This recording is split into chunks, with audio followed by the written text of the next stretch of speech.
Then you are satisfied as to it? Yes. And of course then you understand how it act, and can follow the mind of the great Harker, alas, that he is no more, into the very soul of the patient that he influence. No. Then, friend John, am I to take it that you simply accept fact, and are satisfied to let from premise to conclusion be a blank? No. Then tell me, for I am student of the brain, how you accept the hypnotism, and reject the thought reading. Let me tell you, my friend, that there are things done today in electrical science, which would have been deemed unholy by the very men who discovered electricity, who would themselves, not so long before, have been burned as wizards. There are always mysteries in life. Why was it that Methuselah lived 900 years, and old Pa 169, and yet that poor Lucy, with 4 men's blood in her poor veins, could not live even 1 day? For, had she lived 1 more day, we could have saved her. Do you know all the mystery of life and death? Do you know the altogether of comparative anatomy, and can say wherefore the qualities of brutes are in some men, and not in others? Can you tell me why, when other spiders die small and soon, that one great spider lived for centuries in the tower of the old Spanish church, and grew, till, on descending, he could drink the oil of all the church lamps? Can you tell me why in the Pampas, and elsewhere, there are bats that come at night and open the veins of cattle and horses and suck dry their veins? How in some islands of the western seas there are bats which hang on the trees all day, and those who have seen describe as like giant nuts or pods, and that when the sailors sleep on the deck, because that it is hot, flit down on them, and then in the morning are found dead men, white as even Miss Lucy was? Good God, Professor! I said, starting up. Do you mean to tell me that Lucy was bitten by such a bat, and that such a thing is here in London in the 19th century? He waved his hand for silence, and went on. Can you tell me why the tortoise lives more long than generations of men, why the elephant goes on and on till he have seen dynasties, and why the parrot never die only of bite of cat or dog or other complaint? Can you tell me why men believe in all ages and places that there are some few who live on always if they be permit, that there are men and women who cannot die? We all know, because science has vouched for the fact, that there have been toads, shut up in rocks for thousands of years, shut in one so small hole that only hold him since the youth of the world.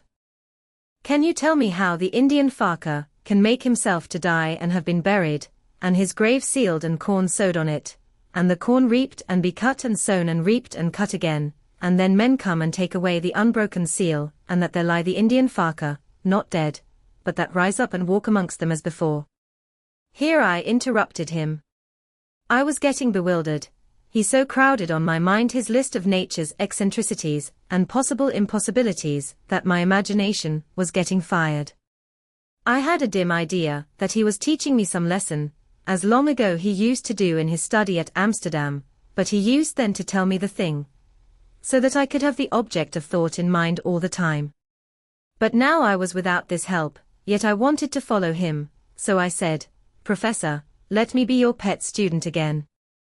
Tell me the thesis, so that I may apply your knowledge as you go on. At present I am going in my mind from point to point as a madman, and not a sane one, follows an idea. I feel like a novice lumbering through a bog in a mist, jumping from one tussock to another in the mere blind effort to move on without knowing where I am going. That is good image, he said. Well, I shall tell you. My thesis is this. I want you to believe.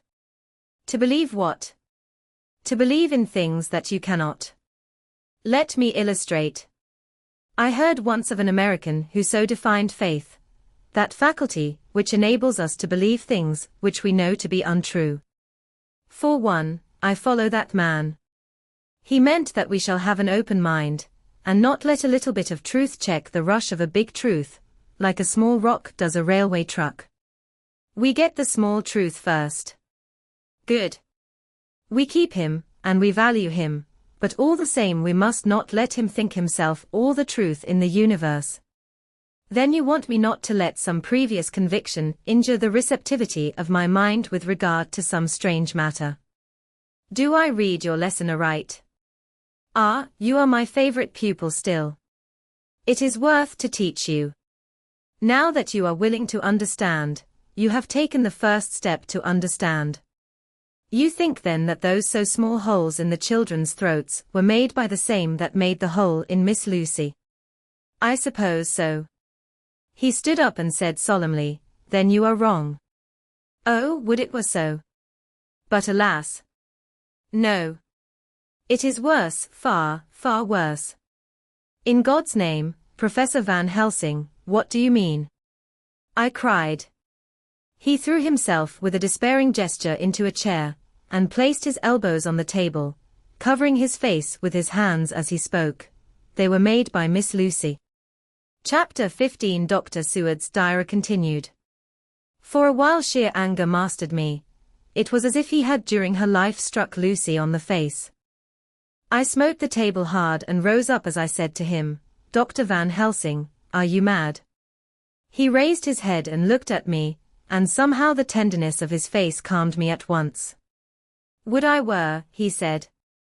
Madness were easy to bear compared with truth like this.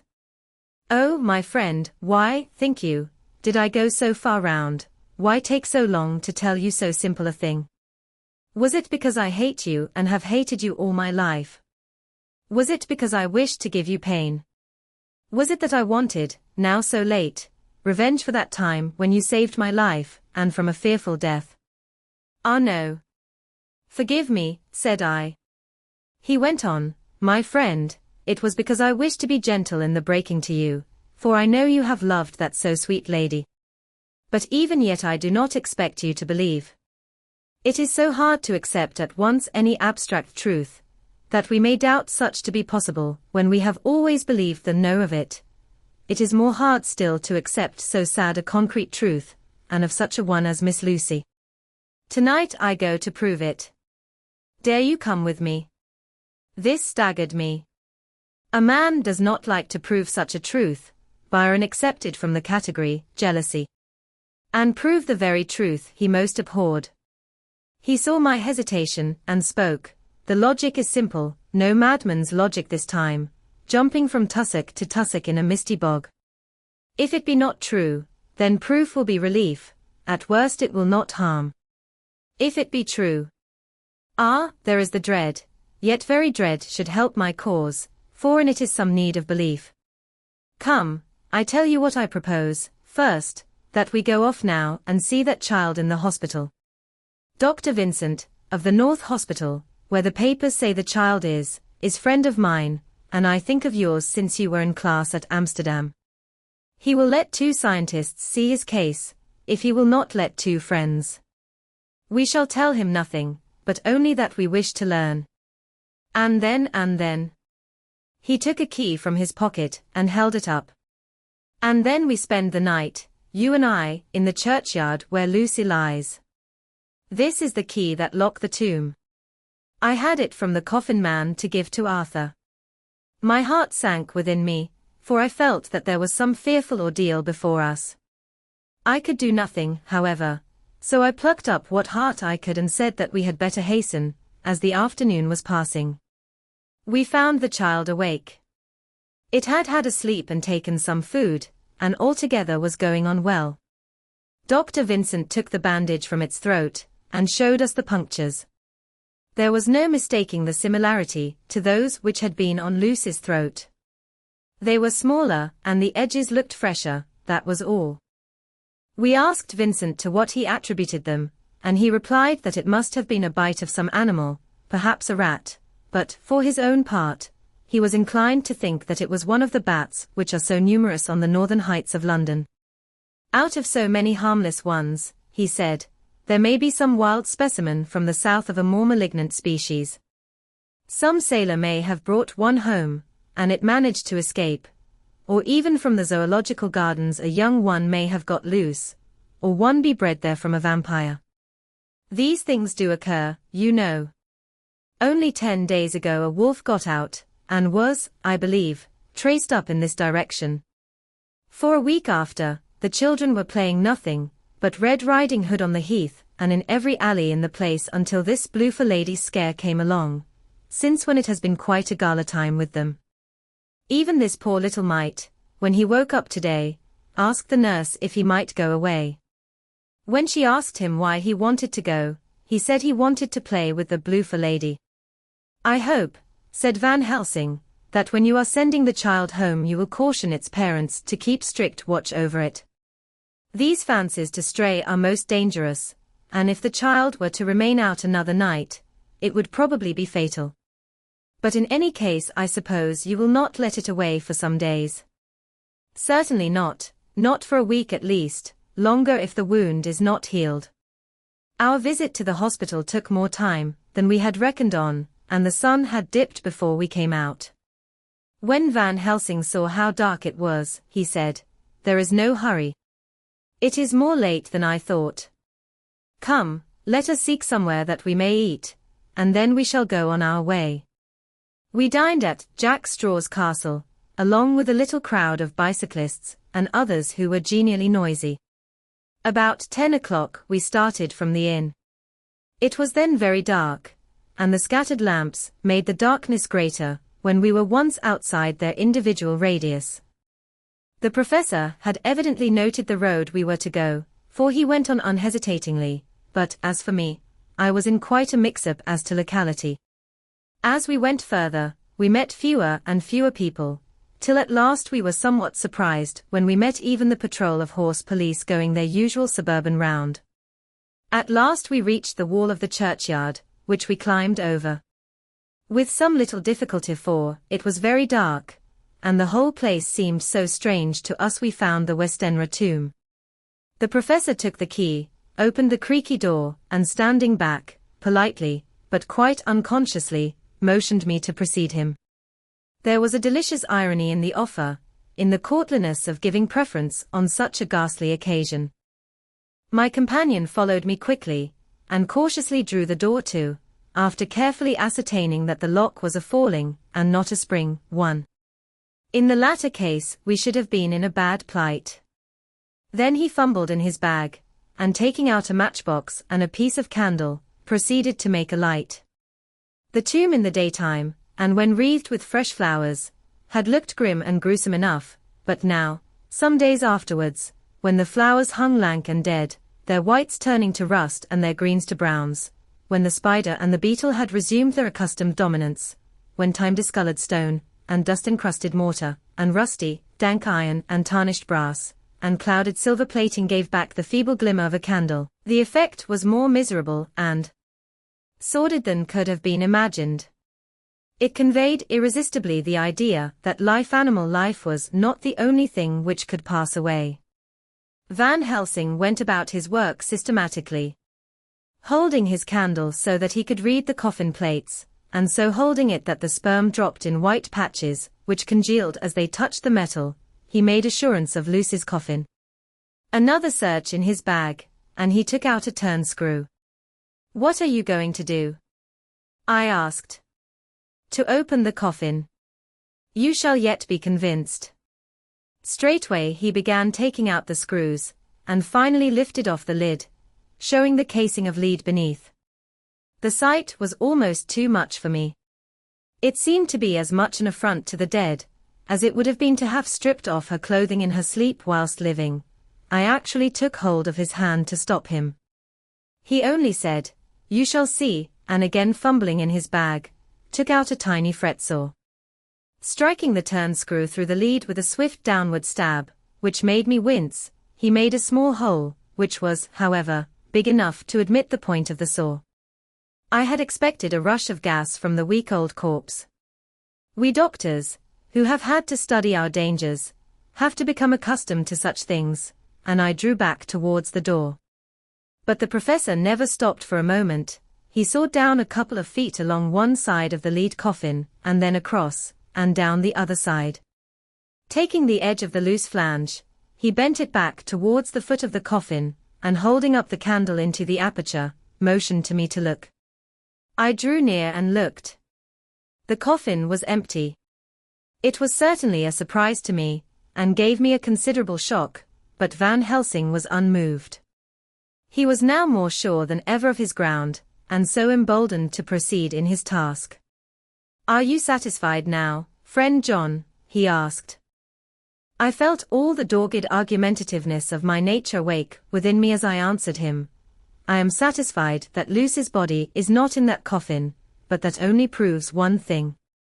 And what is that, friend John? That it is not there. That is good logic, he said, so far as it goes. But how can you account for it not being there? Perhaps a body snatcher, I suggested. Some of the undertaker's people may have stolen it. I felt that I was speaking folly, and yet it was the only real cause which I could suggest. The professor sighed. Ah well, he said, we must have more proof. Come with me. He put on the coffin lid again, gathered up all his things and placed them in the bag, blew out the light, and placed the candle also in the bag.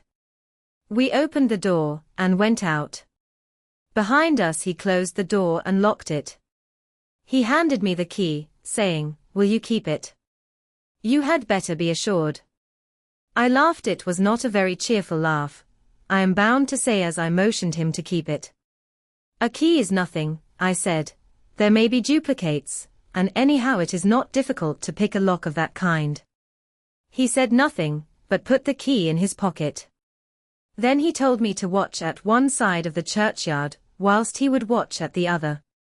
I took up my place behind a yew tree, and I saw his dark figure move until the intervening headstones and trees hid it from my sight. It was a lonely vigil. Just after I had taken my place I heard a distant clock strike 12, and in time came 1 and 2. I was chilled and unnerved, and angry with the professor for taking me on such an errand and with myself for coming. I was too cold and too sleepy to be keenly observant, and not sleepy enough to betray my trust, so altogether I had a dreary, miserable time. Suddenly, as I turned round, I thought I saw something like a white streak, moving between two dark yew trees at the side of the churchyard farthest from the tomb. At the same time a dark mass moved from the professor's side of the ground, and hurriedly went towards it. Then I too moved, but I had to go round headstones and railed off tombs, and I stumbled over graves. The sky was overcast, and somewhere far off an early cock crew. A little way off, beyond a line of scattered juniper trees, which marked the pathway to the church, a white, dim figure flitted in the direction of the tomb. The tomb itself was hidden by trees, and I could not see where the figure disappeared. I heard the rustle of actual movement where I had first seen the white figure, and coming over, found the professor holding in his arms a tiny child. When he saw me he held it out to me and said, "Are you satisfied now?" "No," I said, in a way that I felt was aggressive. "Do you not see the child?" "Yes, it is a child, but who brought it here?" "And is it wounded?" I asked. "We shall see," said the professor, and with one impulse we took our way out of the churchyard, he carrying the sleeping child. When we had got some little distance away, we went into a clump of trees, and struck a match, and looked at the child's throat. It was without a scratch or scar of any kind. Was I right?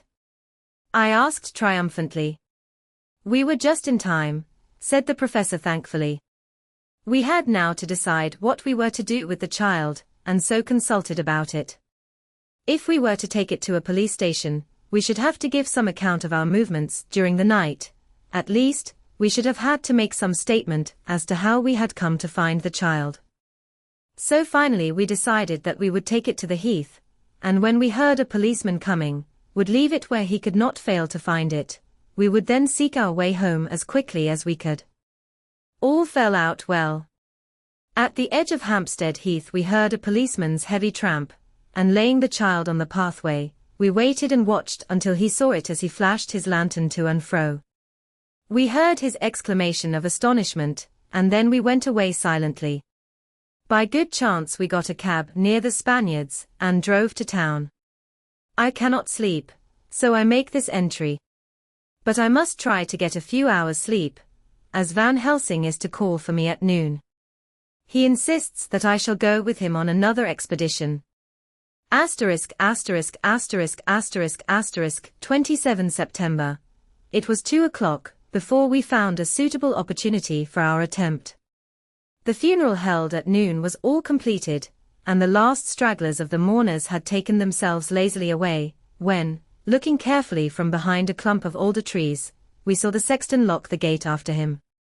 We knew then that we were safe till morning did we desire it, but the professor told me that we should not want more than an hour at most. Again I felt that horrid sense of the reality of things, in which any effort of imagination seemed out of place, and I realized distinctly the perils of the law which we were incurring in our unhallowed work. Besides, I felt it was all so useless.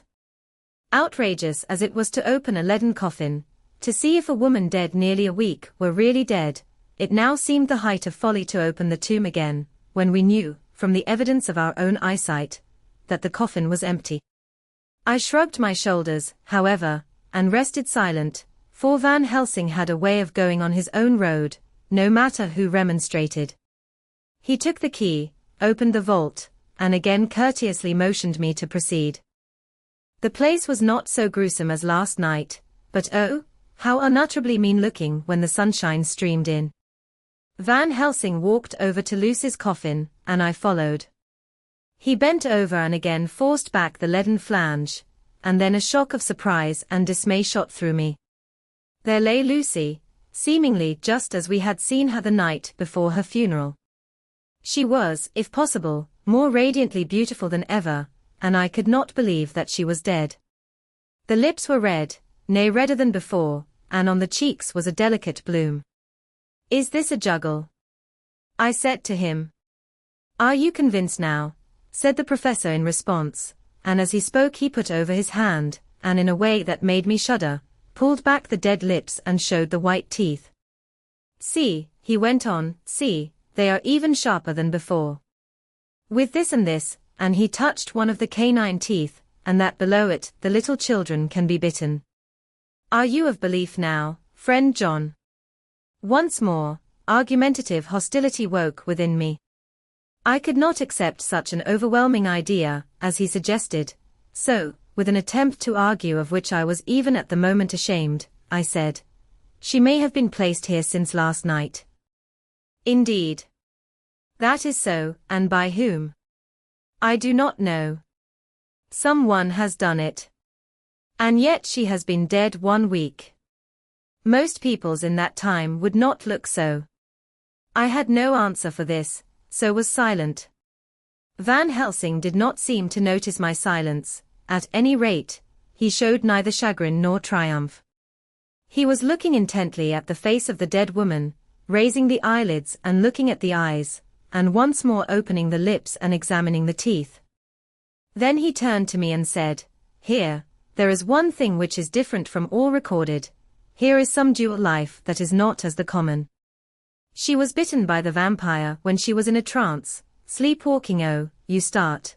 You do not know that, friend John, but you shall know it all later. And in trance, could he best come to take more blood?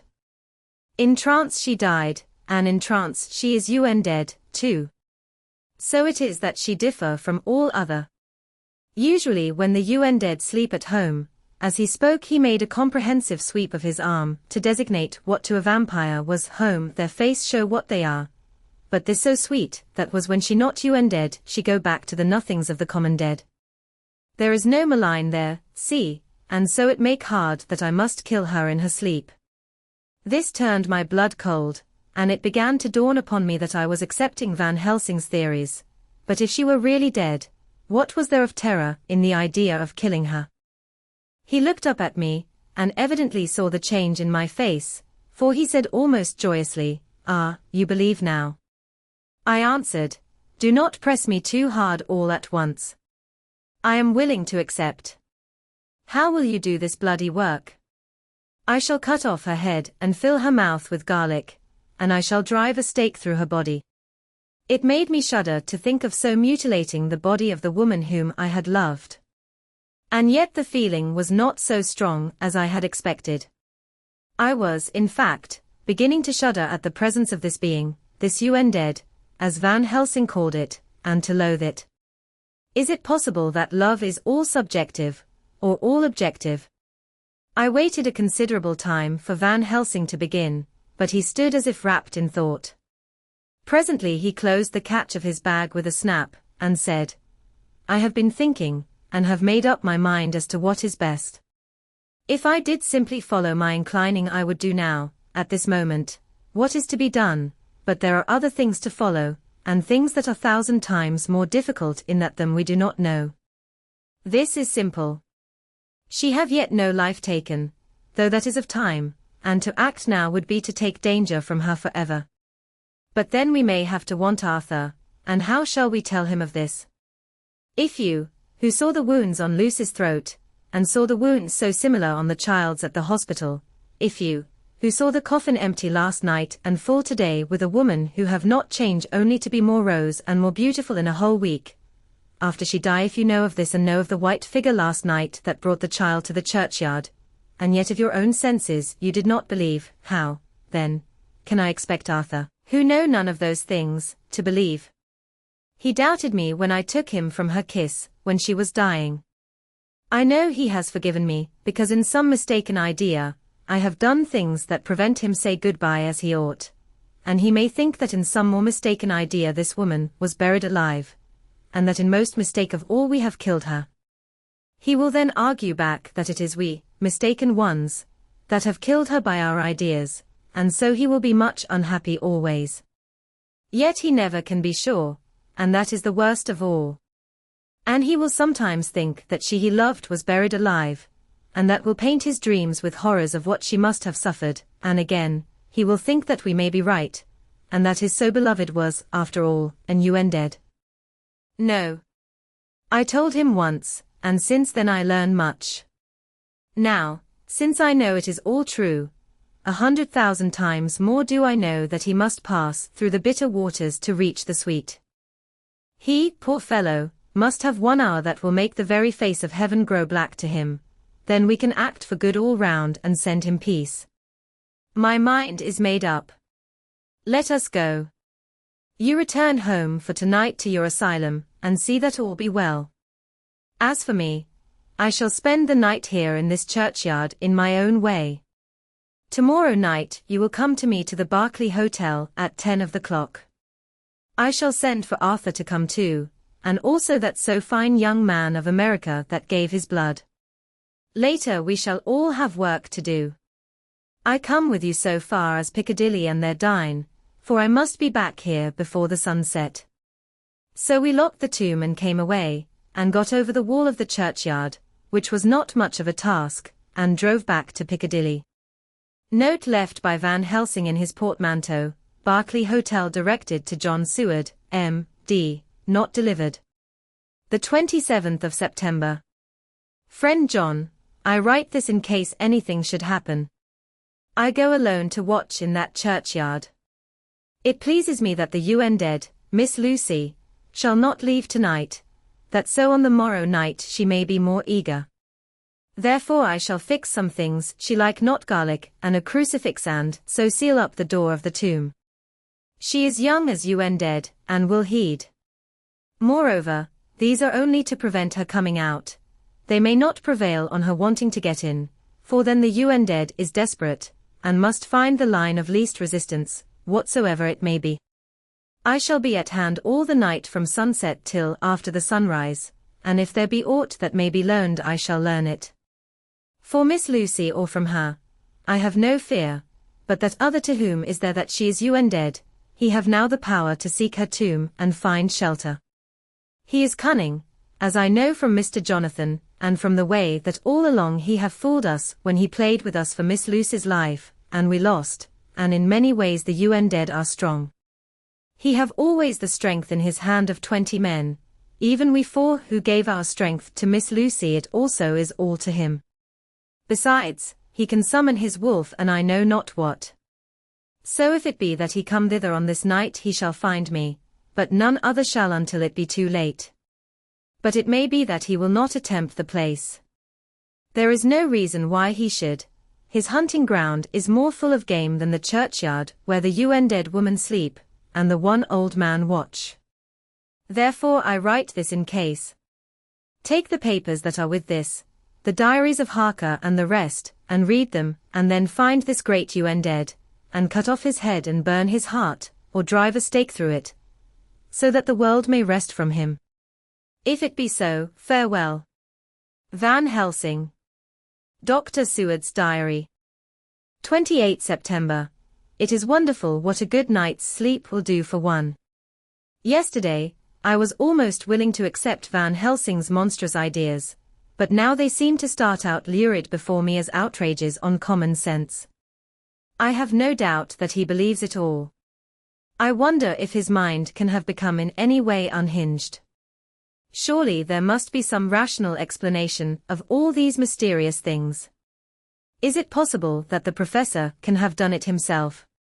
He is so abnormally clever that if he went off his head he would carry out his intent with regard to some fixed idea in a wonderful way. I am loath to think it, and indeed it would be almost as great a marvel as the other to find that Van Helsing was mad, but anyhow I shall watch him carefully. I may get some light on the mystery. The 29th of September, morning.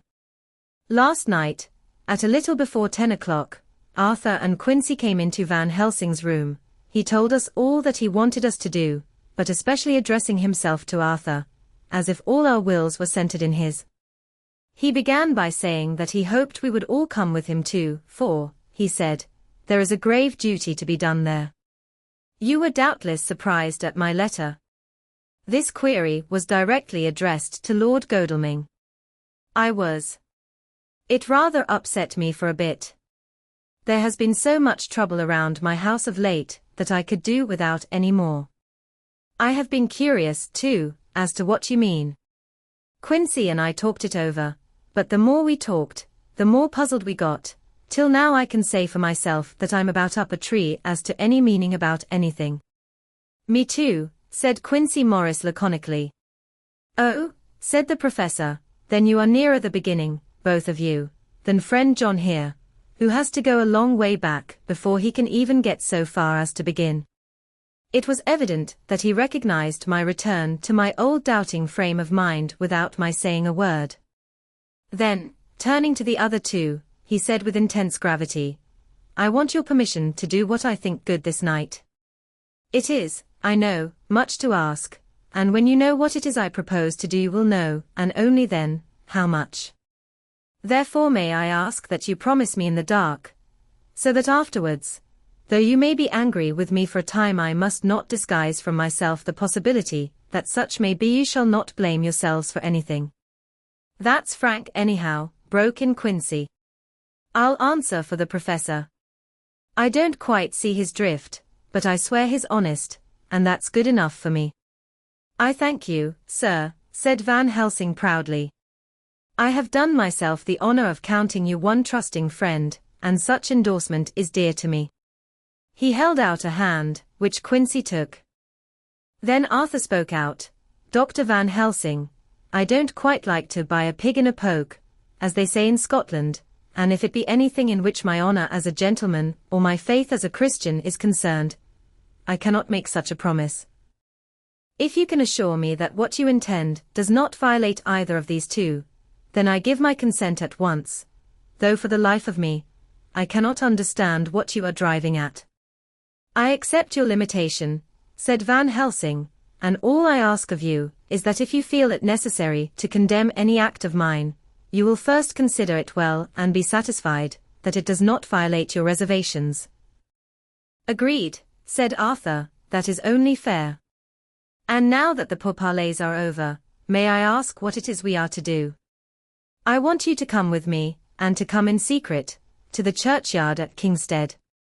Arthur's face fell as he said in an amazed sort of way, where poor Lucy is buried. The professor bowed. Arthur went on, and when there? To enter the tomb. Arthur stood up. Professor, are you in earnest, or it is some monstrous joke? Pardon me, I see that you are in earnest. He sat down again, but I could see that he sat firmly and proudly, as one who is on his dignity. There was silence until he asked again, and when in the tomb? To open the coffin. This is too much, he said, angrily rising again. I am willing to be patient in all things that are reasonable, but in this desecration of the grave of one who, he fairly choked with indignation. The professor looked pityingly at him. "If I could spare you one pang, my poor friend," he said, "God knows I would. But this night our feet must tread in thorny paths, or later, and forever, the feet you love must walk in paths of flame." Arthur looked up with set white face and said, "Take care, sir, take care." "Would it not be well to hear what I have to say?" said Van Helsing. "And then you will at least know the limit of my purpose." "Shall I go on?" "That's fair enough," broke in Morris. After a pause Van Helsing went on, evidently with an effort, "Miss Lucy is dead, is it not so?" "Yes." "Then there can be no wrong to her." "But if she be not dead?" Arthur jumped to his feet. "Good God," he cried. "What do you mean? Has there been any mistake? Has she been buried alive?" He groaned in anguish that not even hope could soften.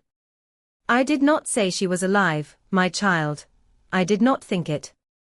I go no further than to say that she might be undead." "Undead? Not alive? What do you mean? Is this all a nightmare, or what is it?" "There are mysteries which men can only guess at, which age by age they may solve only in part. Believe me, we are now on the verge of one. But I have not done. May I cut off the head of dead Miss Lucy?" "Heavens and earth, no," cried Arthur in a storm of passion. "Not for the wide world will I consent to any mutilation of her dead body. Dr. Van Helsing, you try me too far. What have I done to you that you should torture me so? What did that poor, sweet girl do that you should want to cast such dishonor on her grave? Are you mad to speak such things, or am I mad to listen to them? Don't dare to think more of such a desecration. I shall not give my consent to anything you do. I have a duty to do in protecting her grave from outrage, and, by God, I shall do it." Van Helsing rose up from where he had all the time been seated, and said, gravely and sternly, "My Lord Godalming, I, too, have a duty to do, a duty to others, a duty to you, a duty to the dead, and by God, I shall do it. All I ask you now is that you come with me, that you look and listen, and if when later I make the same request you do not be more eager for its fulfillment even than I am, then I shall do my duty, whatever it may seem to me. And then, to follow of your lordship's wishes, I shall hold myself at your disposal to render an account to you, when and where you will." His voice broke a little, and he went on with a voice full of pity, "But, I beseech you, do not go forth in anger with me. In a long life of acts, which were often not pleasant to do, and which sometimes did wring my heart, I have never had so heavy a task as now. Believe me that if the time comes for you to change your mind towards me, one look from you will wipe away all this so sad hour, for I would do what a man can to save you from sorrow. Just think. For why should I give myself so much of labor, and so much of sorrow? I have come here from my own land to do what I can of good, at the first to please my friend John, and then to help a sweet young lady, whom, too, I came to love. For her I am ashamed to say so much, but I say it in kindness. I gave what you gave, the blood of my veins. I gave it, I, who was not, like you, her lover, but only her physician and her friend. I gave to her my nights and days before death, after death, and if my death can do her good even now, when she is the dead undead, she shall have it freely." He said this with a very grave, sweet pride, and Arthur was much affected by it. He took the old man's hand and said in a broken voice, "Oh, it is hard to think of it, and I cannot understand, but at least I shall go with you and wait." Chapter 16. Dr. Seward's diary continued. It was just a quarter before 12 o'clock, when we got into the churchyard over the low wall. The night was dark with occasional gleams of moonlight between the rents of the heavy clouds that scudded across the sky. We all kept somehow close together, with Van Helsing slightly in front as he led the way. When we had come close to the tomb I looked well at Arthur, for I feared that the proximity to a place laden with so sorrowful a memory would upset him, but he bore himself well. I took it that the very mystery of the proceeding was in some way a counteractant to his grief. The professor unlocked the door, and seeing a natural hesitation amongst us for various reasons, solved the difficulty by entering first himself. The rest of us followed, and he closed the door. He then lit a dark lantern and pointed to the coffin. Arthur stepped forward hesitatingly. Van Helsing said to me, "You were with me here yesterday. Was the body of Miss Lucy in that coffin?" "It was." The professor turned to the rest saying, "You hear, and yet there is no one who does not believe with me." He took his screwdriver and again took off the lid of the coffin. Arthur looked on, very pale but silent. When the lid was removed he stepped forward. He evidently did not know that there was a leaden coffin, or, at any rate, had not thought of it. When he saw the rent in the lid, the blood rushed to his face for an instant, but as quickly fell away again, so that he remained of a ghastly whiteness. He was still silent. Van Helsing forced back the leaden flange, and we all looked in and recoiled. The coffin was empty. For several minutes no one spoke a word. The silence was broken by Quincy Morris. "Professor, I answered for you. Your word is all I want. I wouldn't ask such a thing ordinarily. I wouldn't so dishonor you as to imply a doubt, but this is a mystery that goes beyond any honor or dishonor. Is this your doing? I swear to you by all that I hold sacred that I have not removed nor touched her. What happened was this. 2 nights ago my friend Seward and I came here with good purpose, believe me. I opened that coffin, which was then sealed up, and we found it, as now, empty. We then waited, and saw something white come through the trees. The next day we came here in daytime, and she lay there. Did she not, friend John?" "Yes. That night we were just in time. One more so small child was missing, and we find it, thank God, unharmed amongst the graves. Yesterday, I came here before sundown, for at sundown the undead can move. I waited here all the night till the sun rose, but I saw nothing. It was most probable that it was because I had laid over the clamps of those doors garlic, which the undead cannot bear, and other things which they shun. Last night there was no exodus, so tonight before the sundown I took away my garlic and other things. And so it is we find this coffin empty. But bear with me. So far there is much that is strange. Wait you with me outside, unseen and unheard, and things much stranger are yet to be." So here he shut the dark slide of his lantern now to the outside. He opened the door, and we filed out, he coming last and locking the door behind him. Oh! But it seemed fresh and pure in the night air after the terror of that vault. How sweet it was to see the clouds race by, and the passing gleams of the moonlight between the scudding clouds crossing and passing like the gladness and sorrow of a man's life. How sweet it was to breathe the fresh air, that had no taint of death and decay. How humanizing to see the red lighting of the sky beyond the hill, and to hear far away the muffled roar that marks the life of a great city. Each in his own way was solemn and overcome. Arthur was silent, and was, I could see, striving to grasp the purpose and the inner meaning of the mystery.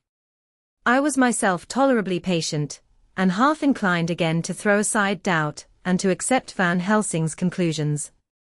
Quincy Morris was phlegmatic in the way of a man who accepts all things, and accepts them in the spirit of cool bravery, with hazard of all he has to stake. Not being able to smoke, he cut himself a good-sized plug of tobacco, and began to chew. As to Van Helsing, he was employed in a definite way. First he took from his bag a mass of what looked like thin, wafer-like biscuit, which was carefully rolled up in a white napkin. Next he took out a double handful of some whitish stuff, like dough or putty. He crumbled the wafer up fine, and worked it into the mass between his hands. This he then took, and rolling it into thin strips, began to lay them into the crevices between the door and its setting in the tomb. I was somewhat puzzled at this, and being close, asked him what it was that he was doing. Arthur and Quincy drew near also, as they too were curious. He answered, "I am closing the tomb, so that the undead may not enter. And is that stuff you have put there going to do it? Asked Quincy. Great Scott! Is this a game? It is. What is that which you are using? This time the question was by Arthur. Van Helsing reverently lifted his hat as he answered, the host. I brought it from Amsterdam. I have an indulgence. It was an answer that appalled the most skeptical of us, and we felt individually that in the presence of such earnest purpose, as the professor's, a purpose which could thus use the to him most sacred of things, it was impossible to distrust. In respectful silence we took the places assigned to us close round the tomb, but hidden from the sight of any one approaching. I pitied the others, especially Arthur.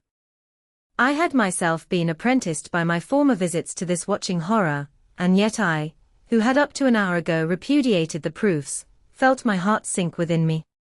Never did tombs look so ghastly white, never did cypress, or yew, or juniper so seem the embodiment of funereal gloom, never did tree, or grass wave, or rustle so ominously, never did bough creak so mysteriously, and never did the faraway howling of dogs send such a woeful presage through the night.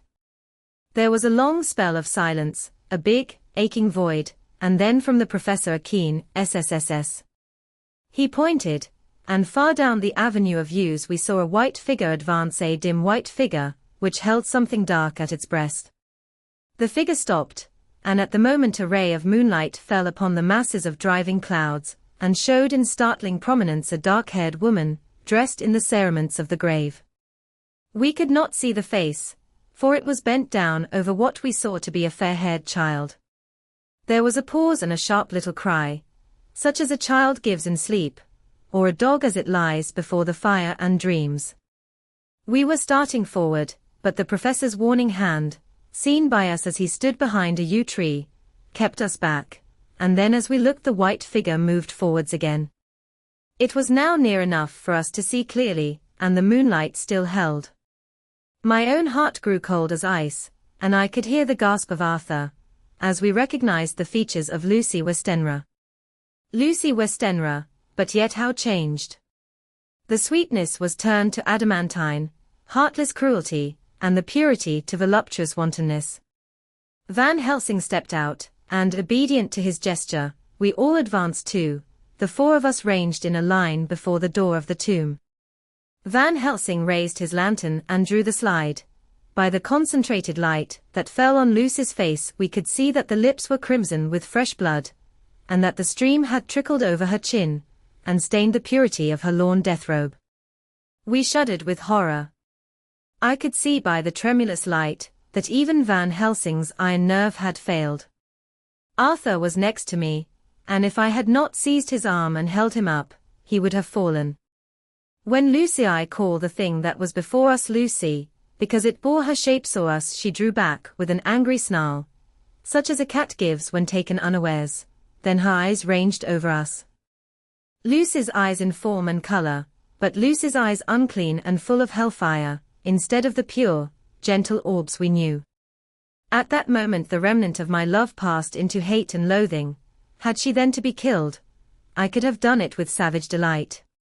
As she looked, her eyes blazed with unholy light, and the face became wreathed with a voluptuous smile. Oh, God, how it made me shudder to see it. With a careless motion, she flung to the ground, callous as a devil, the child that up to now she had clutched strenuously to her breast, growling over it as a dog growls over a bone. The child gave a sharp cry, and lay there moaning. There was a cold-bloodedness in the act which wrung a groan from Arthur. When she advanced to him with outstretched arms and a wanton smile he fell back, and hid his face in his hands. She still advanced, however, and with a languorous, voluptuous grace, said, "Come to me, Arthur. Leave these others and come to me. My arms are hungry for you. Come, and we can rest together. Come, my husband, come." There was something diabolically sweet in her tones, something of the tingling of glass, when struck, which rang through the brains even of us, who heard the words addressed to another. As for Arthur, he seemed under a spell, moving his hands from his face, he opened wide his arms. She was leaping for them, when Van Helsing sprang forward and held between them his little golden crucifix. She recoiled from it, and, with a suddenly distorted face, full of rage, dashed past him as if to enter the tomb. When within a foot or two of the door, however, she stopped, as if arrested by some irresistible force. Then she turned, and her face was shown in the clear burst of moonlight, and by the lamp, which had now no quiver from Van Helsing's iron nerves. Never did I see such baffled malice on a face, and never, I trust, shall such ever be seen again by mortal eyes. The beautiful color became livid, the eyes seemed to throw out sparks of hellfire, the brows were wrinkled as though the folds of the flesh were the coils of Medusa's snakes, and the lovely, blood-stained mouth grew to an open square, as in the passion masks of the Greeks and Japanese. If ever a face meant death, if looks could kill, we saw it at that moment. And so for full half a minute, which seemed an eternity, she remained between the lifted crucifix and the sacred closing of her means of entry.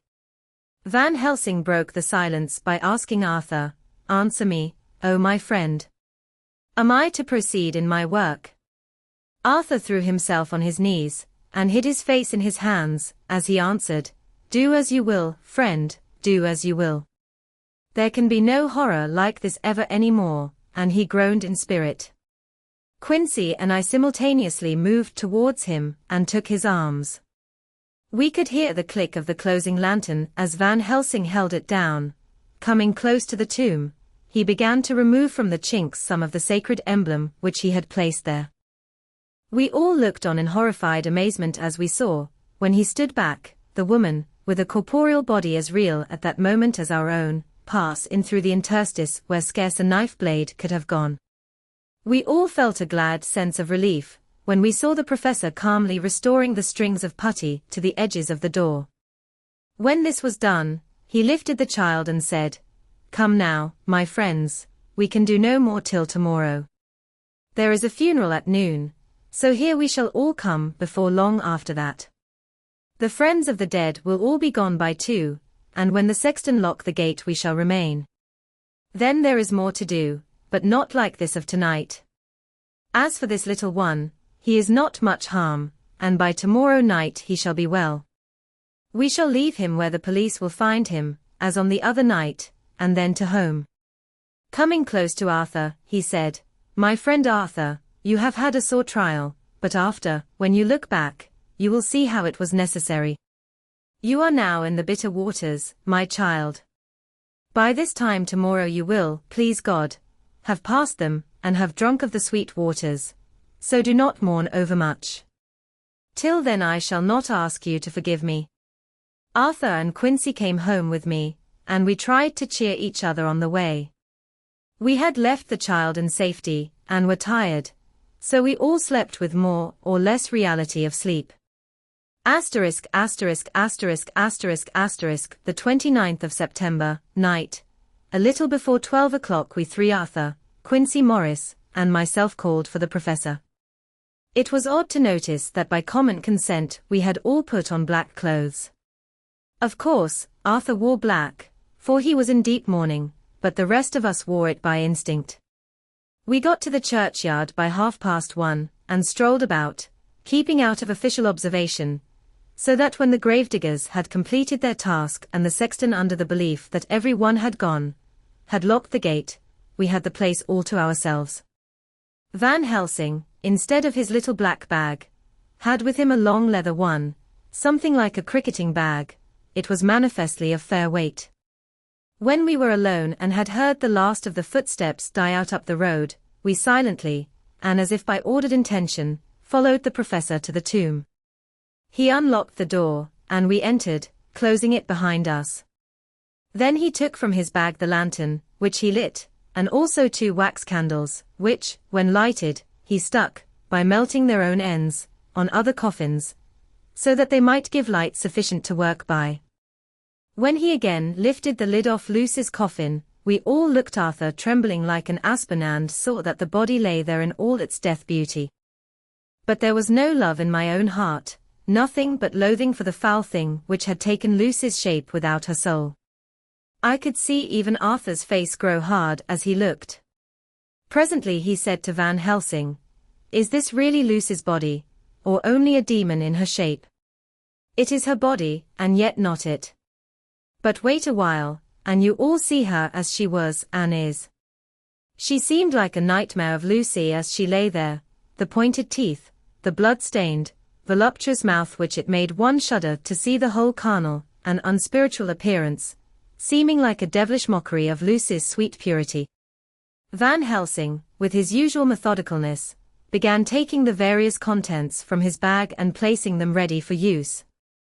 First he took out a soldering iron and some plumbing solder, and then a small oil lamp, which gave out, when lit in a corner of the tomb, gas which burned at fierce heat with a blue flame, then his operating knives, which he placed to hand, and last a round wooden stake, some 2.5 or 3 inches thick and about 3 feet long.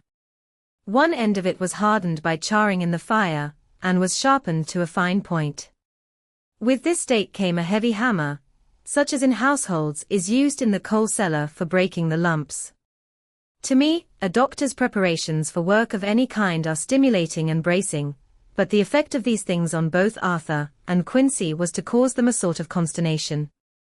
They both, however, kept their courage, and remained silent and quiet.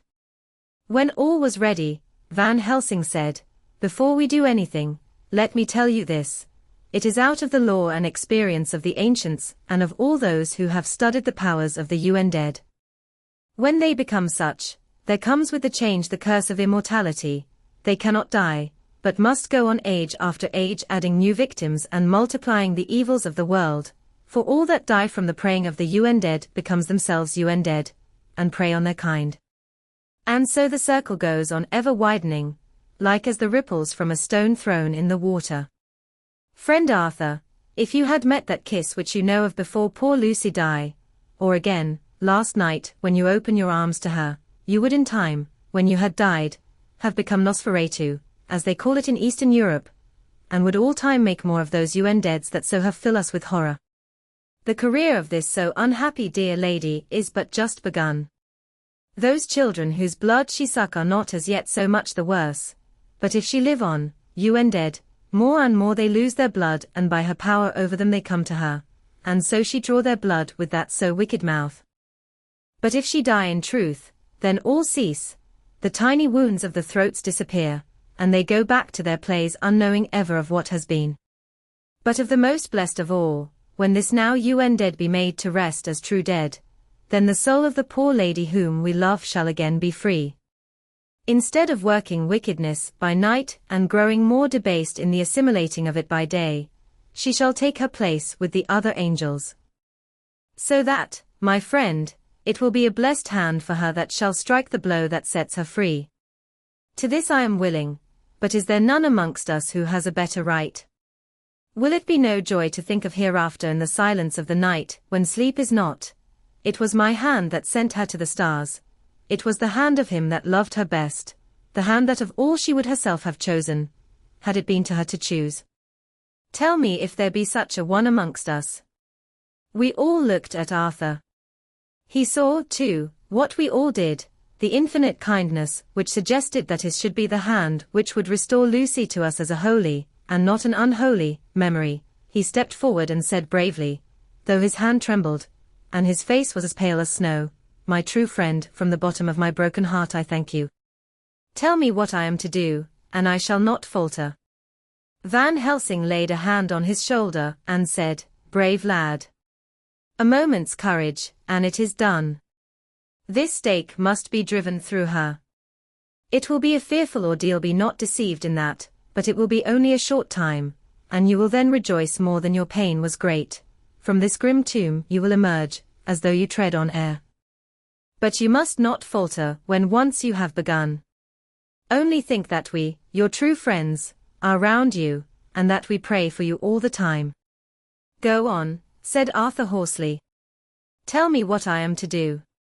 "Take this stake in your left hand, ready to place the point over the heart, and the hammer in your right. Then when we begin our prayer for the dead I shall read him. I have here the book, and the others shall follow. Strike in God's name, that so all may be well with the dead that we love and that the undead pass away." Arthur took the stake and the hammer, and when once his mind was set on action his hands never trembled nor even quivered. Van Helsing opened his missal and began to read, and Quincy and I followed as well as we could. Arthur placed the point over the heart, and as I looked I could see its dint in the white flesh. Then he struck with all his might. The thing in the coffin writhed, and a hideous, blood-curdling screech came from the opened red lips. The body shook and quivered and twisted in wild contortions. The sharp white teeth champed together till the lips were cut, and the mouth was smeared with a crimson foam. But Arthur never faltered. He looked like a figure of Thor, as his untrembling arm rose and fell, driving deeper and deeper the mercy-bearing stake, whilst the blood from the pierced heart welled and spurted up around it. His face was set, and high duty seemed to shine through it. The sight of it gave us courage so that our voices seemed to ring through the little vault. And then the writhing and quivering of the body became less, and the teeth seemed to champ, and the face to quiver. Finally it lay still. The terrible task was over. The hammer fell from Arthur's hand. He reeled and would have fallen had we not caught him. The great drops of sweat sprang from his forehead, and his breath came in broken gasps. It had indeed been an awful strain on him, and had he not been forced to his task by more than human considerations, he could never have gone through with it. For a few minutes, we were so taken up with him that we did not look towards the coffin. When we did, however, a murmur of startled surprise ran from one to the other of us. We gazed so eagerly that Arthur rose, for he had been seated on the ground, and came and looked too, and then a glad, strange light broke over his face and dispelled altogether the gloom of horror that lay upon it. There, in the coffin lay no longer the foul thing that we had so dreaded and grown to hate, that the work of her destruction was yielded as a privilege to the one best entitled to it, but Lucy as we had seen her in her life, with her face of unequalled sweetness and purity. True that there were there, as we had seen them in life, the traces of care and pain and waste, but these were all dear to us, for they marked her truth to what we knew. One and all we felt that the holy calm, that lay like sunshine over the wasted face and form was only an earthly token, and symbol of the calm that was to reign forever. Van Helsing came and laid his hand on Arthur's shoulder, and said to him, "And now, Arthur my friend, dear lad, am I not forgiven?" The reaction of the terrible strain came, as he took the old man's hand in his, and raising it to his lips, pressed it, and said, "Forgiven. God bless you that you have given my dear one her soul again, and me peace." He put his hands on the professor's shoulder, and laying his head on his breast, cried for a while silently, whilst we stood unmoving. When he raised his head Van Helsing said to him, "And now, my child, you may kiss her. Kiss her dead lips if you will, as she would have you to, if for her to choose. For she is not a grinning devil now, not any more a foul thing for all eternity. No longer she is the devil's undead. She is God's true dead, whose soul is with him." Arthur bent and kissed her, and then we sent him and Quincy out of the tomb. The professor and I sawed the top off the stake, leaving the point of it in the body. Then we cut off the head, and filled the mouth with garlic. We sodded up the leaden coffin, screwed on the coffin lid, and gathering up our belongings, came away. When the professor locked the door he gave the key to Arthur. Outside the air was sweet, the sun shone, and the birds sang, and it seemed as if all nature were tuned to a different pitch. There was gladness and mirth and peace everywhere, for we were at rest ourselves on one account, and we were glad, though it was with a tempered joy. Before we moved away Van Helsing said, "Now, my friends, one step of our work is done, one the most harrowing to ourselves. But there remains a greater task, to find out the author of all this our sorrow, and to stamp him out. I have clues which we can follow, but it is a long task, and a difficult, and there is danger in it, and pain. Shall you not all help me? We have learned to believe, all of us, is it not so? And since so, do we not see our duty? Yes. And do we not promise to go on to the bitter end?" Each in turn, we took his hand, and the promise was made. Then said the professor as we moved off, 2 nights hence you shall meet with me and dine together, at 7 of the clock with friend John. I shall entreat 2 others, 2 that you know not as yet, and I shall be ready to all our work show and our plans unfold. Friend John, you come with me home, for I have much to consult about, and you can help me. Tonight I leave for Amsterdam, but shall return tomorrow night. And then begins our great quest. But first I shall have much to say, so that you may know what is to do and to dread. Then our promise shall be made to each other anew, for there is a terrible task before us, and once our feet are on the ploughshare we must not draw back. Chapter 17. Dr. Seward's diary continued. When we arrived at the Berkeley Hotel, Van Helsing found a telegram waiting for him. Am coming up by train. Jonathan at Whitby. Important news, Mina Harker. The professor was delighted. Ah, that wonderful Madam Mina, he said, pearl among women. She arrive, but I cannot stay. She must go to your house, friend John. You must meet her at the station. Telegraph her en route, so that she may be prepared. When the wire was dispatched, he had a cup of tea. Over it he told me of a diary kept by Jonathan Harker when abroad, and gave me a typewritten copy of it, as also of Mrs. Harker's diary at Whitby. Take these, he said, and study them well. When I have returned you will be master of all the facts, and we can then better enter on our inquisition. Keep them safe, for there is in them much of treasure. You will need all your faith, even you who have had such an experience as that of today. What is here told, he laid his hand heavily and gravely on the packet of papers as he spoke, may be the beginning of the end to you and me and many another, or it may sound the knell of the undead who walk the earth. Read all, I pray you, with the open mind, and if you can add in any way to the story here told do so, for it is all important. You have kept diary of all these so strange things, is it not so? Yes. Then we shall go through all these together when we meet. He then made ready for his departure, and shortly after drove off to Liverpool Street.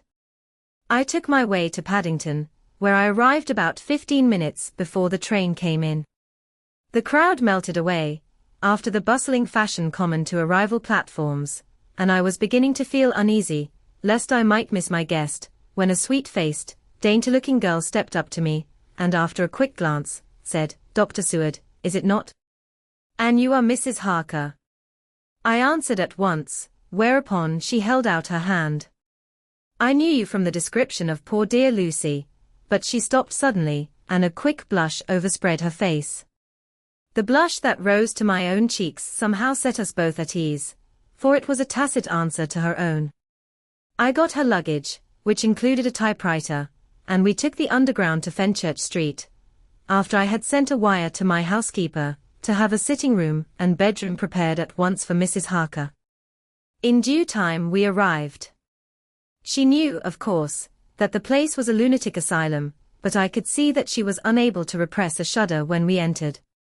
She told me that, if she might, she would come presently to my study, as she had much to say.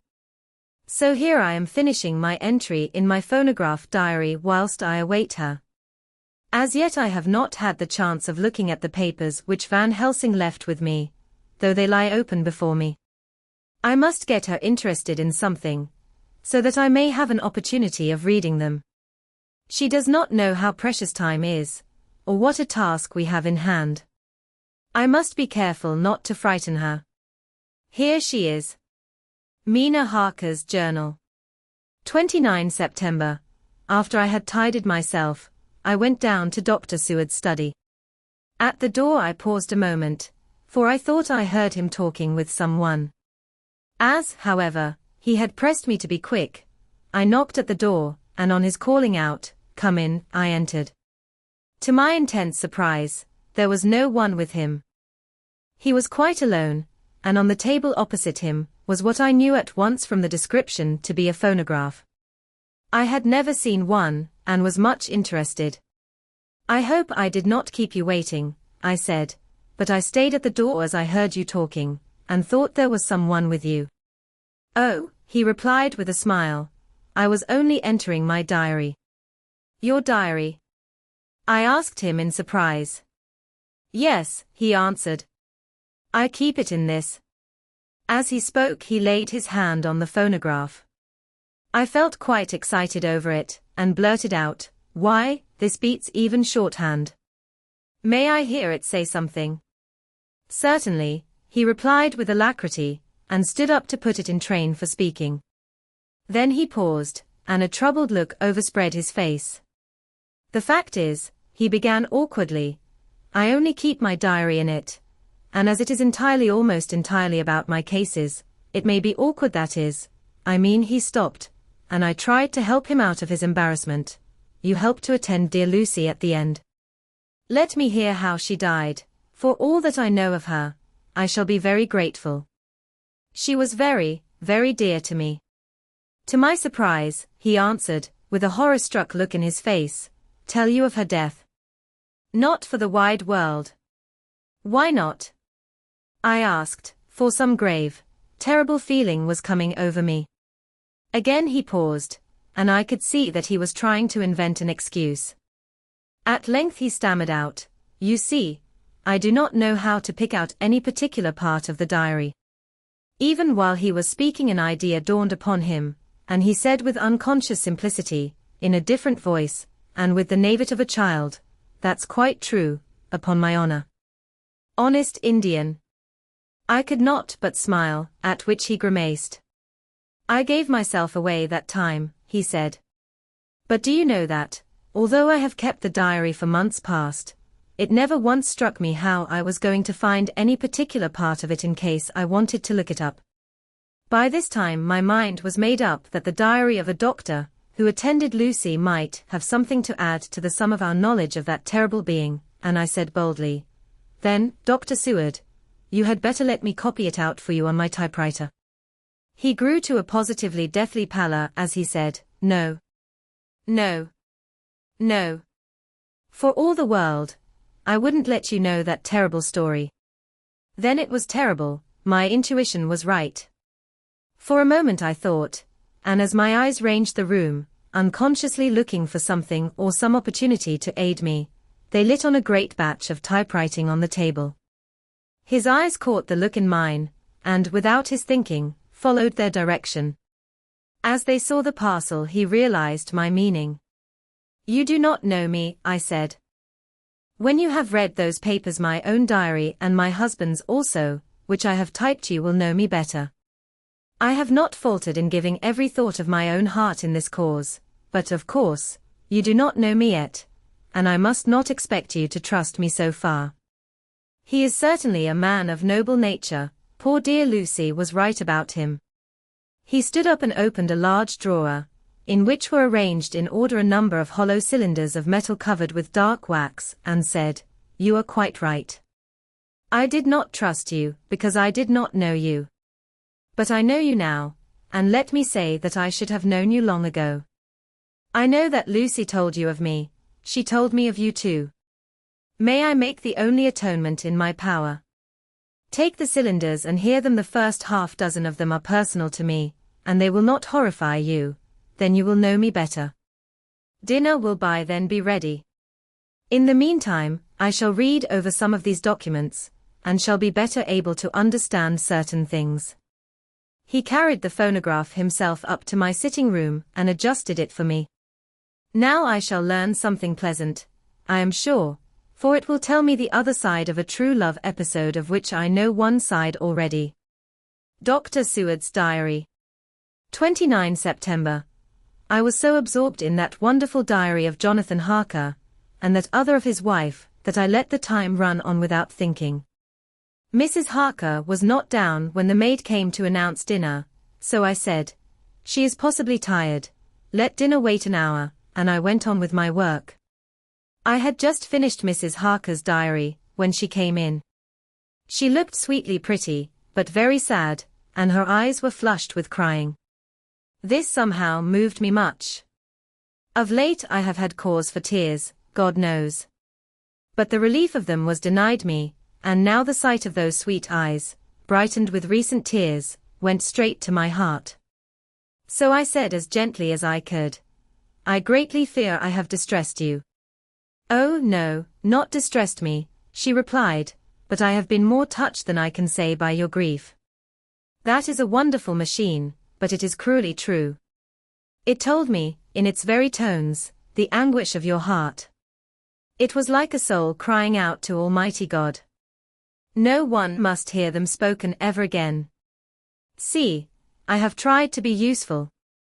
I have copied out the words on my typewriter, and none other need now hear your heart beat, as I did.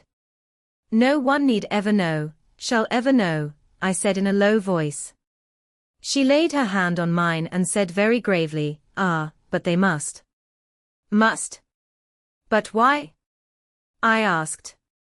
Because it is a part of the terrible story. A part of poor dear Lucy's death, and all that led to it. Because in the struggle which we have before us to rid the earth of this terrible monster, we must have all the knowledge, and all the help which we can get. I think that the cylinders, which you gave me contained more than you intended me to know, but I can see that there are in your record many lights to this dark mystery. You will let me help, will you not? I know all up to a certain point, and I see already, though your diary only took me to the 7th of September, how poor Lucy was beset, and how her terrible doom was being wrought out. Jonathan and I have been working day and night since Professor Van Helsing saw us. He is gone to Whitby to get more information, and he will be here tomorrow to help us. We need have no secrets amongst us. Working together, and with absolute trust, we can surely be stronger than if some of us were in the dark. She looked at me so appealingly, and at the same time manifested such courage and resolution in her bearing, that I gave in at once to her wishes. You shall, I said, do as you like in the matter. God forgive me if I do wrong. There are terrible things yet to learn of, but if you have so far travelled on the road to poor Lucy's death, you will not be content, I know, to remain in the dark. Nay, the very end may give you a gleam of peace. Come, there is dinner. We must keep one another strong for what is before us. We have a cruel and dreadful task. When you have eaten you shall learn the rest, and I shall answer any questions you ask if there be anything which you do not understand, though it was apparent to us who were present. Mina Harker's Journal. 29 September. After dinner I came with Dr. Seward to his study. He brought back the phonograph from my room, and I took my typewriter. He placed me in a comfortable chair, and arranged the phonograph, so that I could touch it without getting up, and showed me how to stop it in case I should want to pause. Then he very thoughtfully took a chair, with his back to me, so that I might be as free as possible, and began to read. I put the forked metal to my ears and listened. When the terrible story of Lucy's death, and all that followed, was done, I lay back in my chair powerless. Fortunately, I am not of a fainting disposition. When Dr. Seward saw me he jumped up with a horrified exclamation, and hurriedly taking a case bottle from a cupboard, gave me some brandy, which in a few minutes somewhat restored me. My brain was all in a whirl, and only that there came through all the multitude of horrors, the holy ray of light that my dear Lucy was at last at peace. I do not think I could have borne it without making a scene.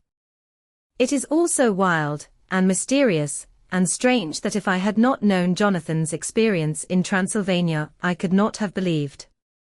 As it was, I didn't know what to believe, and so got out of my difficulty by attending to something else.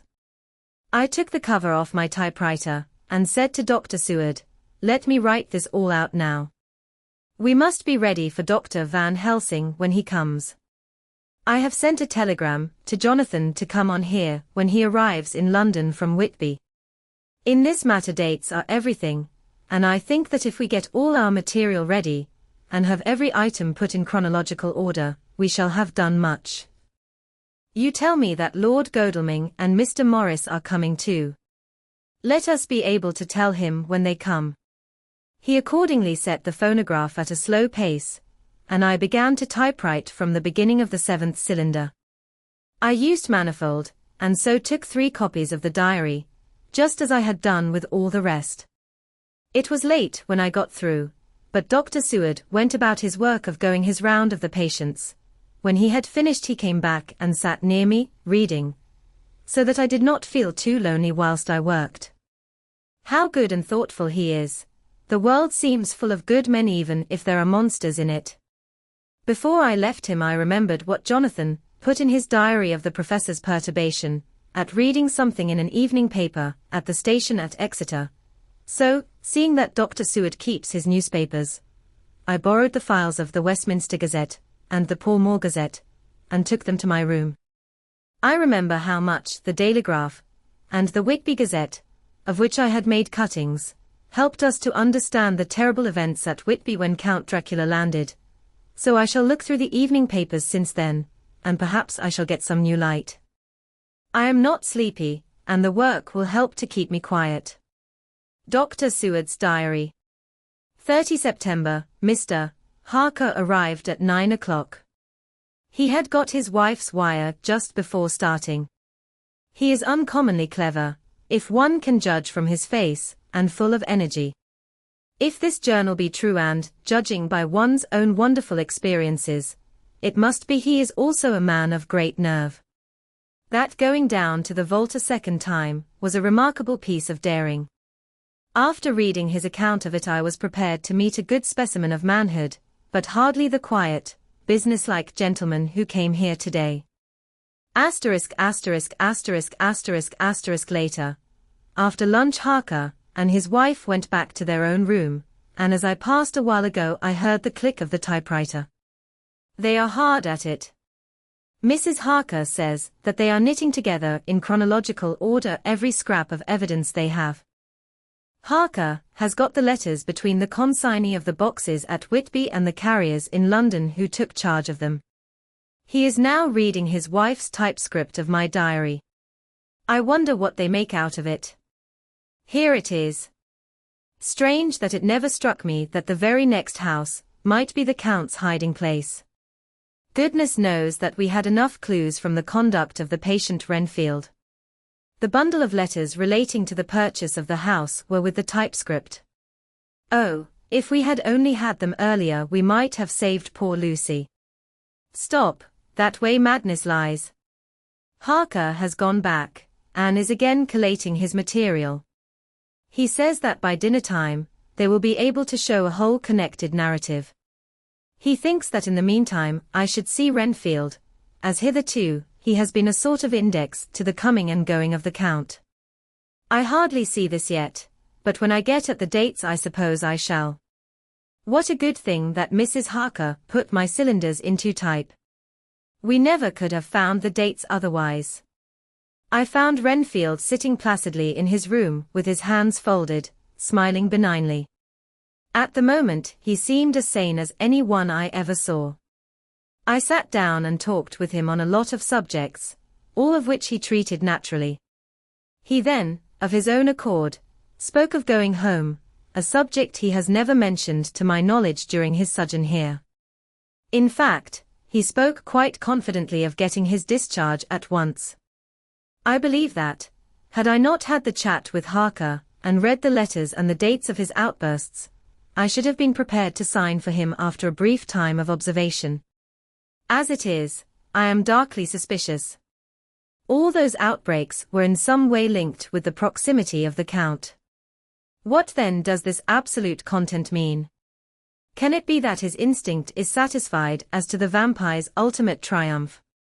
Stay, he is himself zoophagus, and in his wild ravings outside the chapel door of the deserted house he always spoke of master.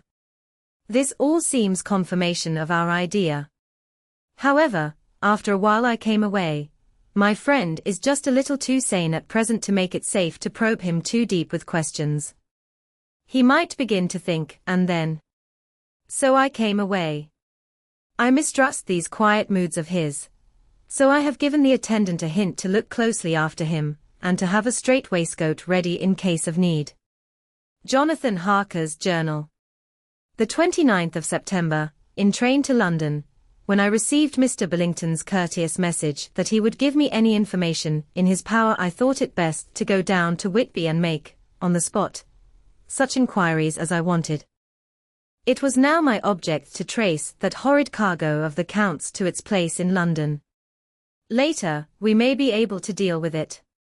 Billington Jr., a nice lad, met me at the station, and brought me to his father's house, where they had decided that I must stay the night. They are hospitable, with true Yorkshire hospitality, give a guest everything, and leave him free to do as he likes.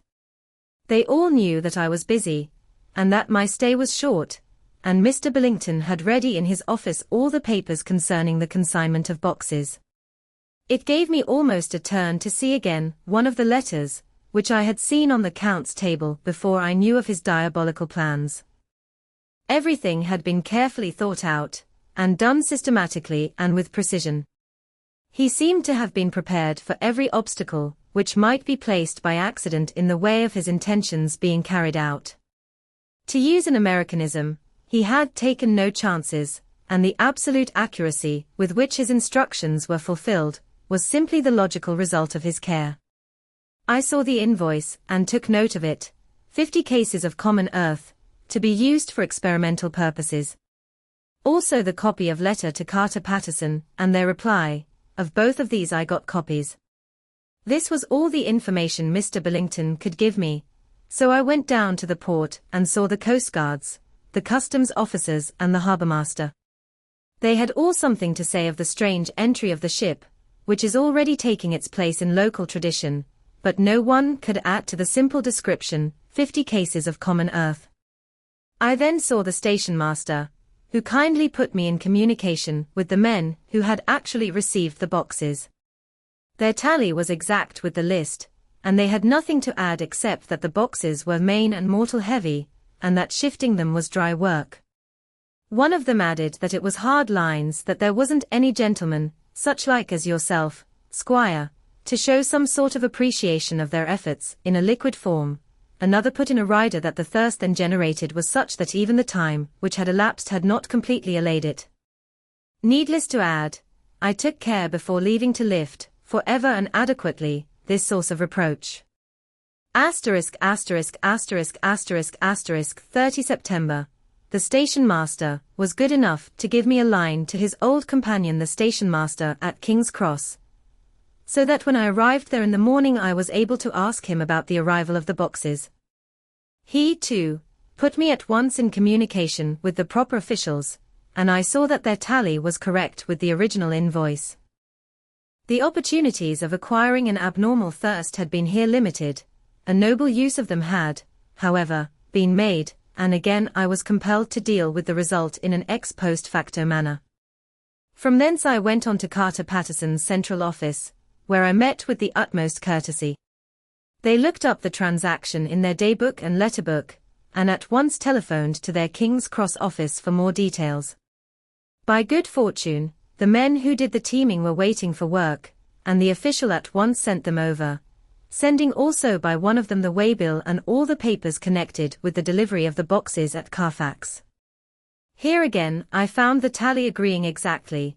The carrier's men were able to supplement the paucity of the written words with a few details. These were, I shortly found, connected almost solely with the dusty nature of the job, and of the consequent thirst engendered in the operators.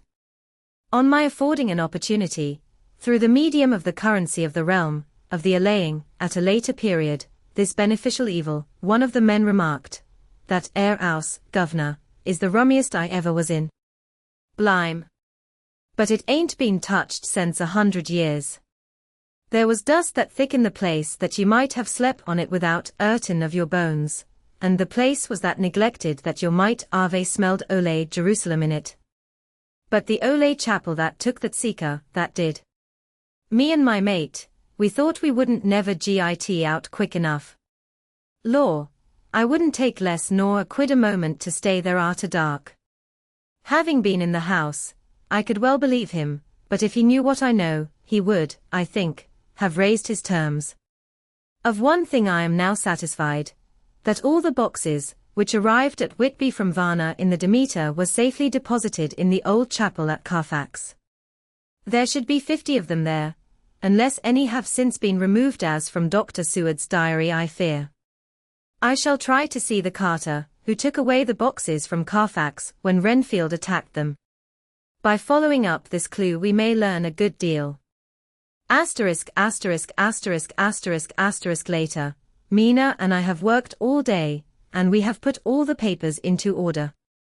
Mina Harker's Journal 30 September. I am so glad that I hardly know how to contain myself. It is, I suppose, the reaction from the haunting fear which I have had, that this terrible affair and the reopening of his old wound might act detrimentally on Jonathan. I saw him leave for Whitby with as brave a face as I could, but I was sick with apprehension. The effort has, however, done him good. He was never so resolute, never so strong, never so full of volcanic energy, as at present.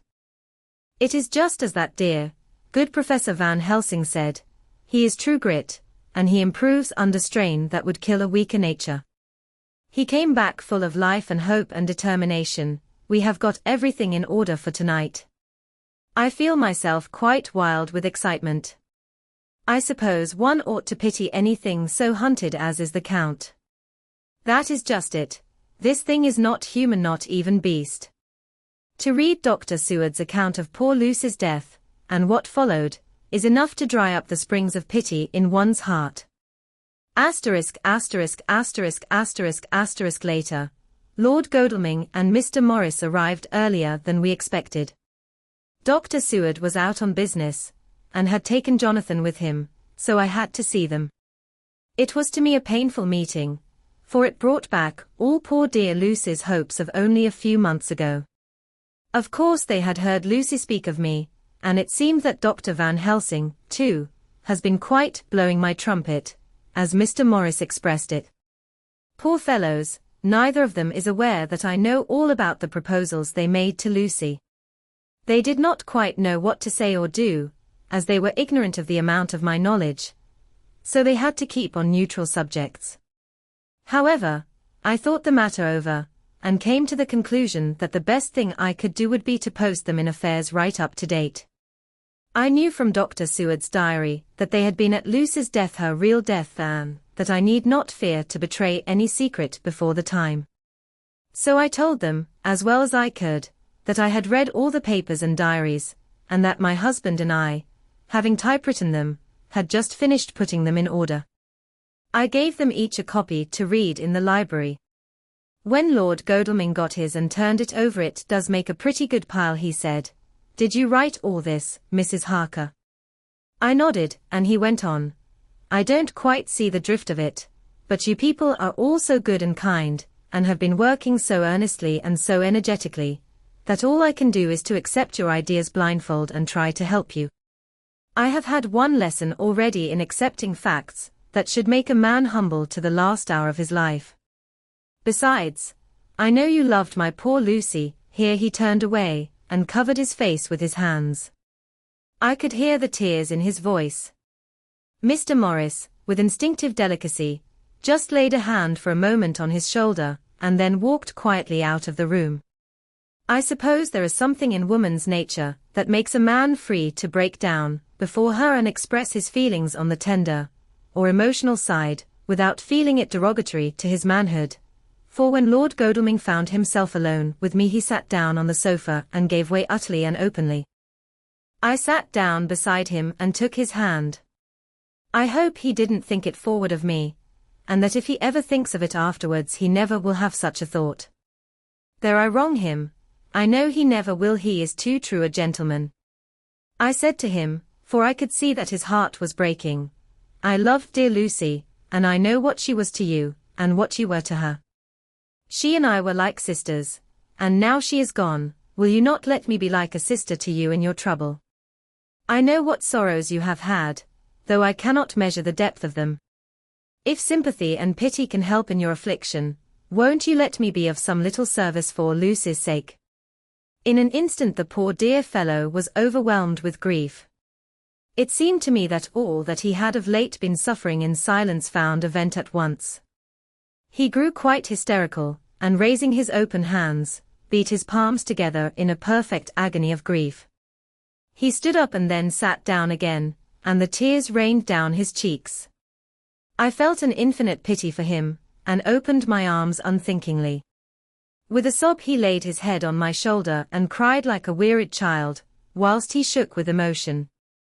We women have something of the mother in us that makes us rise above smaller matters. When the mother spirit is invoked, I felt this big sorrowing man's head resting on me, as though it were that of the baby that someday may lie on my bosom, and I stroked his hair as though he were my own child. I never thought at the time how strange it all was. After a little bit his sobs ceased, and he raised himself with an apology, though he made no disguise of his emotion. He told me that for days and nights past weary days, and sleepless nights he had been unable to speak with any one, as a man must speak in his time of sorrow. There was no woman whose sympathy could be given to him, or with whom, owing to the terrible circumstance with which his sorrow was surrounded, he could speak freely. I know now how I suffered, he said, as he dried his eyes, but I do not know even yet, and none other can ever know how much your sweet sympathy has been to me today. I shall know better in time, and believe me that, though I am not ungrateful now, my gratitude will grow with my understanding. You will let me be like a brother, will you not, for all our lives, for dear Lucy's sake? For dear Lucy's sake, I said as we clasped hands. And for your own sake, he added, for if a man's esteem and gratitude are ever worth the winning, you have won mine today. If ever the future should bring to you a time when you need a man's help, believe me, you will not call in vain. God grant that no such time may ever come to you to break the sunshine of your life, but if it should ever come, promise me that you will let me know.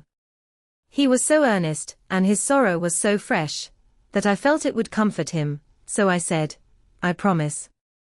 As I came along the corridor, I saw Mr. Morris looking out of a window. He turned as he heard my footsteps. How is Art? He said. Then noticing my red eyes, he went on, I see you have been comforting him. Poor old fellow. He needs it. No one but a woman can help a man when he is in trouble of the heart, and he had no one to comfort him. He bore his own trouble so bravely that my heart bled for him. I saw the manuscript in his hand, and I knew that when he read it he would realize how much I knew. So I said to him, I wish I could comfort all who suffer from the heart. Will you let me be your friend, and will you come to me for comfort if you need it? You will know, later on, why I speak. He saw that I was in earnest, and stooping, took my hand, and raising it to his lips, kissed it. It seemed but poor comfort to so brave and unselfish a soul, and impulsively I bent over and kissed him. The tears rose in his eyes, and there was a momentary choking in his throat. He said quite calmly, Little girl, you will never regret that true-hearted kindness, so long as ever you live. Then he went into the study to his friend. Little girl. The very words he had used to Lucy, and oh, but he proved himself a friend. Chapter 18 Dr. Seward's Diary 30 September. I got home at 5 o'clock, and found that Godalming and Morris had not only arrived, but had already studied the transcript of the various diaries and letters which Harker and his wonderful wife had made and arranged. Harker had not yet returned from his visit to the carrier's men, of whom Dr. Hennessy had written to me. Mrs. Harker gave us a cup of tea, and I can honestly say that, for the first time since I have lived in it, this old house seemed like home. When we had finished, Mrs. Harker said, Dr. Seward, may I ask a favor? I want to see your patient, Mr. Renfield. Do let me see him. What you have said of him in your diary interests me so much. She looked so appealing and so pretty that I could not refuse her, and there was no possible reason why I should. So I took her with me. When I went into the room, I told the man that a lady would like to see him, to which he simply answered, Why? She is going through the house, and wants to see every one in it, I answered. Oh, very well, he said, let her come in, by all means, but just wait a minute till I tidy up the place. His method of tidying was peculiar. He simply swallowed all the flies and spiders in the boxes before I could stop him. It was quite evident that he feared, or was jealous of, some interference. When he had got through his disgusting task, he said cheerfully, "Let the lady come in," and sat down on the edge of his bed with his head down, but with his eyelids raised so that he could see her as she entered. For a moment I thought that he might have some homicidal intent. I remembered how quiet he had been just before he attacked me in my own study, and I took care to stand where I could seize him at once if he attempted to make a spring at her. She came into the room with an easy gracefulness, which would at once command the respect of any lunatic, for easiness is one of the qualities mad people most respect. She walked over to him, smiling pleasantly, and held out her hand. "Good evening, Mr. Renfield," said she. "You see, I know you, for Dr. Seward has told me of you." He made no immediate reply, but eyed her all over intently with a set frown on his face. This look gave way to one of wonder, which merged in doubt. Then, to my intense astonishment, he said, "You're not the girl the doctor wanted to marry, are you?" "You can't be, you know, for she's dead." Mrs. Harker smiled sweetly as she replied, "Oh no.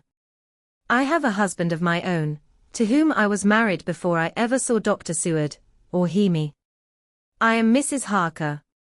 "Then what are you doing here?" "My husband and I are staying on a visit with Dr. Seward." "Then don't stay." "But why not?"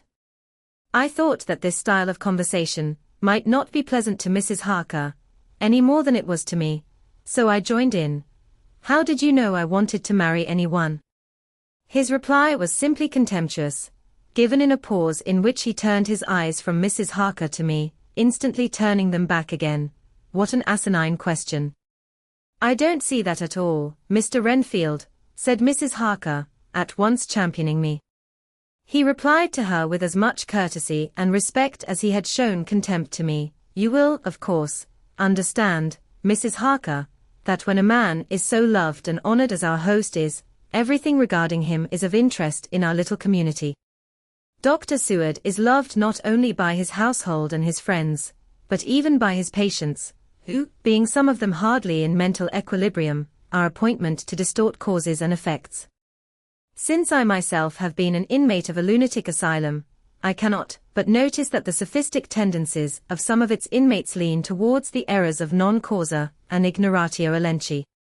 I positively opened my eyes at this new development.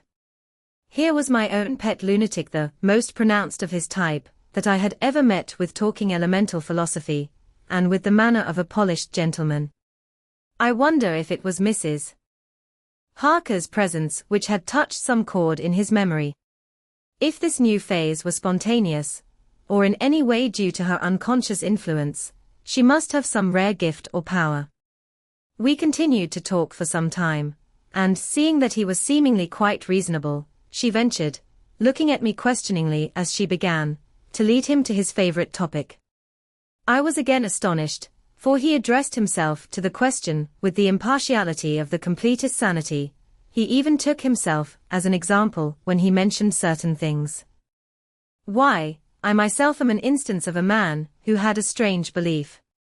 Indeed, it was no wonder that my friends were alarmed, and insisted on my being put under control.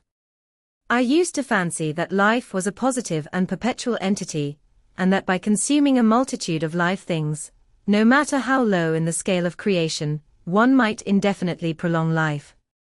At times I held the belief so strongly that I actually tried to take human life. The doctor here will bear me out that on one occasion, I tried to kill him for the purpose of strengthening my vital powers by the assimilation with my own body of his life through the medium of his blood, relying, of course, upon the scriptural phrase, "For the blood is the life." Though, indeed, the vendor of a certain nostrum has vulgarized the truism to the very point of contempt. "Isn't that true, doctor?" I nodded assent, for I was so amazed that I hardly knew what to either think or say.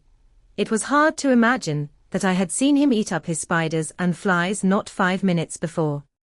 Looking at my watch, I saw that I should go to the station to meet Van Helsing, so I told Mrs. Harker that it was time to leave. She came at once, after saying pleasantly to Mr. Renfield, "Goodbye, and I hope I may see you often, under auspices pleasanter to yourself," to which, To my astonishment, he replied, "Goodbye, my dear. I pray God I may never see your sweet face again. May he bless and keep you." When I went to the station to meet Van Helsing, I left the boys behind me. Poor Art seemed more cheerful than he has been since Lucy first took ill, and Quincy is more like his own bright self than he has been for many a long day. Van Helsing stepped from the carriage with the eager nimbleness of a boy. He saw me at once, and rushed up to me, saying, "Ah, friend John, how goes all?" "Well, so. I have been busy, for I come here to stay if need be. All affairs are settled with me, and I have much to tell. Madam Mina is with you?" "Yes. And her so fine husband. And Arthur and my friend Quincy, they are with you, too."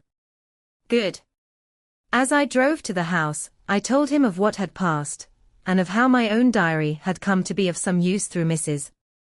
Harker's suggestion, at which the professor interrupted me. "Ah, that wonderful Madam Mina.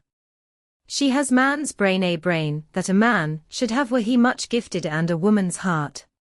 The good God fashioned her for a purpose, believe me, when he made that so good combination. Friend John, up to now fortune has made that woman of help to us. After tonight she must not have to do with this so terrible affair. It is not good that she run a risk so great. We men are determined, nay, are we not pledged, to destroy this monster, but it is no part for a woman.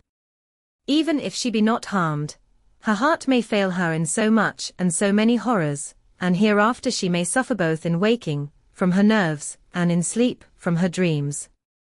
And besides, she is young woman and not so long married. There may be other things to think of some time, if not now. You tell me she has wrote all, then she must consult with us, but tomorrow she say goodbye to this work, and we go alone." I agreed heartily with him, and then I told him what we had found in his absence, that the house which Dracula had bought was the very next one to my own. He was amazed, and a great concern seemed to come on him. "Oh, that we had known it before," he said, "for then we might have reached him in time to save poor Lucy. However, the milk that is spilt cries not out afterwards, as you say. We shall not think of that, but go on our way to the end." Then he fell into a silence that lasted till we entered my own gateway.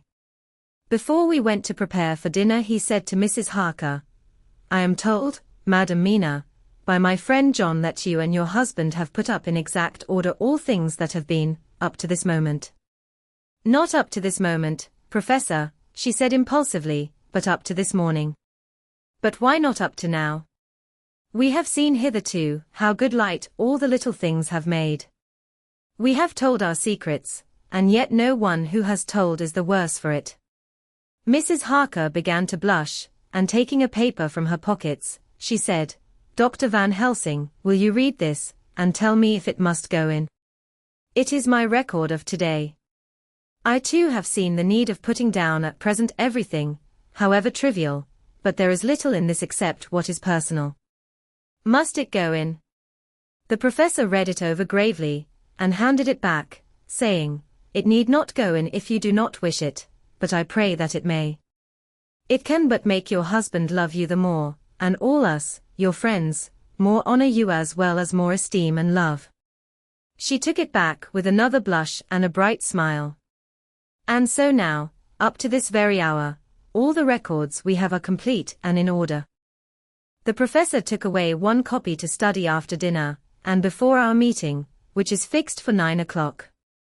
The rest of us have already read everything, so when we meet in the study we shall all be informed as to facts, and can arrange our plan of battle with this terrible and mysterious enemy. Mina Harker's Journal. 30 September, when we met in Dr. Seward's study 2 hours after dinner, which had been at 6 o'clock, we unconsciously formed a sort of board or committee. Professor Van Helsing took the head of the table, to which Dr. Seward motioned him as he came into the room. He made me sit next to him on his right, and asked me to act as secretary. Jonathan sat next to me. Opposite us were Lord Godalming, Dr. Seward, and Mr. Morris. Lord Godalming being next the professor, and Dr. Seward in the center. The professor said, "I may, I suppose, take it that we are all acquainted with the facts that are in these papers." We all expressed assent, and he went on, "Then it were, I think, good that I tell you something of the kind of enemy with which we have to deal. I shall then make known to you something of the history of this man, which has been ascertained for me. So we then can discuss how we shall act, and can take our measure according. There are such beings as vampires. Some of us have evidence that they exist. Even had we not the proof of our own unhappy experience, the teachings and the records of the past give proof enough for sane peoples. I admit that at the first I was skeptic. Were it not that through long years I have trained myself to keep an open mind, I could not have believed until such time as that fact thunder on my ear. See. I prove. Alas! Had I known at the first what now I know, nay, had I even guessed at him one so precious life had been spared to many of us who did love her. But that is gone, and we must so work, that other poor souls perish not, whilst we can save. The Nosferatu do not die like the bee when he sting once. He is only stronger, and being stronger, have yet more power to work evil. This vampire which is amongst us is of himself so strong in person as 20 men, he is of cunning more than mortal, for his cunning be the growth of ages. He have still the aids of necromancy, which is, as his etymology imply, the divination by the dead, and all the dead that he can come nigh to are for him at command. He is brute, and more than brute. He is devil in callous, and the heart of him is not. He can, within limitations, appear at will when and where, and in any of the forms that are to him. He can, within his range, direct the elements, the storm, the fog, the thunder. He can command all the meaner things, the rat, and the owl, and the bat, the moth, and the fox, and the wolf. He can grow and become small, and he can at times vanish and come unknown. How then are we to begin our strike to destroy him? How shall we find his where, and having found it, how can we destroy? My friends, this is much. It is a terrible task that we undertake, and there may be consequence to make the brave shudder. For if we fail in this our fight, he must surely win, and then where end we? Life is nothing's, I heed him not. But to fail here, is not mere life or death. It is that we become as him, that we henceforward become foul things of the night like him, without heart or conscience, preying on the bodies and the souls of those we love best. To us forever are the gates of heaven shut, for who shall open them to us again? We go on for all time abhorred by all, a blot on the face of God's sunshine, an arrow in the side of him who died for man. But we are face to face with duty, and in such case must we shrink. For me, I say, no, but then I am old, and life, with his sunshine, his fair places, his song of birds, his music and his love, lie far behind. You others are young. Some have seen sorrow, but there are fair days yet in store. What say you? Whilst he was speaking, Jonathan had taken my hand. I feared, oh so much, that the appalling nature of our danger was overcoming him when I saw his hand stretch out, but it was life to me to feel its touch, so strong, so self-reliant, so resolute.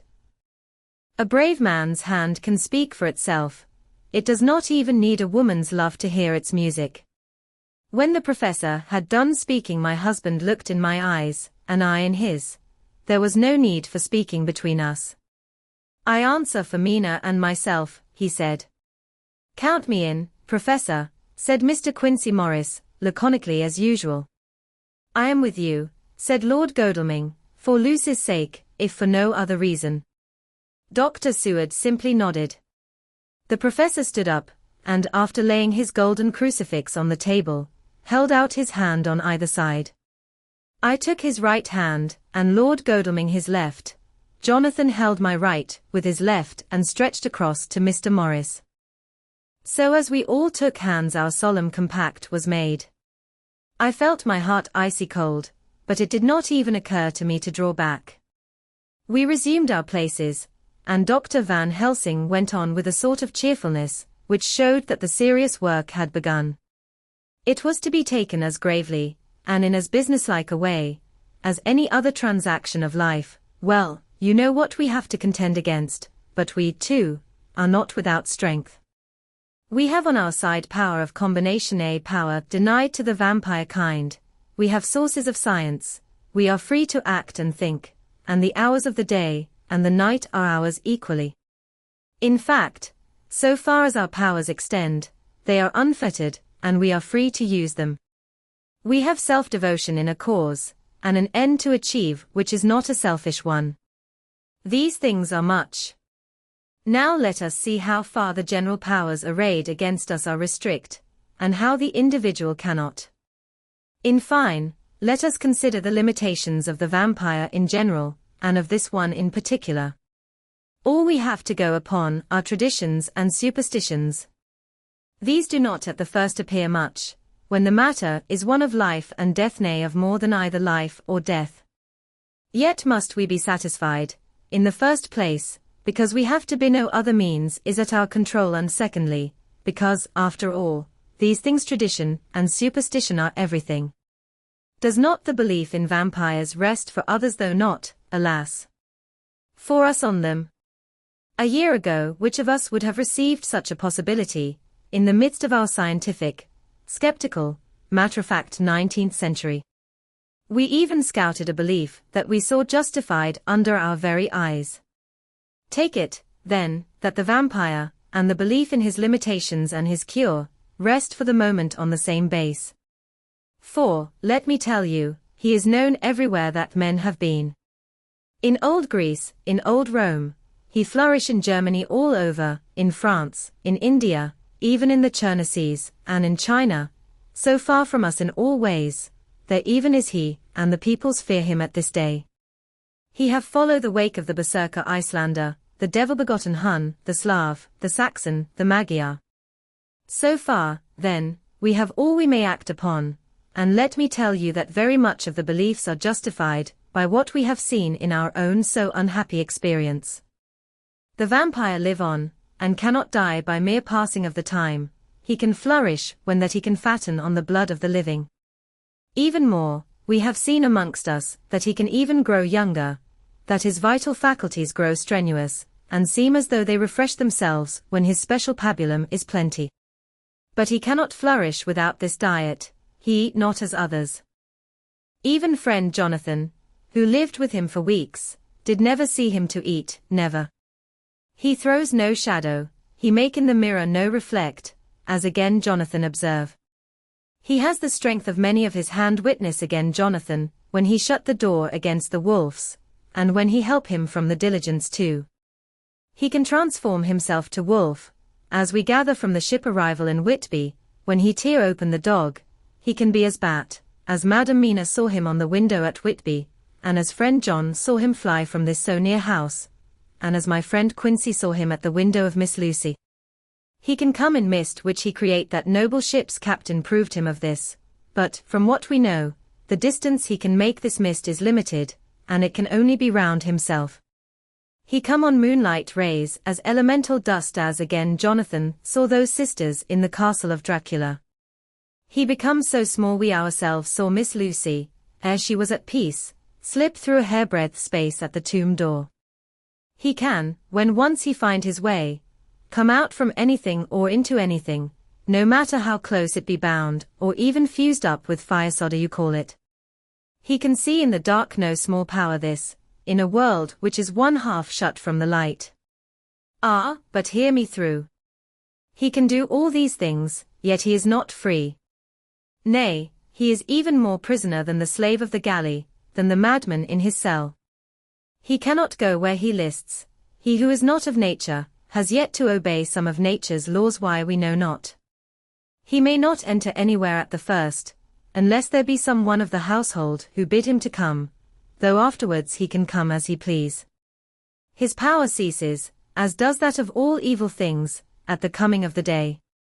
Only at certain times can he have limited freedom. If he be not at the place whither he is bound, he can only change himself at noon or at exact sunrise or sunset. These things are we told, and in this record of ours we have proof by inference. Thus, whereas he can do as he will within his limit, when he have his earth home, his coffin home, his hell home, the place unhallowed, as we saw when he went to the grave of the suicide at Whitby, still at other time he can only change when the time come. It is said, too, that he can only pass running water at the slack, or the flood of the tide. Then there are things which so afflict him that he has no power, as the garlic that we know of, and as for things sacred, as this symbol, my crucifix, that was amongst us even now when we resolve, to them he is nothing, but in their presence he take his place far off and silent with respect. There are others, too, which I shall tell you of, lest in our seeking we may need them. The branch of wild rose on his coffin keep him, that he move not from it. A sacred bullet fired into the coffin kill him so that he be true dead, and as for the stake through him, we know already of its peace, or the cut-off head that giveth rest. We have seen it with our eyes. Thus when we find the habitation of this man that was, we can confine him to his coffin and destroy him, if we obey what we know. But he is clever. I have asked my friend Arminius, of Budapest University, to make his record, and from all the means that are, he tell me of what he has been. He must, indeed, have been that voivode Dracula who won his name against the Turk, over the great river on the very frontier of Turkeyland. If it be so, then was he no common man, for in that time, and for centuries after, he was spoken of as the cleverest and the most cunning, as well as the bravest of the sons of the land beyond the forest. That mighty brain and that iron resolution went with him to his grave, and are even now arrayed against us. The Draculas were, says Arminius, a great and noble race, though now and again were scions who were held by their coevals to have had dealings with the evil one. They learned his secrets in the scholarments, amongst the mountains over Lake Hermannstadt, where the devil claims the 10th scholar as his due. In the records are such words as Stragoica witch, or dog, and Pokal Satan and hell, and in one manuscript this very Dracula is spoken of as Wampa, which we all understand too well. There have been from the loins of this very one great men, and good women, and their graves make sacred the earth where alone this foulness can dwell. For it is not the least of its terrors that this evil thing is rooted deep in all good, in soil barren of holy memories it cannot rest. Whilst they were talking Mr. Morris was looking steadily at the window, and he now got up quietly, and went out of the room. There was a little pause, and then the professor went on, and now we must settle what we do. We have here much data, and we must proceed to lay out our campaign. We know from the inquiry of Jonathan, that from the castle to Whitby came 50 boxes of earth, all of which were delivered at Carfax. We also know that at least some of these boxes have been removed. It seems to me that our first step should be to ascertain whether all the rest remain in the house beyond that wall where we look today, or whether any more have been removed. If the latter, we must trace. Here we were interrupted in a very startling way. Outside the house came the sound of a pistol shot.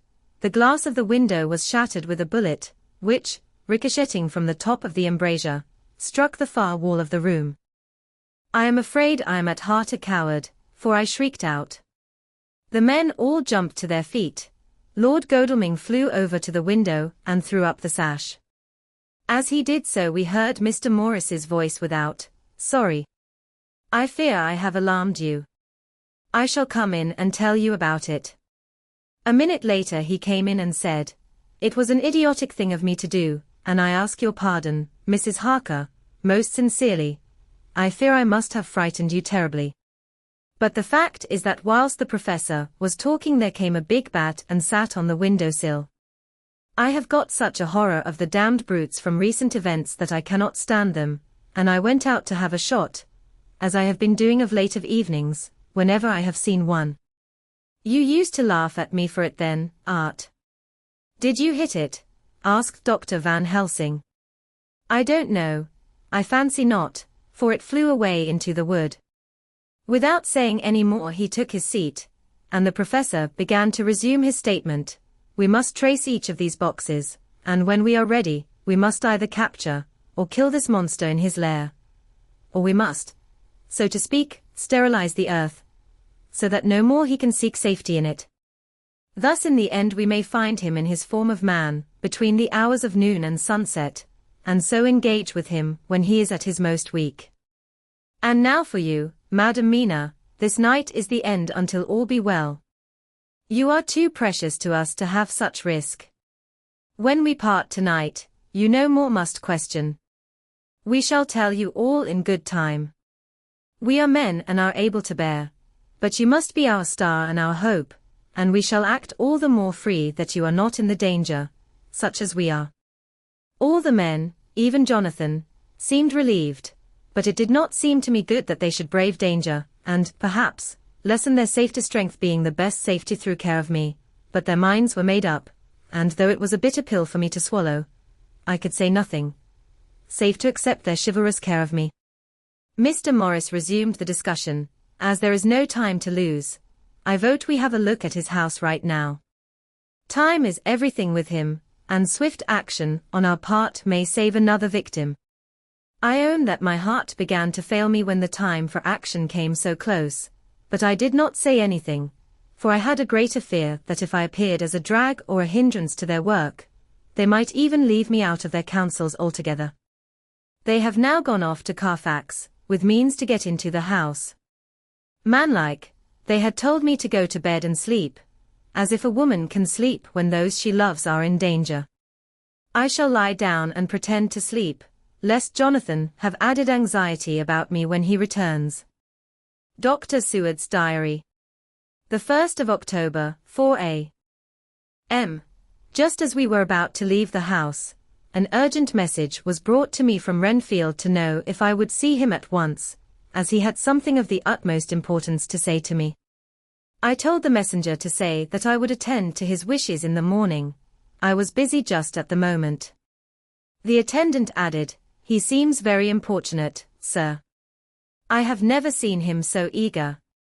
I don't know but what, if you don't see him soon, he will have one of his violent fits." I knew the man would not have said this without some cause, so I said, "All right. I'll go now," and I asked the others to wait a few minutes for me, as I had to go and see my patient. "Take me with you, friend John," said the professor. "His case in your diary interests me much, and it had bearing, too, now and again on our case. I should much like to see him, and especially when his mind is disturbed." "May I come also?" asked Lord Godalming. "Me too," said Quincy Morris. "May I come?" said Harker. I nodded, and we all went down the passage together. We found him in a state of considerable excitement, but far more rational in his speech and manner than I had ever seen him. There was an unusual understanding of himself, which was unlike anything I had ever met with in a lunatic, and he took it for granted that his reasons would prevail with others entirely sane. We all four went into the room, but none of the others at first said anything. His request was that I would at once release him from the asylum and send him home. This he backed up with arguments regarding his complete recovery, and adduced his own existing sanity. "I appeal to your friends," he said, "they will, perhaps, not mind sitting in judgment on my case. By the way, you have not introduced me." I was so much astonished, that the oddness of introducing a madman in an asylum did not strike me at the moment, and, besides, there was a certain dignity in the man's manner, so much of the habit of equality, that I at once made the introduction: Lord Godalming, Professor Van Helsing, Mr. Quincy Morris of Texas, Mr. Renfield. He shook hands with each of them, saying in turn, "Lord Godalming, I had the honor of seconding your father at the Wyndham. I grieve to know, by your holding the title, that he is no more. He was a man loved and honored by all who knew him, and in his youth was, I have heard, the inventor of a burnt rum punch, much patronized on Derby night. Mr. Morris, you should be proud of your great state. Its reception into the Union was a precedent, which may have far-reaching effects hereafter, when the pole and the tropics may hold alliance to the stars and stripes. The power of treaty may yet prove a vast engine of enlargement, when the Monroe Doctrine takes its true place as a political fable. What shall any man say of his pleasure at meeting Van Helsing? Sir, I make no apology for dropping all forms of conventional prefix. When an individual has revolutionized therapeutics by his discovery of the continuous evolution of brain matter, conventional forms are unfitting, since they would seem to limit him to one of a class. You, gentlemen, who by nationality, by heredity, or by the possession of natural gifts, are fitted to hold your respective places in the moving world, I take to witness that I am as sane as at least the majority of men who are in full possession of their liberties. And I am sure that you, Dr. Seward, humanitarian and medico-jurist as well as scientist, will deem it a moral duty to deal with me as one to be considered as under exceptional circumstances. He made this last appeal with a courtly air of conviction, which was not without its own charm. I think we were all staggered. For my own part, I was under the conviction, despite my knowledge of the man's character and history, that his reason had been restored, and I felt under a strong impulse to tell him that I was satisfied as to his sanity, and would see about the necessary formalities for his release in the morning. I thought it better to wait, however, before making so grave a statement, for of old I knew the sudden changes to which this particular patient was liable. So I contented myself with making a general statement that he appeared to be improving very rapidly, that I would have a longer chat with him in the morning, and would then see what I could do in the direction of meeting his wishes. This did not at all satisfy him, for he said quickly, "But I fear, Dr. Seward, that you hardly apprehend my wish. I desire to go at once here now this very hour this very moment, if I may. Time presses, and in our implied agreement with the old scytheman it is of the essence of the contract. I am sure it is only necessary to put before so admirable a practitioner as Dr. Seward so simple, yet so momentous a wish, to ensure its fulfillment." He looked at me keenly, and seeing the negative in my face, turned to the others, and scrutinized them closely. Not meeting any sufficient response, he went on, "Is it possible that I have erred in my supposition?" "You have," I said frankly, but at the same time, as I felt, brutally. There was a considerable pause, and then he said slowly, "Then I suppose I must only shift my ground of request. Let me ask for this concession boon, privilege, what you will. I am content to implore in such a case, not on personal grounds, but for the sake of others. I am not at liberty to give you the whole of my reasons, but you may, I assure you, take it from me that they are good ones, sound and unselfish, and spring from the highest sense of duty. Could you look, sir, into my heart, you would approve to the full the sentiments which animate me. Nay, more, you would count me amongst the best and truest of your friends." Again he looked at us all keenly. I had a growing conviction that this sudden change of his entire intellectual method was but yet another form or phase of his madness, and so determined to let him go on a little longer, knowing from experience that he would, like all lunatics, give himself away in the end. Van Helsing was gazing at him with a look of utmost intensity, his bushy eyebrows almost meeting with the fixed concentration of his look. He said to Renfield in a tone which did not surprise me at the time, but only when I thought of it afterwards, for it was as of one addressing an equal, "Can you not tell frankly your real reason for wishing to be free tonight? I will undertake that if you will satisfy even me, a stranger, without prejudice, and with the habit of keeping an open mind, Dr. Seward will give you, at his own risk and on his own responsibility, the privilege you seek." He shook his head sadly, and with a look of poignant regret on his face. The professor went on, "Come, sir, bethink yourself. You claim the privilege of reason in the highest degree, since you seek to impress us with your complete reasonableness. You do this, whose sanity we have reason to doubt, since you are not yet released from medical treatment for this very defect. If you will not help us in our effort to choose the wisest course, how can we perform the duty which you yourself put upon us? Be wise, and help us, and if we can we shall aid you to achieve your wish." He still shook his head as he said, "Dr. Van Helsing, I have nothing to say. Your argument is complete, and if I were free to speak I should not hesitate a moment, but I am not my own master in the matter. I can only ask you to trust me. If I am refused, the responsibility does not rest with me. I thought it was now time to end the scene, which was becoming too comically grave. So I went towards the door, simply saying, "Come, my friends, we have work to do. Good night." As, however, I got near the door, a new change came over the patient. He moved towards me so quickly that for the moment I feared that he was about to make another homicidal attack. My fears, however, were groundless, for he held up his two hands imploringly, and made his petition in a moving manner. As he saw that the very excess of his emotion was militating against him, by restoring us more to our old relations, he became still more demonstrative. I glanced at Van Helsing, and saw my conviction reflected in his eyes. So I became a little more fixed in my manner, if not more stern, and motioned to him that his efforts were unavailing. I had previously seen something of the same constantly growing excitement in him, when he had to make some request of which at the time he had thought much, such, for instance, as when he wanted a cat. And I was prepared to see the collapse into the same sullen acquiescence on this occasion. My expectation was not realized, for, when he found that his appeal would not be successful, he got into quite a frantic condition. He threw himself on his knees, and held up his hands, wringing them in plaintive supplication, and poured forth a torrent of entreaty, with the tears rolling down his cheeks, and his whole face and form expressive of the deepest emotion. "Let me entreat you, Dr. Seward, oh, let me implore you, to let me out of this house at once.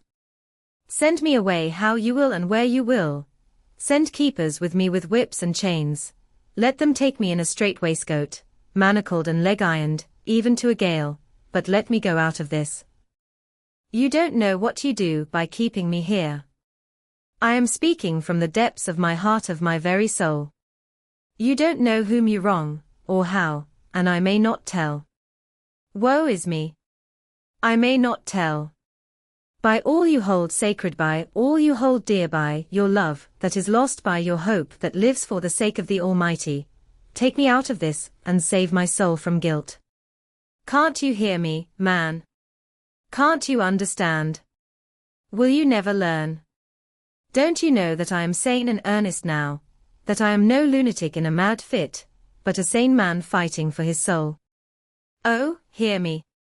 Hear me. Let me go. Let me go. Let me go. I thought that the longer this went on the wilder he would get, and so would bring on a fit. So I took him by the hand and raised him up. Come, I said sternly, no more of this, we have had quite enough already. Get to your bed and try to behave more discreetly. He suddenly stopped and looked at me intently for several moments.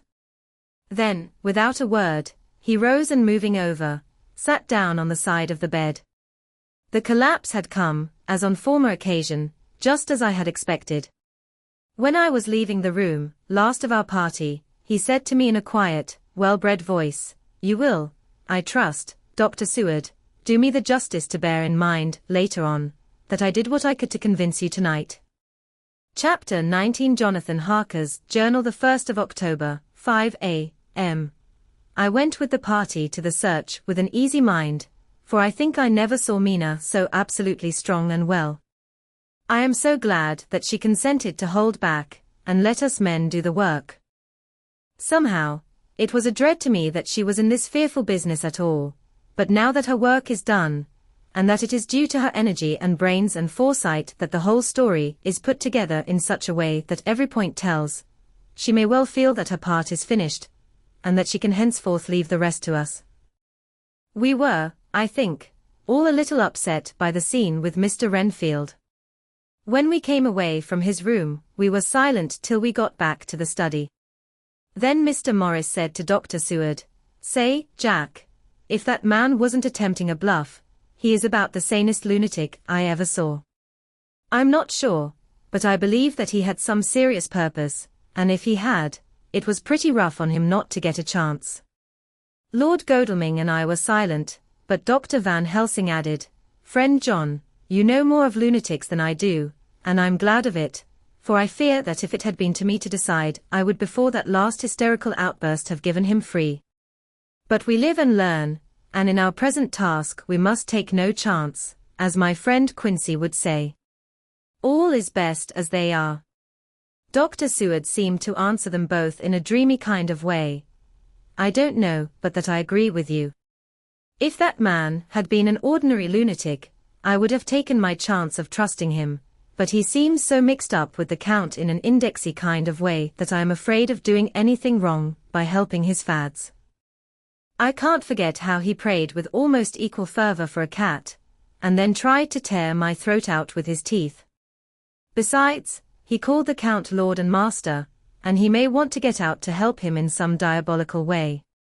That horrid thing has the wolves and the rats and his own kind to help him, so I suppose he isn't above trying to use a respectable lunatic. He certainly did seem earnest, though. I only hope we have done what is best. These things, in conjunction with the wild work we have in hand, help to unnerve a man. The professor stepped over, and laying his hand on his shoulder, said in his grave, kindly way, "Friend John, have no fear. We are trying to do our duty in a very sad and terrible case. We can only do as we deem best. What else have we to hope for, except the pity of the good God?" Lord Godalming had slipped away for a few minutes, but now he returned. He held up a little silver whistle, as he remarked, "That old place may be full of rats, and if so, I've got an antidote on call." Having passed the wall, we took our way to the house, taking care to keep in the shadows of the trees on the lawn when the moonlight shone out. When we got to the porch, the professor opened his bag and took out a lot of things, which he laid on the step, sorting them into 4 little groups, evidently one for each. Then he spoke, "My friends, we are going into a terrible danger, and we need arms of many kinds. Our enemy is not merely spiritual. Remember that he has the strength of 20 men, and that, though our necks or our windpipes are of the common kind and therefore breakable, or crushable, his are not amenable to mere strength. A stronger man, or a body of men more strong in all than him, can at certain times hold him, but they cannot hurt him as we can be hurt by him. We must, therefore, guard ourselves from his touch. Keep this near your heart." As he spoke he lifted a little silver crucifix, and held it out to me. I being nearest to him, "Put these flowers round your neck." Here he handed to me a wreath of withered garlic blossoms, for other enemies more mundane, this revolver and this knife, and for aid in all, these so small electric lamps, which you can fasten to your breast, and for all, and above all at the last, this, which we must not desecrate needless. This was a portion of sacred wafer, which he put in an envelope and handed to me. Each of the others was similarly equipped. "Now," he said, "Friend John, where are the skeleton keys? If so that we can open the door, we need not break house by the window, as before at Miss Lucy's." Dr. Seward tried 1 or 2 skeleton keys, his mechanical dexterity as a surgeon standing him in good stead. Presently he got one to suit. After a little play back and forward the bolt yielded, and with a rusty clang, shot back. We pressed on the door, the rusty hinges creaked, and it slowly opened. It was startlingly like the image conveyed to me in Dr. Seward's diary of the opening of Miss Westenra's tomb. I fancy that the same idea seemed to strike the others, for with one accord they shrank back. The professor was the first to move forward, and stepped into the open door. "In manus tuas, Domin," he said, crossing himself as he passed over the threshold. We closed the door behind us, lest when we should have lit our lamps we should possibly attract attention from the road. The professor carefully tried the lock, lest we might not be able to open it from within should we be in a hurry making our exit. Then we all lit our lamps and proceeded on our search. The light from the tiny lamps fell in all sorts of odd forms, as the rays crossed each other, or the opacity of our bodies threw great shadows. I could not for my life get away from the feeling that there was someone else amongst us. I suppose it was the recollection, so powerfully brought home to me by the grim surroundings, of that terrible experience in Transylvania. I think the feeling was common to us all, for I noticed that the others kept looking over their shoulders at every sound and every new shadow, just as I felt myself doing. The whole place was thick with dust. The floor was seemingly inches deep, except where there were recent footsteps, in which on holding down my lamp I could see marks of hobnails where the dust was cracked. The walls were fluffy and heavy with dust, and in the corners were masses of spiders' webs, whereon the dust had gathered till they looked like old tattered rags, as the weight had torn them partly down. On a table in the hall was a great bunch of keys, with a time-yellowed label on each. They had been used several times, for on the table were several similar rents in the blanket of dust, similar to that exposed when the professor lifted them. He turned to me and said, "You know this place, Jonathan.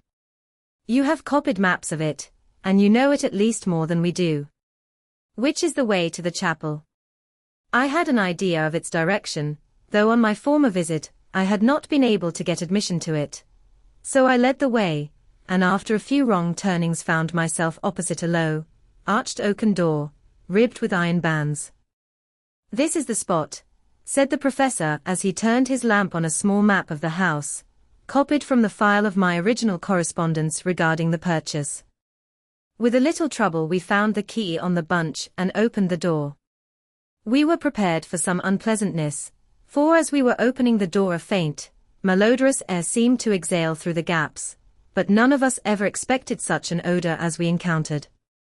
None of the others had met the Count at all at close quarters, and when I had seen him he was either in the fasting stage of his existence in his rooms or, when he was gloated with fresh blood, in a ruined building open to the air. But here the place was small and close, and the long disuse had made the air stagnant and foul. There was an earthy smell, as of some dry miasma, which came through the fouler air. But as to the odor itself, how shall I describe it? It was not alone that it was composed of all the ills of mortality, and with the pungent, acrid smell of blood, but it seemed as though corruption had become itself corrupt. 4. It sickens me to think of it. Every breath exhaled by that monster seemed to have clung to the place and intensified its loathsomeness. Under ordinary circumstances, such a stench would have brought our enterprise to an end, but this was no ordinary case, and the high and terrible purpose in which we were involved gave us a strength which rose above merely physical considerations. After the involuntary shrinking consequent on the first nauseous whiff, we one and all set about our work, as though that loathsome place were a garden of roses. We made an accurate examination of the place, the professor saying as we began, "The first thing is to see how many of the boxes are left. We must then examine every hole and corner and cranny, and see if we cannot get some clue as to what has become of the rest." A glance was sufficient to show how many remained, for the great earth chests were bulky, and there was no mistaking them. There were only 29 left out of the 50. Once I got a fright, for, seeing Lord Godalming suddenly turn, and look out of the vaulted door into the dark passage beyond, I looked too, and for an instant my heart stood still. Somewhere, looking out from the shadow, I seemed to see the high lights of the Count's evil face, the ridge of the nose, the red eyes, the red lips, the awful pallor. It was only for a moment, for, as Lord Godalming said, I thought I saw a face, but it was only the shadows, and resumed his inquiry. I turned my lamp in the direction, and stepped into the passage. There was no sign of any one, and as there were no corners, no doors, no aperture of any kind, but only the solid walls of the passage, there could be no hiding place even for him. I took it that fear had helped imagination, and said nothing. A few minutes later I saw Morris step suddenly back from a corner, which he was examining. We all followed his movements with our eyes, for undoubtedly some nervousness was growing on us, and we saw a whole mass of phosphorescence, which twinkled like stars. We all instinctively drew back. The whole place was becoming alive with rats. For a moment or two we stood appalled, all save Lord Godalming, who was seemingly prepared for such an emergency. Rushing over to the great ironbound oaken door, which Dr. Seward had described from the outside, and which I had seen myself, he turned the key in the lock, drew the huge bolts, and swung the door open. Then, taking his little silver whistle from his pocket, he blew a low, shrill call. It was answered from behind Dr. Seward's house, by the yelping of dogs, and after about a minute 3 terriers came dashing round the corner of the house. Unconsciously we had all moved towards the door, and as we moved I noticed that the dust had been much disturbed. The boxes which had been taken out had been brought this way. But even in the minute that had elapsed the number of the rats had vastly increased. They seemed to swarm over the place all at once, till the lamplight, shining on their moving dark bodies and glittering, baleful eyes, made the place look like a bank of earth set with fireflies. The dogs dashed on, but at the threshold suddenly stopped and snarled, and then, simultaneously lifting their noses, began to howl in most lugubrious fashion. The rats were multiplying in thousands, and we moved out. Lord Godalming lifted one of the dogs, and carrying him in, placed him on the floor. The instant his feet touched the ground he seemed to recover his courage, and rushed at his natural enemies. They fled before him so fast that before he had shaken the life out of a score, the other dogs, who had by now been lifted in the same manner, had but small prey ere the whole mass had vanished. With their going it seemed as if some evil presence had departed, for the dogs frisked about and barked merrily as they made sudden darts at their prostrate foes, and turned them over and tossed them in the air with vicious shakes. We all seemed to find our spirits rise. Whether it was the purifying of the deadly atmosphere by the opening of the chapel door, or the relief which we experienced by finding ourselves in the open I know not, but most certainly the shadow of dread seemed to slip from us like a robe, and the occasion of our coming lost something of its grim significance, though we did not slacken a whit in our resolution. We closed the outer door and barred and locked it, and bringing the dogs with us, began our search of the house. We found nothing throughout except dust in extraordinary proportions, and all untouched save for my own footsteps, when I had made my first visit. Never once did the dogs exhibit any symptom of uneasiness, and even when we returned to the chapel they frisked about as though they had been rabbit hunting in a summer wood. The morning was quickening in the east when we emerged from the front. Dr. Van Helsing had taken the key of the hall door from the bunch, and locked the door in orthodox fashion, putting the key into his pocket when he had done. So far, he said, our night has been eminently successful. No harm has come to us such as I feared might be, and yet we have ascertained how many boxes are missing. More than all do I rejoice that this, our first and perhaps our most difficult and dangerous step, has been accomplished without the bringing thereinto our most sweet Madam Mina, or troubling her waking or sleeping thoughts with sights and sounds and smells of horror, which she might never forget. One lesson, too, we have learned, if it be allowable to argue a particulari, that the brute beasts, which are to the Count's command, are yet themselves not amenable to his spiritual power, for look, these rats that would come to his call, just as from his castle top he summoned the wolves to your going, and to that poor mother's cry, though they come to him, they run pell-mell from the so little dogs of my friend Arthur. We have other matters before us, other dangers, other fears, and that monster he has not used his power over the brute world for the only or the last time tonight. So be it that he has gone elsewhere. Good. It has given us opportunity to cry check in some ways in this chess game, which we play for the stake of human souls. And now let us go home. The dawn is close at hand, and we have reason to be content with our first night's work.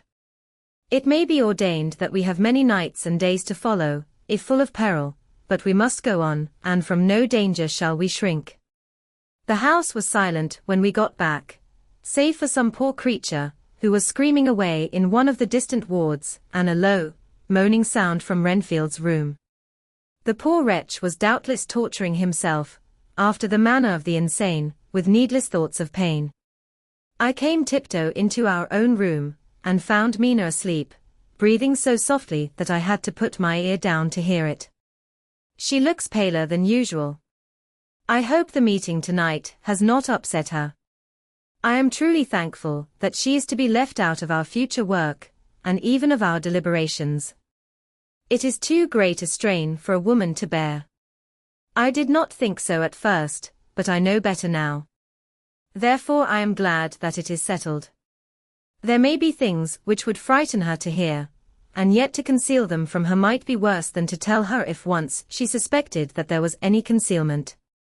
Henceforth our work is to be a sealed book to her, till at least such time as we can tell her that all is finished, and the earth free from a monster of the nether world. I dare say it will be difficult to begin to keep silence after such confidence as ours, but I must be resolute, and tomorrow I shall keep dark over tonight's doings, and shall refuse to speak of anything that has happened. I rest on the sofa, so as not to disturb her. ************** The 1st of October, later. I suppose it was natural that we should have all overslept ourselves, for the day was a busy one, and the night had no rest at all. Even Mina must have felt its exhaustion, for though I slept till the sun was high, I was awake before her, and had to call 2 or 3 times before she awoke. Indeed, she was so sound asleep that for a few seconds she did not recognize me, but looked at me with a sort of blank terror, as one looks who has been waked out of a bad dream. She complained a little of being tired, and I let her rest till later in the day. We now know of 21 boxes having been removed, and if it be that several were taken in any of these removals we may be able to trace them all. Such will, of course, immensely simplify our labor, and the sooner the matter is attended to the better. I shall look up Thomas Snelling today. Dr. Seward's Diary. 1 October. It was towards noon when I was awakened by the professor walking into my room. He was more jolly and cheerful than usual, and it is quite evident that last night's work has helped to take some of the brooding weight off his mind. After going over the adventure of the night he suddenly said, "Your patient interests me much. May it be that with you I visit him this morning? Or if that you are too occupied, I can go alone if it may be. It is a new experience to me to find a lunatic who talk philosophy and reason so sound. I had some work to do which pressed, so I told him that if he would go alone I would be glad, as then I should not have to keep him waiting. So I called an attendant and gave him the necessary instructions. Before the professor left the room I cautioned him against getting any false impression from my patient. But, he answered, I want him to talk of himself and of his delusion as to consuming live things. He said to Madam Mina, as I see in your diary of yesterday, that he had once had such a belief. Why do you smile, friend John? Excuse me, I said, but the answer is here. I laid my hand on the typewritten matter. When our sane and learned lunatic made that very statement of how he used to consume life, his mouth was actually nauseous with the flies and spiders which he had eaten just before Mrs. Harker entered the room. Van Helsing smiled in turn. Good, he said. Your memory is true, friend John. I should have remembered. And yet it is this very obliquity of thought and memory which makes mental disease such a fascinating study. Perhaps I may gain more knowledge out of the folly of this madman than I shall from the teaching of the most wise. Who knows? I went on with my work, and before long was through that in hand. It seemed that the time had been very short indeed, but there was Van Helsing back in the study. Do I interrupt? He asked politely as he stood at the door. Not at all, I answered. Come in. My work is finished, and I am free. I can go with you now, if you like. It is needless. I have seen him. Well? I fear that he does not appraise me at much. Our interview was short. When I entered his room he was sitting on a stool in the center, with his elbows on his knees, and his face was the picture of sullen discontent. I spoke to him as cheerfully as I could, and with such a measure of respect as I could assume. He made no reply whatever. Don't you know me? I asked. His answer was not reassuring. I know you well enough, you are the old fool Van Helsing. I wish you would take yourself and your idiotic brain theories somewhere else. Damn all thick-headed Dutchman. Not a word more would he say, but sat in his implacable sullenness, as indifferent to me as though I had not been in the room at all. Thus departed for this time my chance of much learning from this so clever lunatic. So I shall go, if I may, and cheer myself with a few happy words with that sweet soul Madam Mina. Friend John, it does rejoice me unspeakable that she is no more to be pained, no more to be worried with our terrible things. Though we shall much miss her help, it is better so. I agree with you with all my heart, I answered earnestly, for I did not want him to weaken in this matter. Mrs. Harker is better out of it. Things are quite bad enough for us, all men of the world, and who have been in many tight places in our time, but it is no place for a woman, and if she had remained in touch with the affair, it would in time infallibly have wrecked her. So Van Helsing has gone to confer with Mrs. Harker, and Harker, Quincy and Art are all out following up the clues as to the earth boxes. I shall finish my round of work, and we shall meet tonight. Mina Harker's Journal. 1 October. It is strange to me to be kept in the dark as I am today, after Jonathan's full confidence for so many years, to see him manifestly avoid certain matters, and those the most vital of all. This morning I slept late after the fatigues of yesterday, and though Jonathan was late too, he was the earlier. He spoke to me before he went out, never more sweetly or tenderly, but he never mentioned a word of what had happened in the visit to the Count's house. And yet he must have known how terribly anxious I was. Poor dear fellow. I suppose it must have distressed him even more than it did me. They all agreed that it was best that I should not be drawn further into this awful work, and I acquiesced. But to think that he keeps anything from me. And now I am crying like a silly fool, when I know it comes from my husband's great love and from the good wishes of those other strong men. That has done me good. Well, some day Jonathan will tell me all, and lest it should ever be that he should think for a moment that I kept anything from him, I still keep my journal as usual.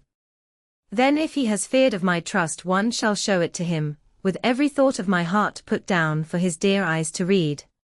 I feel strangely sad and low-spirited today. I suppose it is the reaction from the terrible excitement. Last night I went to bed when the men had gone, simply because they told me to. I didn't feel sleepy, and I did feel full of devouring anxiety. I kept thinking over everything that has been ever since Jonathan came to see me in London, and it all seems like a horrible tragedy, with fate pressing on relentlessly to some destined end.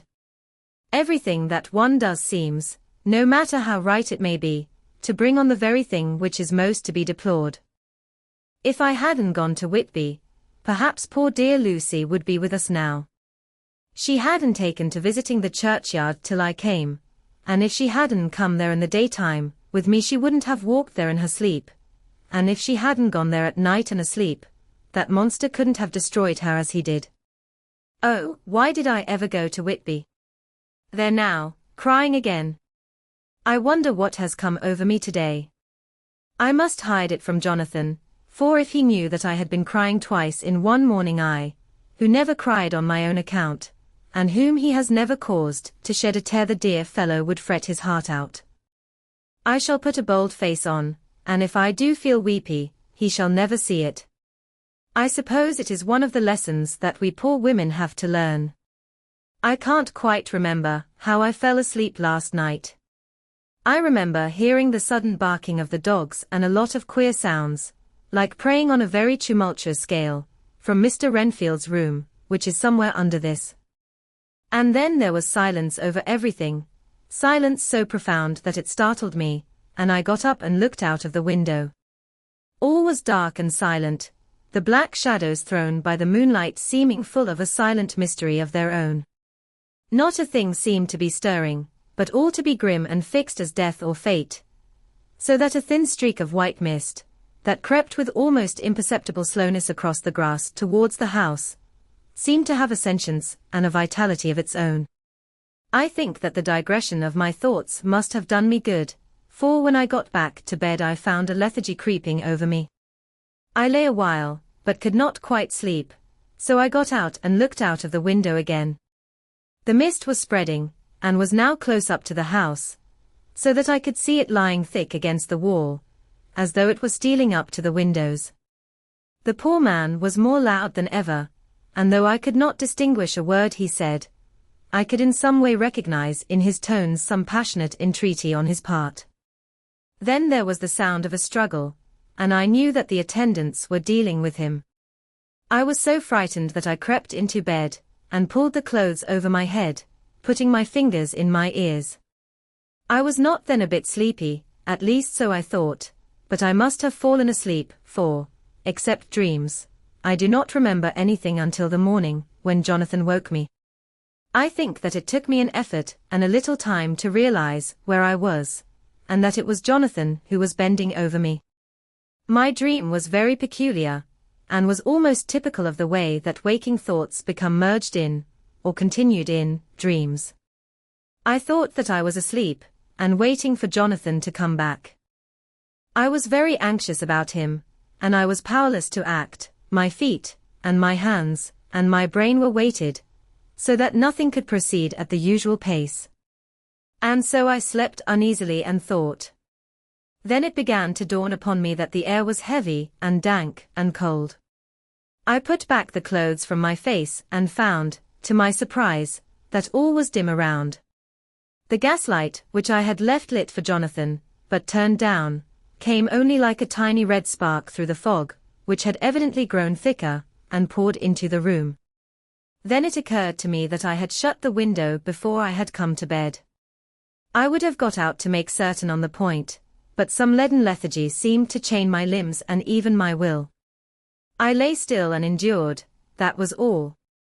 I closed my eyes, but could still see through my eyelids.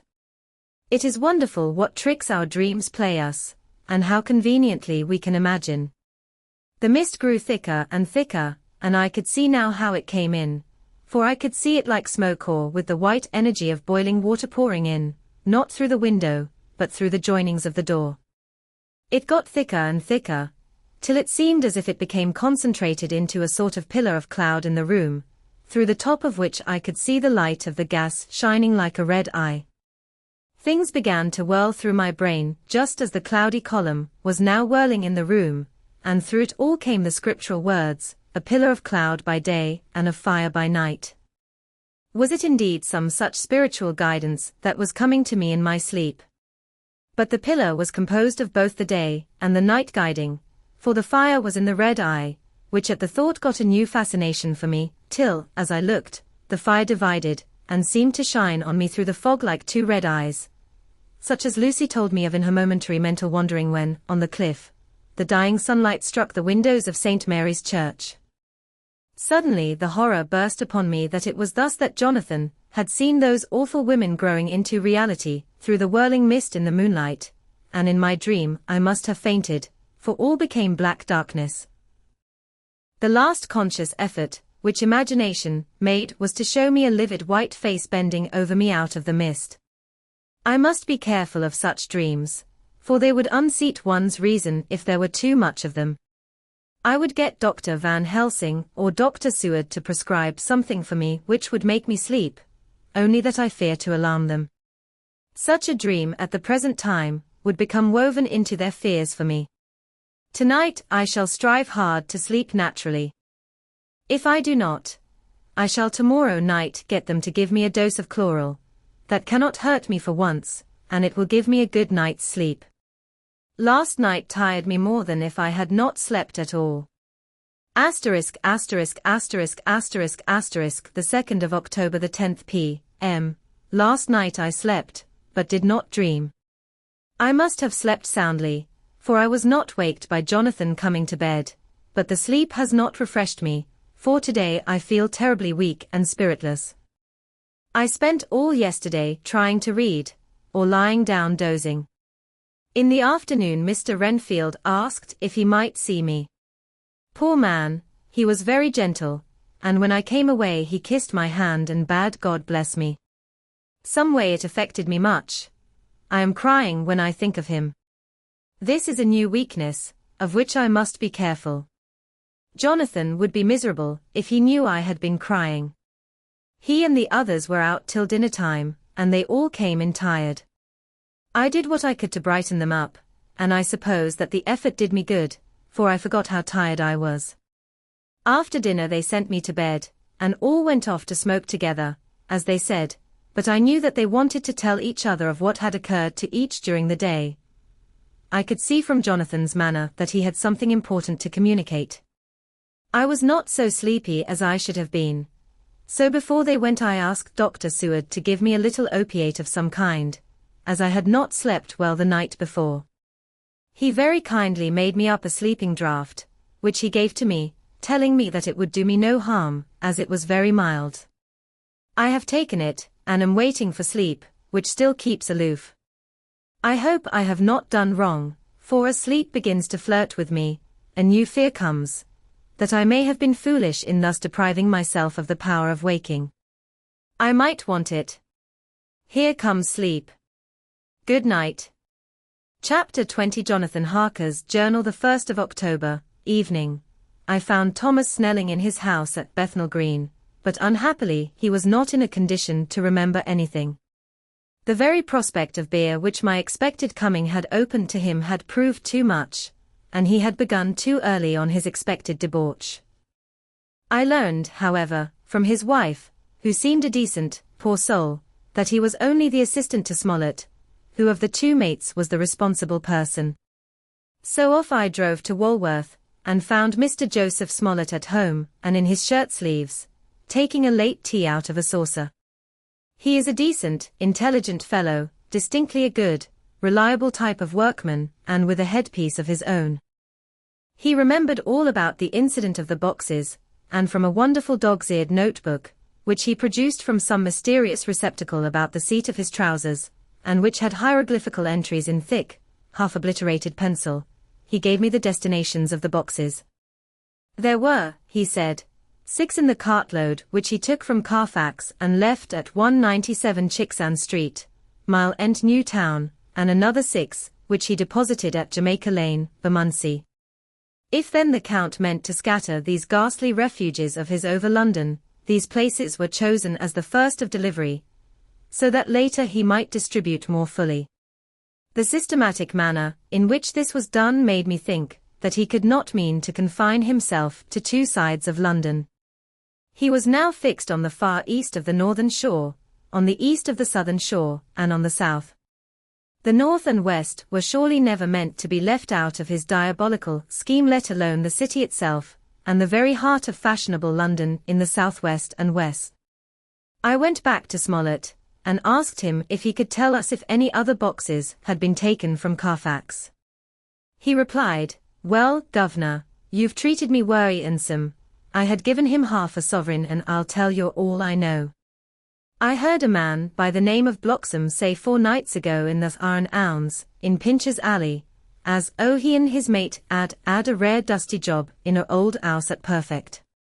There ain't many such jobs as this 'ere, and I'm thinking that maybe Sam Bloxham could tell ye summat." I asked if he could tell me where to find him.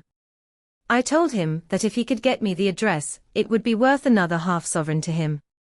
So he gulped down the rest of his tea and stood up, saying that he was going to begin the search then and there. At the door he stopped and said, "Look 'ere, governor, there ain't no sense in me keeping you 'ere. I may find Sam soon, or I mayn't, but anyhow he ain't like to be in a way to tell ye much tonight. Sam is a rare one when he starts on the booze. If you can give me a envelope with a stamp on it, and put your address on it, I'll find out where Sam is to be found and post it ye tonight. But ye'd better be up arter 'im soon in the morning, or maybe ye won't catch 'im, for Sam gets off main early, never mind the booze the night afore." This was all practical, so one of the children went off with a penny to buy an envelope and a sheet of paper, and to keep the change. When she came back, I addressed the envelope and stamped it, and when Smollett had again faithfully promised to post the address when found, I took my way to home. We're on the track anyhow. I am tired tonight, and want sleep. Mina is fast asleep, and looks a little too pale. Her eyes look as though she had been crying. Poor dear, I've no doubt it frets her to be kept in the dark, and it may make her doubly anxious about me and the others. But it is best as it is. It is better to be disappointed and worried in such a way now than to have her nerve broken. The doctors were quite right to insist on her being kept out of this dreadful business. I must be firm, for on me this particular burden of silence must rest. I shall not ever enter on the subject with her under any circumstances. Indeed, it may not be a hard task, after all, for she herself has become reticent on the subject, and has not spoken of the Count, or his doings ever since we told her of our decision. ********** The 2nd of October, evening, a long and trying and exciting day.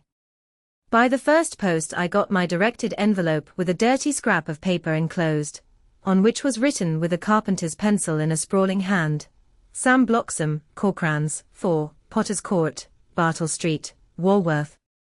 Ask for the Depite. I got the letter in bed, and rose without waking Mina. She looked heavy and sleepy and pale, and far from well. I determined not to wake her, but that, when I should return from this new search, I would arrange for her going back to Exeter. I think she would be happier in our own home, with her daily tasks to interest her, than in being here amongst us and in ignorance. I only saw Dr. Seward for a moment, and told him where I was off to, promising to come back and tell the rest so soon as I should have found out anything. I drove to Walworth and found, with some difficulty, Potter's Court. Mr. Smollett's spelling misled me, as I asked for Potter's Court instead of Potter's Court. However, when I had found the court, I had no difficulty in discovering Corcoran's lodging-house. When I asked the man who came to the door for the Depite, he shook his head and said, "I dunno 'im. There ain't no such a person 'ere. I never 'eard of 'im in all my bloomin' days. Don't believe there ain't nobody of that kind living 'ere or anywheres." I took out Smollett's letter, and as I read it seemed to me that the lesson of the spelling of the name of the court might guide me. "What are you?" I asked. "I'm the deputy," he answered. I saw at once that I was on the right track. Phonetic spelling had again misled me. A half-crown tip put the deputy's knowledge at my disposal, and I learned that Mr. Bloxham, who had slept off the remains of his beer on the previous night at Corcoran's, had left for his work at Poplar at 5 o'clock that morning. He could not tell me where the place of work was situated, but he had a vague idea that it was some kind of a newfangled warehouse, and with this slender clue I had to start for Poplar. It was 12 o'clock before I got any satisfactory hint of such a building, and this I got at a coffee shop, where some workmen were having their dinner. One of these suggested that there was being erected at Cross Angel Street a new cold storage building, and as this suited the condition of a newfangled warehouse, I at once drove to it. An interview with a surly gatekeeper and a surlier foreman, both of whom were appeased with the coin of the realm, put me on the track of Bloxham. He was sent for on my suggesting that I was willing to pay his day's wages to his foreman for the privilege of asking him a few questions on a private matter. He was a smart enough fellow, though rough of speech and bearing. When I had promised to pay for his information and given him an earnest, he told me that he had made 2 journeys between Carfax and a house in Piccadilly, and had taken from this house to the latter 9 great boxes, main heavy ones, with a horse and cart hired by him for this purpose. I asked him if he could tell me the number of the house in Piccadilly, to which he replied, "Well, governor, I forgets the number, but it was only a few doors from a big white church, or something of the kind, not long built. It was a dusty old house, too, though nothing to the dustiness of the house we took the bloomin' boxes from." "How did you get into the houses if they were both empty?" "There was the old party what engaged me waiting in the house at Purfleet. He helped me to lift the boxes and put them in the dray. Curse me, but he was the strongest chap I ever struck, and him a old fella, with a white moustache, one that thin you would think he couldn't throw a shadder."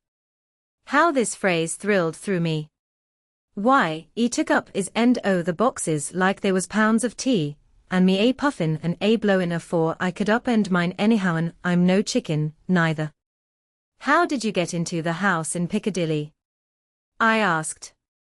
"He was there too.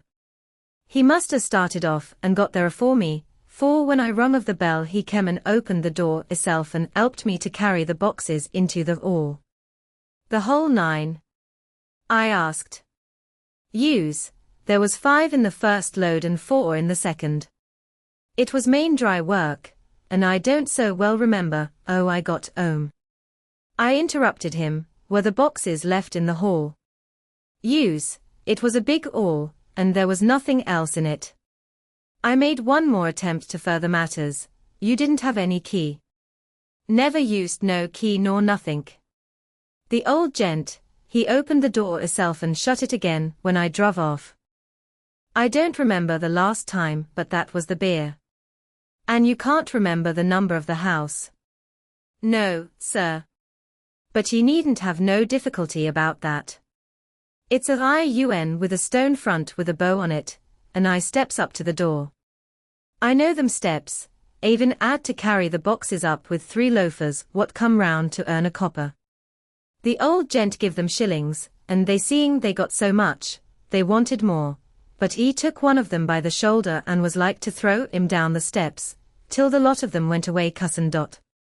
I thought that with this description I could find the house, so, having paid my friend for his information, I started off for Piccadilly. I had gained a new painful experience. The Count could, it was evident, handle the earth boxes himself.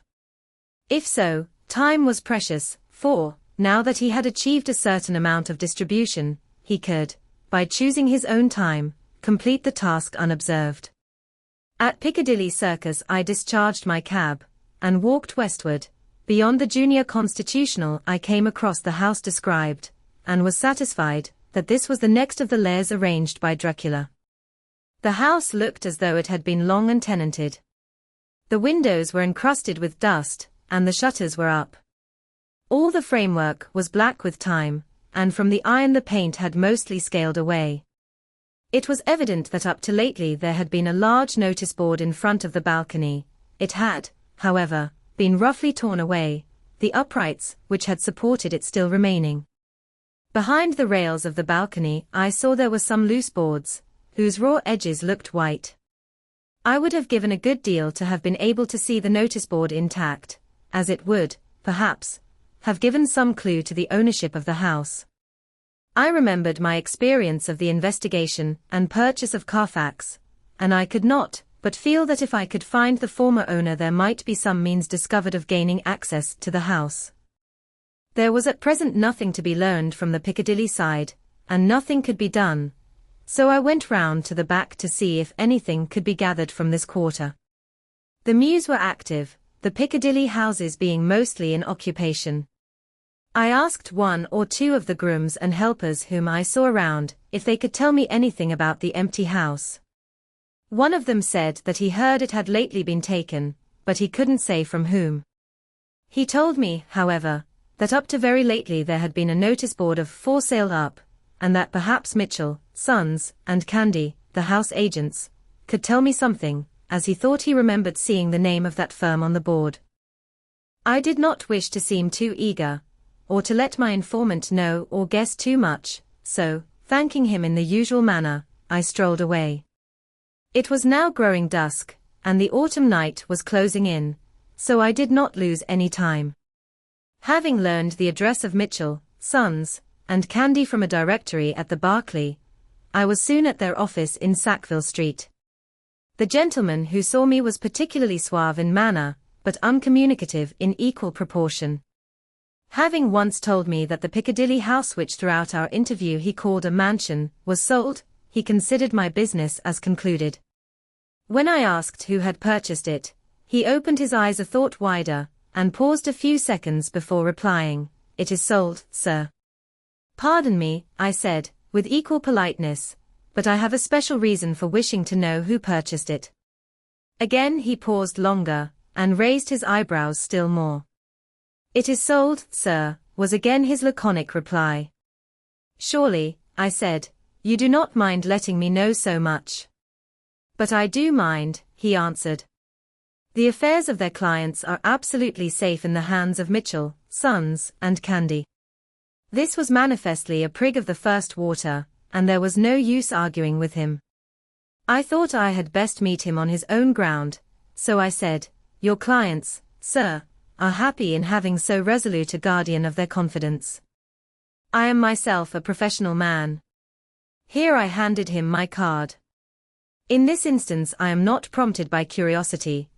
I act on the part of Lord Godalming, who wishes to know something of the property which was, he understood, lately for sale. These words put a different complexion on affairs. He said, I would like to oblige you if I could, Mr. Harker, and especially would I like to oblige his lordship. We once carried out a small matter of renting some chambers for him, when he was the Honourable Arthur Homewood. If you will let me have his lordship's address, I will consult the house on the subject, and will, in any case, communicate with his lordship by tonight's post. It will be a pleasure, if we can so far deviate from our rules, as to give the required information to his lordship. I wanted to secure a friend, and not to make an enemy, so I thanked him, gave the address at Dr. Seward's and came away. It was now dark, and I was tired and hungry. I got a cup of tea at the Aerated Bread Company, and came down to Purfleet by the next train. I found all the others at home. Mina was looking tired and pale, but she made a gallant effort to be bright and cheerful. It wrung my heart to think that I had had to keep anything from her and so caused her inquietude. Thank God, this will be the last night of her looking on at our conferences, and feeling the sting of our not showing our confidence. It took all my courage to hold to the wise resolution of keeping her out of our grim task. She seems somehow more reconciled, or else the very subject seems to have become repugnant to her, for when any accidental allusion is made she actually shudders. I am glad we made our resolution in time, as with such a feeling as this, our growing knowledge would be torture to her. I could not tell the others of the day's discovery till we were alone, so after dinner followed by a little music to save appearances, even amongst ourselves I took Mina to her room and left her to go to bed. The dear girl was more affectionate with me than ever, and clung to me as though she would detain me, but there was much to be talked of and I came away. Thank God, the ceasing of telling things has made no difference between us. When I came down again, I found the others all gathered round the fire in the study. In the train, I had written my diary so far, and simply read it off to them as the best means of letting them get abreast of my own information. When I had finished, Van Helsing said, "This has been a great day's work, friend Jonathan. Doubtless we are on the track of the missing boxes. If we find them all in that house, then our work is near the end. But if there be some missing, we must search until we find them. Then shall we make our final coup, and hunt the wretch to his real death."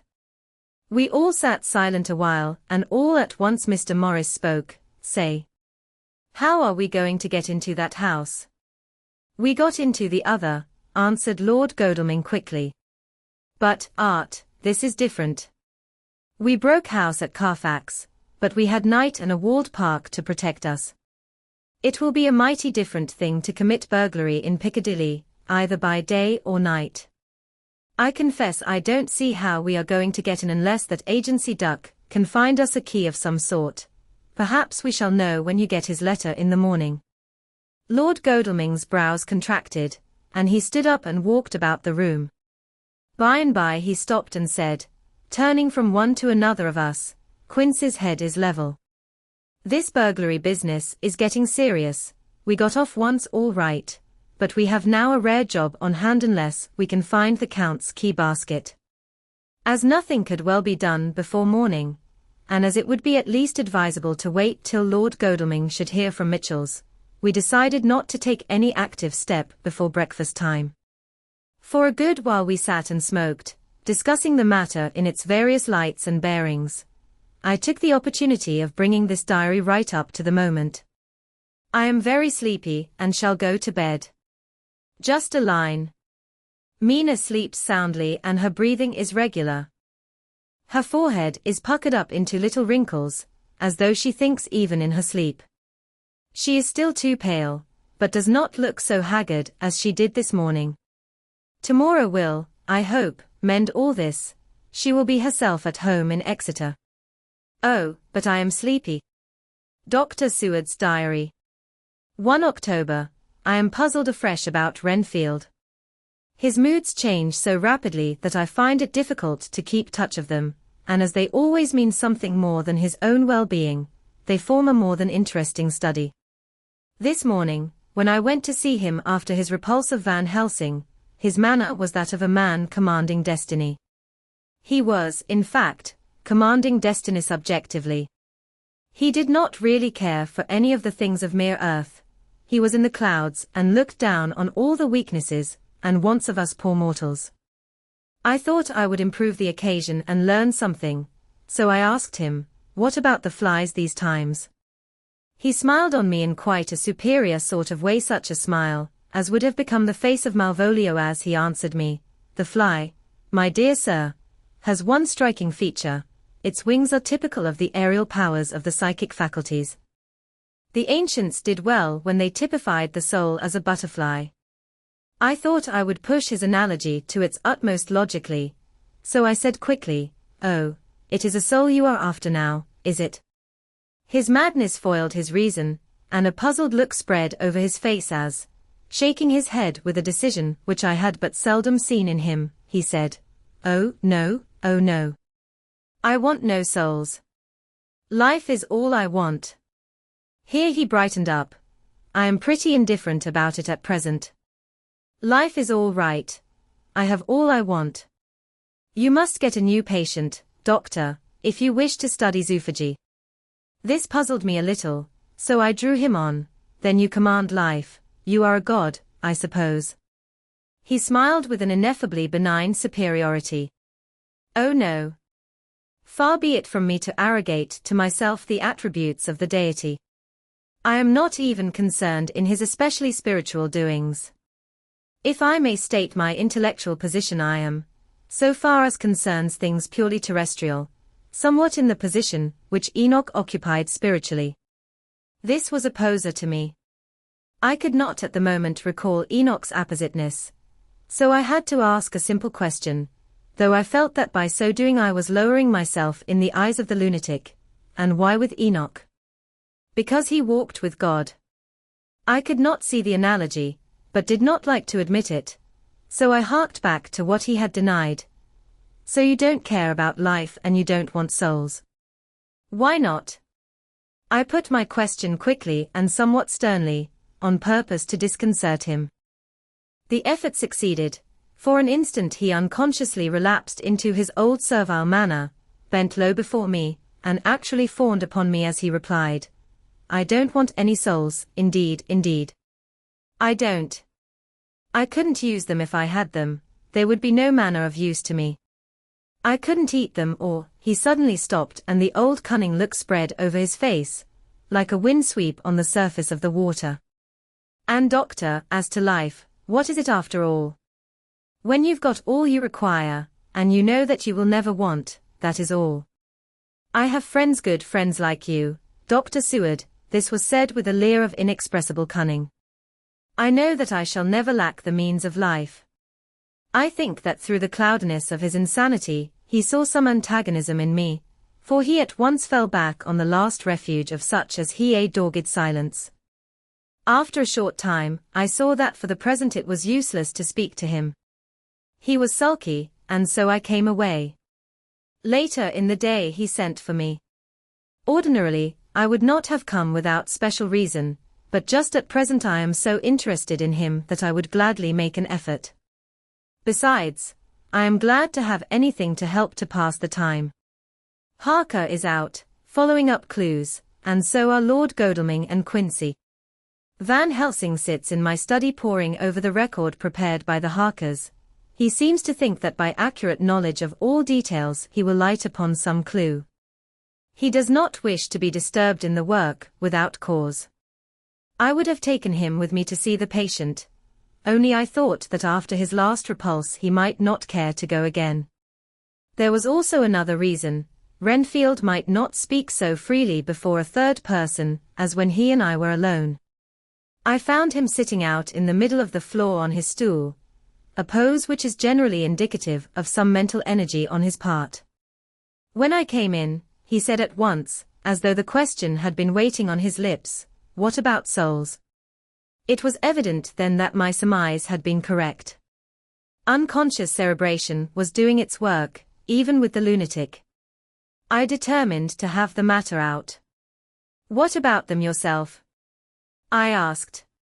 He did not reply for a moment, but looked all round him, and up and down, as though he expected to find some inspiration for an answer. "I don't want any souls," he said in a feeble, apologetic way. The matter seemed preying on his mind, and so I determined to use it to be cruel only to be kind. So I said, "You like life, and you want life." "Oh yes. But that is all right, you needn't worry about that." "But," I asked, "how are we to get the life without getting the soul also?" This seemed to puzzle him, so I followed it up. "A nice time you'll have some time, when you're flying out there, with the souls of thousands of flies and spiders and birds and cats buzzing and twittering and meowing all round you. You've got their lives, you know, and you must put up with their souls." Something seemed to affect his imagination, for he put his fingers to his ears and shut his eyes, screwing them up tightly just as a small boy does when his face is being soaped. There was something pathetic in it that touched me.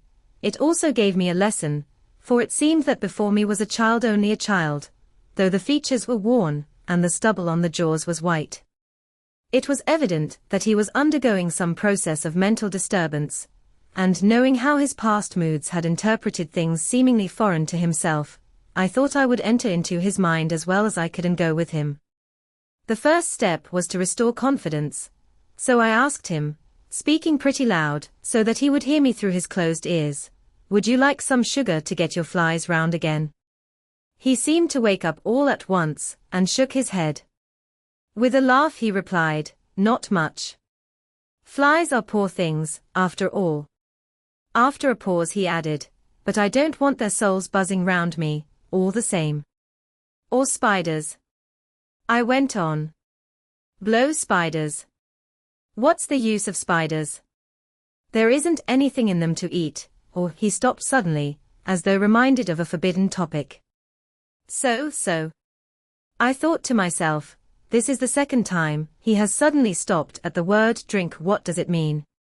Renfield seemed himself aware of having made a lapse, for he hurried on, as though to distract my attention from it. "I don't take any stock at all in such matters. Rats and mice and such small deer, as Shakespeare has it, chicken feed of the larder they might be called. I'm past all that sort of nonsense. You might as well ask a man to eat molecules with a pair of chopsticks, as to try to interest me about the lesser carnivora, when I know of what is before me." "I see," I said. "You want big things that you can make your teeth meet in. How would you like to breakfast on elephant?" "What ridiculous nonsense you are talking." He was getting too wide awake, so I thought I would press him hard. "I wonder," I said reflectively, "what an elephant's soul is like." The effect I desired was obtained, for he at once fell from his high horse, and became a child again. "I don't want an elephant's soul, or any soul at all," he said. For a few moments he sat despondently. Suddenly he jumped to his feet, with his eyes blazing and all the signs of intense cerebral excitement. "To hell with you and your souls," he shouted. "Why do you plague me about souls? Haven't I got enough to worry, and pain, and distract me already, without thinking of souls?" He looked so hostile that I thought he was in for another homicidal fit, so I blew my whistle. The instant, however, that I did so he became calm, and said apologetically, "Forgive me, doctor, I forgot myself. You do not need any help. I am so worried in my mind that I am apt to be irritable. If you only knew the problem I have to face, and that I am working out, you would pity, and tolerate, and pardon me. Pray do not put me in a strait waistcoat. I want to think, and I cannot think freely when my body is confined. I am sure you will understand." He had evidently self-control, so when the attendants came I told them not to mind, and they withdrew. Renfield watched them go. When the door was closed he said, with considerable dignity and sweetness, "Dr. Seward, you have been very considerate towards me. Believe me that I am very, very grateful to you. I thought it well to leave him in this mood, and so I came away. There is certainly something to ponder over in this man's state. Several points seem to make what the American interviewer calls the story, if one could only get them in proper order. Here they are: will not mention drinking. Fears the thought of being burdened with the soul of anything. Has no dread of wanting life in the future. Despises the meaner forms of life altogether, though he dreads being haunted by their souls. Logically, all these things point one way. He has assurance of some kind that he will acquire some higher life. He dreads the consequence, the burden of a soul. Then it is a human life he looks to. And the assurance? Merciful God! The Count has been to him, and there is some new scheme of terror afoot. Later. I went after my round to Van Helsing and told him my suspicion. He grew very grave, and after thinking the matter over for a while asked me to take him to Renfield. I did so. As we came to the door we heard the lunatic within singing gaily, as he used to do in the time which now seems so long ago. When we entered we saw with amazement that he had spread out his sugar as of old. The flies, lethargic with the autumn, were beginning to buzz into the room. We tried to make him talk of the subject of our previous conversation, but he would not attend. He went on with his singing, just as though we had not been present. He had got a scrap of paper, and was folding it into a notebook. We had to come away as ignorant as we went in. His is a curious case indeed. We must watch him tonight. Letter, Mitchell, Sons and Candy to Lord Godalming. The 1st of October. My Lord, we are at all times only too happy to meet your wishes. We beg, with regard to the desire of your Lordship, expressed by Mr. Harker on your behalf, to supply the following information concerning the sale and purchase of number 347, Piccadilly. The original vendors are the executors of the late Mr. Archibald Wintersuffield. The purchaser is a foreign nobleman, Count de Ville, who effected the purchase himself, paying the purchase money in notes over the counter, if your Lordship will pardon us using so vulgar an expression. Beyond this we know nothing whatever of him. We are, my Lord, your Lordship's humble servants, Mitchell, Sons and Candy. Dr. Seward's Diary. 2 October. I placed a man in the corridor last night, and told him to make an accurate note of any sound he might hear from Renfield's room, and gave him instructions that if there should be anything strange he was to call me. After dinner, when we had all gathered round the fire in the study, Mrs. Harker having gone to bed, we discussed the attempts and discoveries of the day. Harker was the only one who had any result, and we are in great hopes that his clue may be an important one. Before going to bed, I went round to the patient's room and looked in through the observation trap. He was sleeping soundly, and his heart rose and fell with regular respiration. This morning the man on duty reported to me that a little after midnight, he was restless, and kept saying his prayers somewhat loudly. I asked him if that was all. He replied that it was all he heard. There was something about his manner so suspicious that I asked him point blank if he had been asleep. He denied sleep, but admitted to having dozed for a while. It is too bad that men cannot be trusted unless they are watched. Today Harker is out following up his clue, and Art and Quincy are looking after horses. Godalming thinks that it will be well to have horses always in readiness, for when we get the information which we seek there will be no time to lose. We must sterilize all the imported earth between sunrise and sunset. We shall thus catch the Count at his weakest, and without a refuge to fly to. Van Helsing is off to the British Museum looking up some authorities on ancient medicine. The old physicians took account of things which their followers do not accept, and the professor is searching for witch and demon cures which may be useful to us later. I sometimes think we must be all mad, and that we shall wake to sanity in strait waistcoats. Later, we have met again. We seem at last to be on the track, and our work of tomorrow may be the beginning of the end. I wonder if Renfield's quiet has anything to do with this. His moods have so followed the doings of the Count, that the coming destruction of the monster may be carried to him in some subtle way. If we could only get some hint as to what passed in his mind, between the time of my argument with him today, and his resumption of fly-catching, it might afford us a valuable clue. He is now seemingly quiet for a spell. Is he? That wild yell seemed to come from his room, ************. The attendant came bursting into my room, and told me that Renfield had somehow met with some accident. He had heard him yell, and when he went to him found him lying on his face on the floor, all covered with blood. I must go at once. Chapter 21 Dr. Seward's Diary 3 October. Let me put down with exactness all that happened, as well as I can remember it, since last I made an entry. Not a detail that I can recall must be forgotten. In all calmness I must proceed. When I came to Renfield's room, I found him lying on the floor on his left side in a glittering pool of blood. When I went to move him, it became at once apparent that he had received some terrible injuries. There seemed none of that unity of purpose between the parts of the body which marks even lethargic sanity. As the face was exposed, I could see that it was horribly bruised, as though it had been beaten against the floor. Indeed, it was from the face wounds that the pool of blood originated. The attendant, who was kneeling beside the body, said to me as we turned him over, "I think, sir, his back is broken. See, both his right arm and leg and the whole side of his face are paralyzed." How such a thing could have happened puzzled the attendant beyond measure. He seemed quite bewildered, and his brows were gathered in as he said, "I can't understand the two things. He could mark his face like that by beating his own head on the floor. I saw a young woman do it once at the Eversfield Asylum, before anyone could lay hands on her. And I suppose he might have broke his neck by falling out of bed, if he got in an awkward kink. But for the life of me I can't imagine how the two things occurred.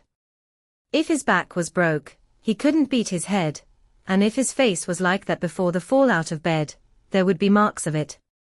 I said to him, 'Go to Dr. Van Helsing, and ask him to kindly come here at once. I want him without an instant's delay.' The man ran off, and within a few minutes the professor, in his dressing gown and slippers, appeared. When he saw Renfield on the ground, he looked keenly at him a moment, and then turned to me.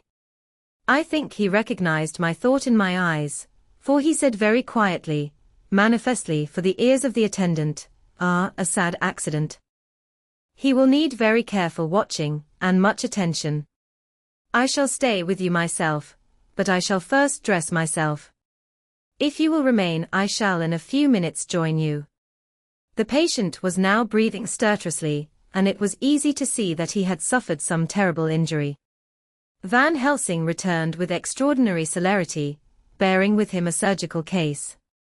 He had evidently been thinking and had his mind made up, for, almost before he looked at the patient, he whispered to me, "Send the attendant away.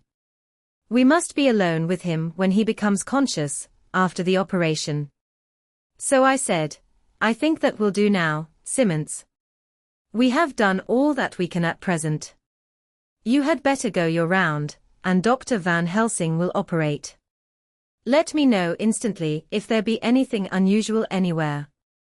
The man withdrew, and we went into a strict examination of the patient. The wounds of the face were superficial. The real injury was a depressed fracture of the skull, extending right up through the motor area. The professor thought a moment and said, "We must reduce the pressure and get back to normal conditions, as far as can be. The rapidity of the suffusion shows the terrible nature of his injury. The whole motor area seems affected. The suffusion of the brain will increase quickly, so we must trephine at once, or it may be too late." As he was speaking, there was a soft tapping at the door. I went over and opened it and found in the corridor without, Arthur and Quincy in pajamas and slippers. The former spoke. "I heard your man call up Dr. Van Helsing and tell him of an accident. So I woke Quincy, or rather called for him, as he was not asleep. Things are moving too quickly, and too strangely for sound sleep for any of us these times. I've been thinking that tomorrow night we'll not see things as they have been. We'll have to look back and forward a little more than we have done. May we come in? I nodded, and held the door open till they had entered, then I closed it again. When Quincy saw the attitude and state of the patient, and noted the horrible pool on the floor, he said softly, "My God! What has happened to him? Poor devil." I told him briefly, and added that we expected he would recover consciousness after the operation for a short time, at all events. He went at once and sat down on the edge of the bed, with Godalming beside him. We all watched in patience. "We shall wait," said Van Helsing, "just long enough to fix the best spot for trephining, so that we may most quickly and perfectly remove the blood clot, for it is evident that the hemorrhage is increasing." The minutes during which we waited passed with fearful slowness. I had a horrible sinking in my heart, and from Van Helsing's face I gathered that he felt some fear or apprehension as to what was to come. I dreaded the words that Renfield might speak. I was positively afraid to think, but the conviction of what was coming was on me, as I have read of men who have heard the death watch. The poor man's breathing came in uncertain gasps. Each instant he seemed as though he would open his eyes and speak, but then would follow a prolonged stertorous breath, and he would relapse into a more fixed insensibility. Inured as I was to sick beds and death, this suspense grew and grew upon me. I could almost hear the beating of my own heart, and the blood surging through my temples sounded like blows from a hammer. The silence finally became agonizing. I looked at my companions, one after another, and saw from their flushed faces and damp brows that they were enduring equal torture. There was a nervous suspense over us all, as though overhead some dread bell would peal out powerfully when we should least expect it. At last there came a time when it was evident that the patient was sinking fast. He might die at any moment. I looked up at the professor, and caught his eyes fixed on mine. His face was sternly set as he spoke. "There is no time to lose. His words may be worth many lives. I have been thinking so, as I stood here. It may be there is a soul at stake. We shall operate just above the ear." Without another word he made the operation. For a few moments the breathing continued to be stertorous. Then there came a breath, so prolonged that it seemed as though it would tear open his chest. Suddenly his eyes opened, and became fixed in a wild, helpless stare. This was continued for a few moments. Then it softened into a glad surprise, and from the lips came a sigh of relief. He moved convulsively, and as he did so, said, "I'll be quiet, doctor. Tell them to take off the straitwaistcoat. I have had a terrible dream, and it has left me so weak that I cannot move. What's wrong with my face? It feels all swollen, and it smarts dreadfully." He tried to turn his head, but even with the effort his eyes seemed to grow glassy again, so I gently put it back. Then Van Helsing said in a quiet grave tone, "Tell us your dream, Mr. Renfield." As he heard the voice his face brightened, through its mutilation, and he said, "That is Dr. Van Helsing. How good it is of you to be here. Give me some water, my lips are dry, and I shall try to tell you. I dreamed." He stopped and seemed fainting. I called quietly to Quincy, "The brandy, it is in my study, quick." He flew and returned with a glass, the decanter of brandy and a carafe of water. We moistened the parched lips, and the patient quickly revived. It seemed, however, that his poor injured brain had been working in the interval, for, when he was quite conscious, he looked at me piercingly with an agonized confusion which I shall never forget, and said, "I must not deceive myself, it was no dream, but all a grim reality." Then his eyes roved round the room. As they caught sight of the two figures sitting patiently on the edge of the bed, he went on, "If I were not sure already, I would know from them."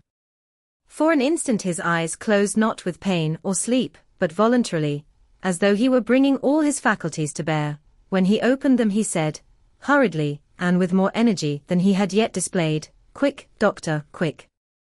I am dying. I feel that I have but a few minutes, and then I must go back to death or worse. Wet my lips with brandy again.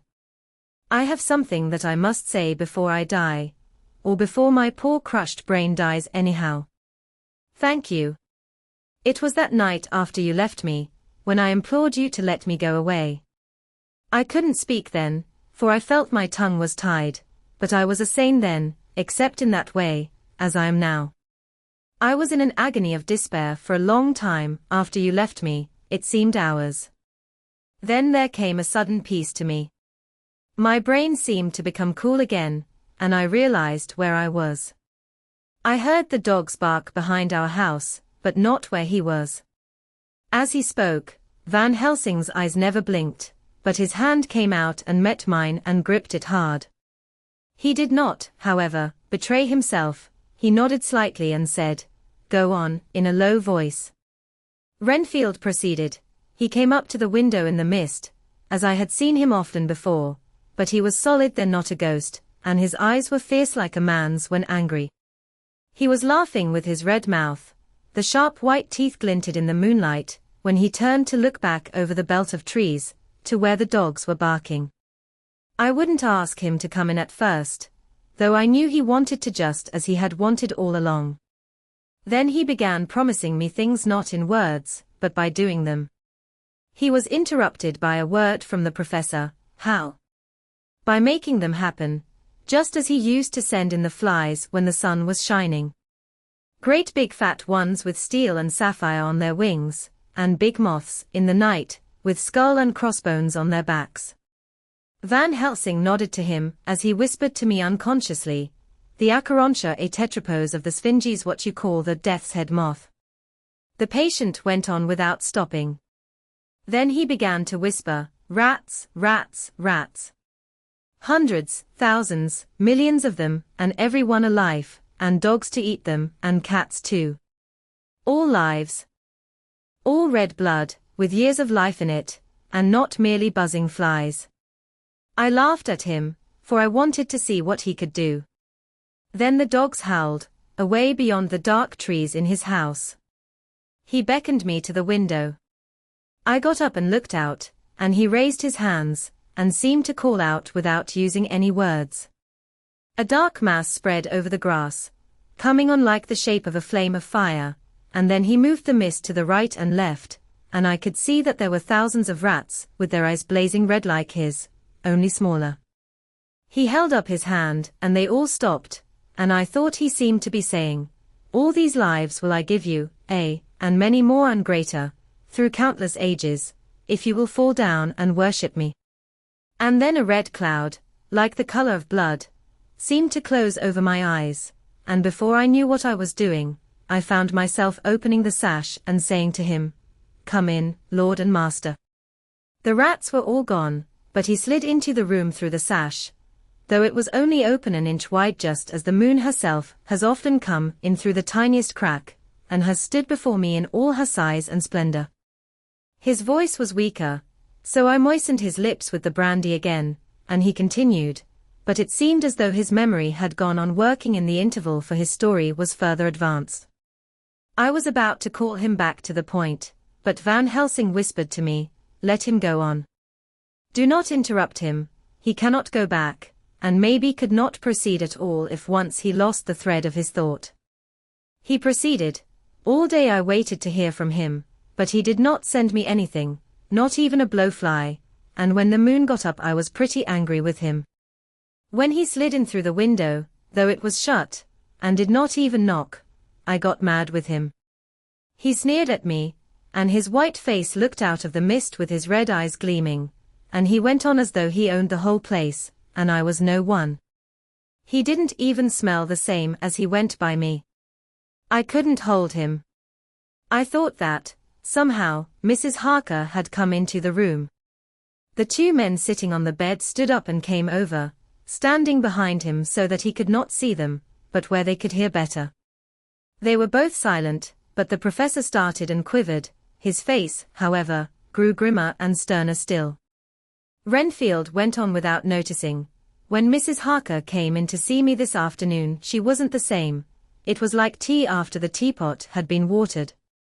Here we all moved, but no one said a word. He went on.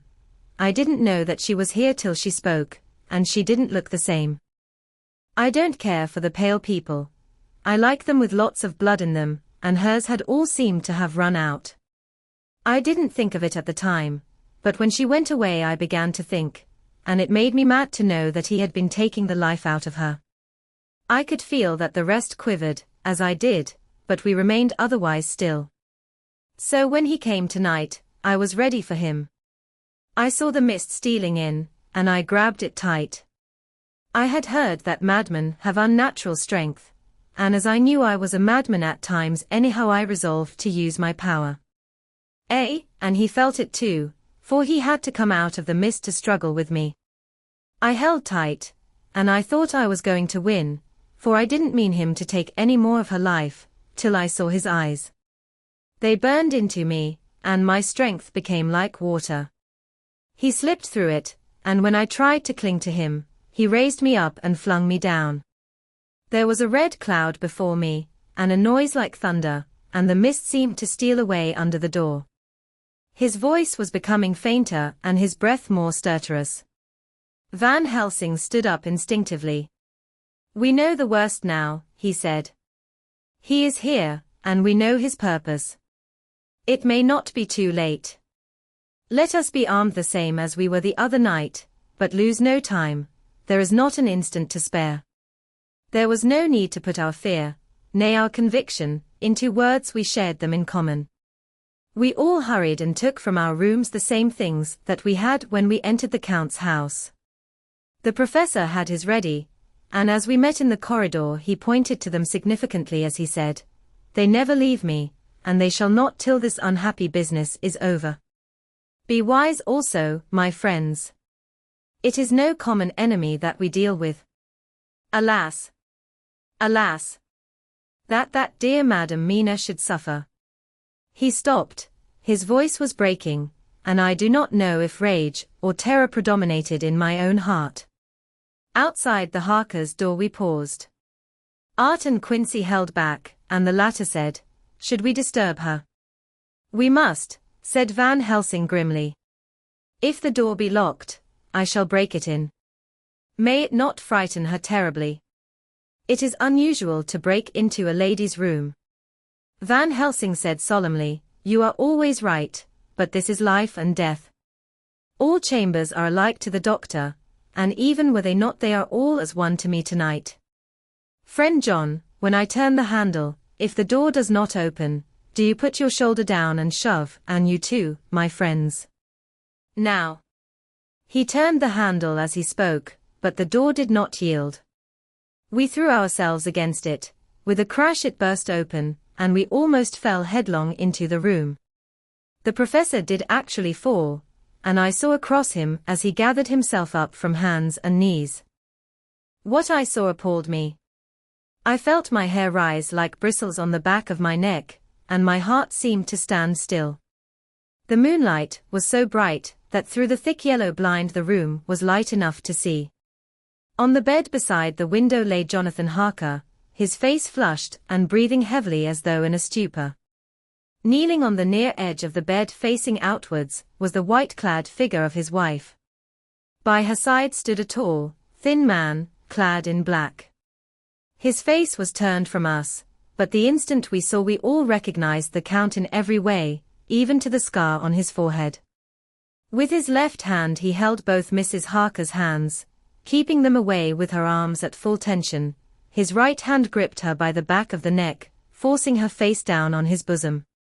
Her white nightdress was smeared with blood, and a thin stream trickled down the man's bare breast, which was shown by his torn-open dress.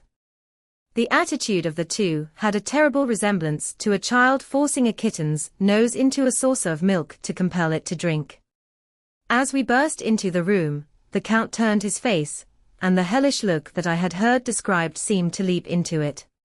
His eyes flamed red with devilish passion, the great nostrils of the white aquiline nose opened wide and quivered at the edge, and the white sharp teeth, behind the full lips of the blood-dripping mouth, champed together like those of a wild beast.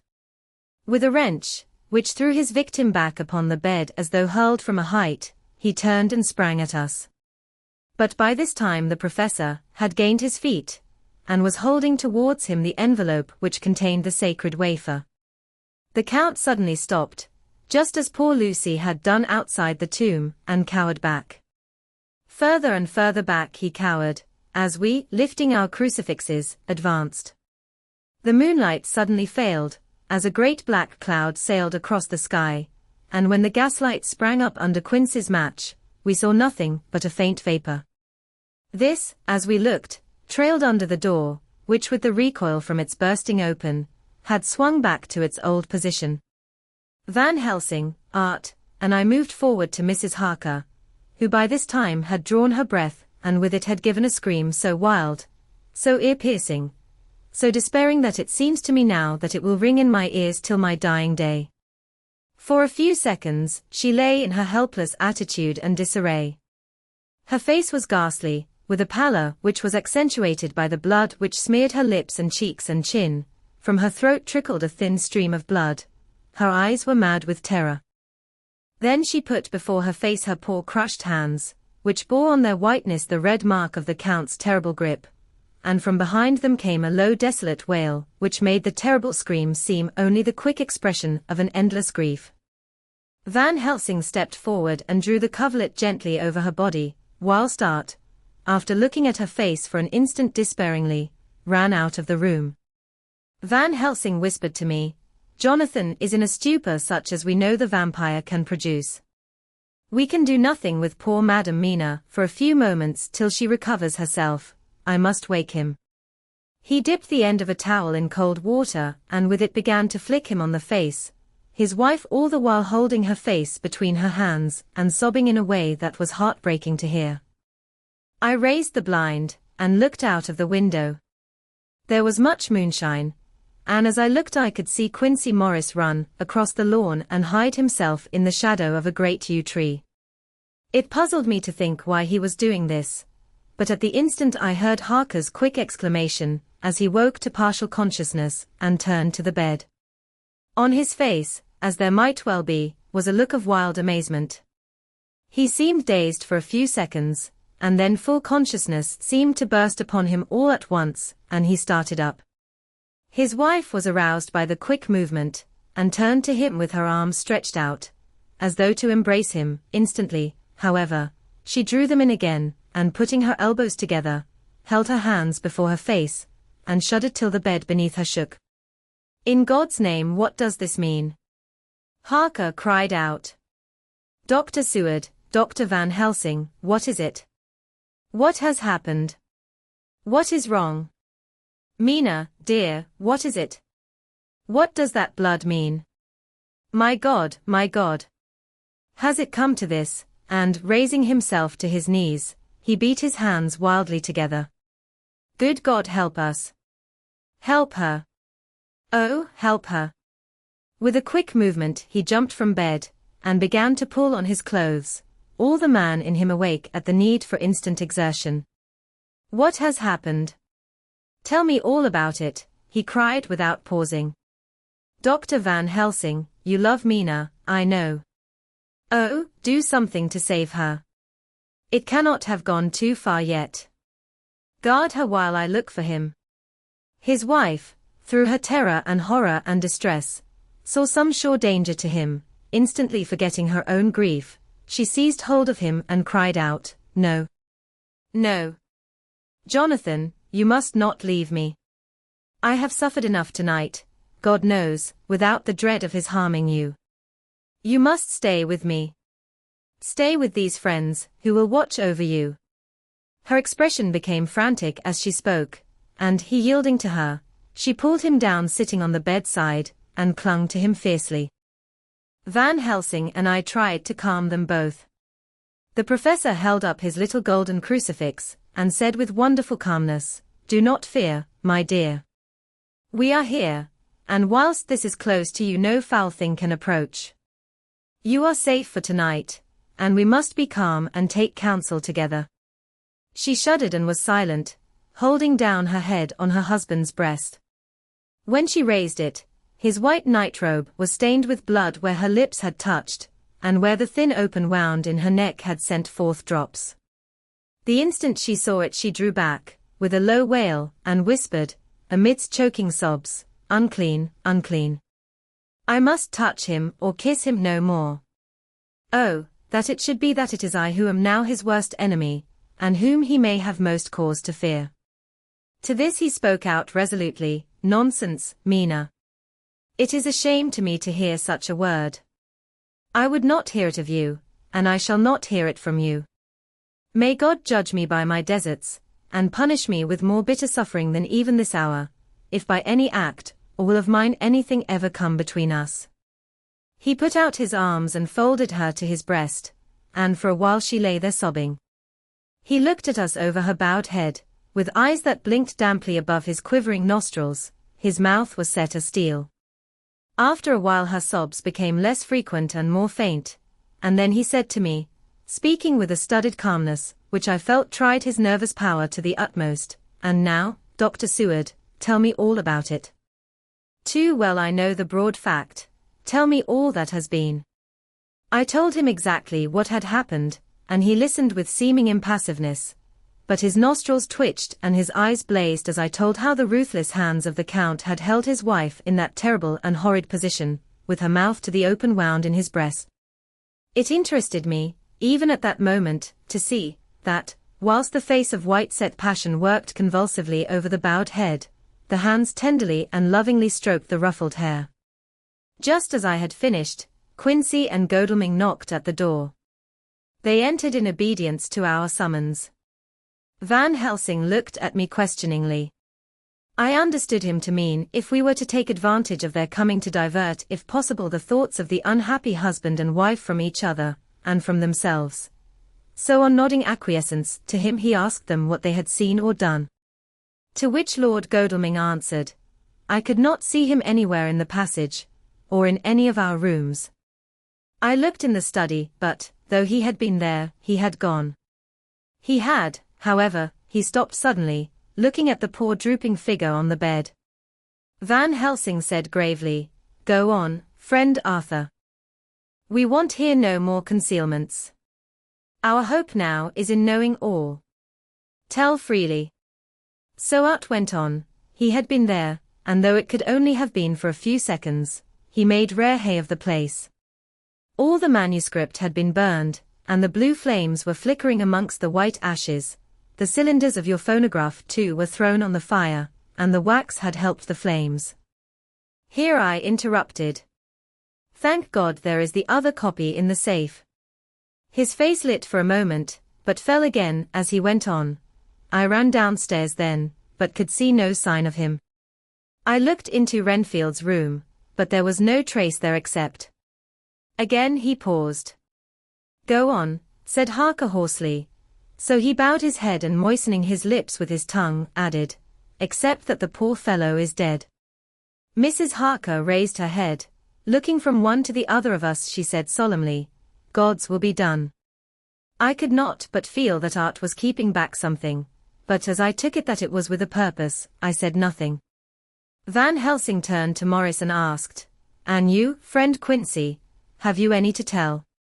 "A little," he answered. "It may be much eventually, but at present I can't say. I thought it well to know if possible where the Count would go when he left the house. I did not see him, but I saw a bat rise from Renfield's window and flap westward. I expected to see him in some shape go back to Carfax, but he evidently sought some other lair. He will not be back tonight, for the sky is reddening in the east, and the dawn is close. We must work tomorrow." He said the latter words through his shut teeth. For a space of perhaps a couple of minutes there was silence, and I could fancy that I could hear the sound of our hearts beating. Then Van Helsing said, placing his hand very tenderly on Mrs. Harker's head, "And now, Madam Mina, poor, dear Madam Mina, tell us exactly what happened. God knows that I do not want that you be pained, but it is need that we know all. For now more than ever has all work to be done quick and sharp, and in deadly earnest. The day is close to us that must end all, if it may be so, and now is the chance that we may live and learn." The poor, dear lady shivered, and I could see the tension of her nerves as she clasped her husband closer to her, and bent her head lower and lower still on his breast. Then she raised her head proudly, and held out one hand to Van Helsing, who took it in his, and after stooping and kissing it reverently, held it fast. The other hand was locked in that of her husband, who held his other arm thrown round her protectingly. After a pause in which she was evidently ordering her thoughts, she began, "I took the sleeping draught, which you had so kindly given me, but for a long time it did not act. I seemed to become more wakeful, and myriads of horrible fancies began to crowd in upon my mind, all of them connected with death and vampires, with blood and pain and trouble." Her husband involuntarily groaned as she turned to him and said lovingly, "Do not fret, dear. You must be brave and strong, and help me through the horrible task. If you only knew what an effort it is to me to tell of this fearful thing at all, you would understand how much I need your help." Well, I saw I must try to help the medicine to its work with my will, if it was to do me any good, so I resolutely set myself to sleep. Sure enough, sleep must soon have come to me, for I remember no more. Jonathan coming in had not waked me, for he lay by my side when next I remember. There was in the room the same thin white mist that I had before noticed. But I forget now. If you know of this, you will find it in my diary, which I shall show you later. I felt the same vague terror, which had come to me before, and the same sense of some presence.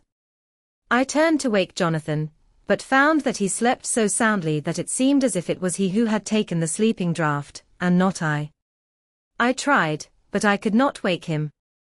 This caused me a great fear, and I looked around terrified.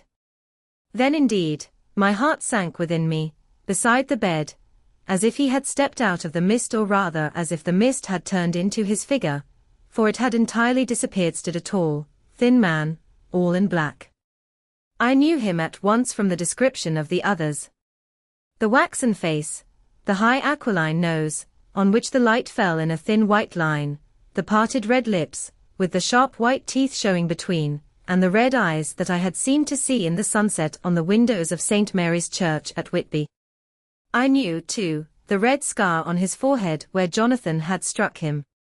For an instant my heart stood still, and I would have screamed out, only that I was paralyzed. In the pause he spoke in a sort of keen, cutting whisper, pointing as he spoke to Jonathan, "Silence.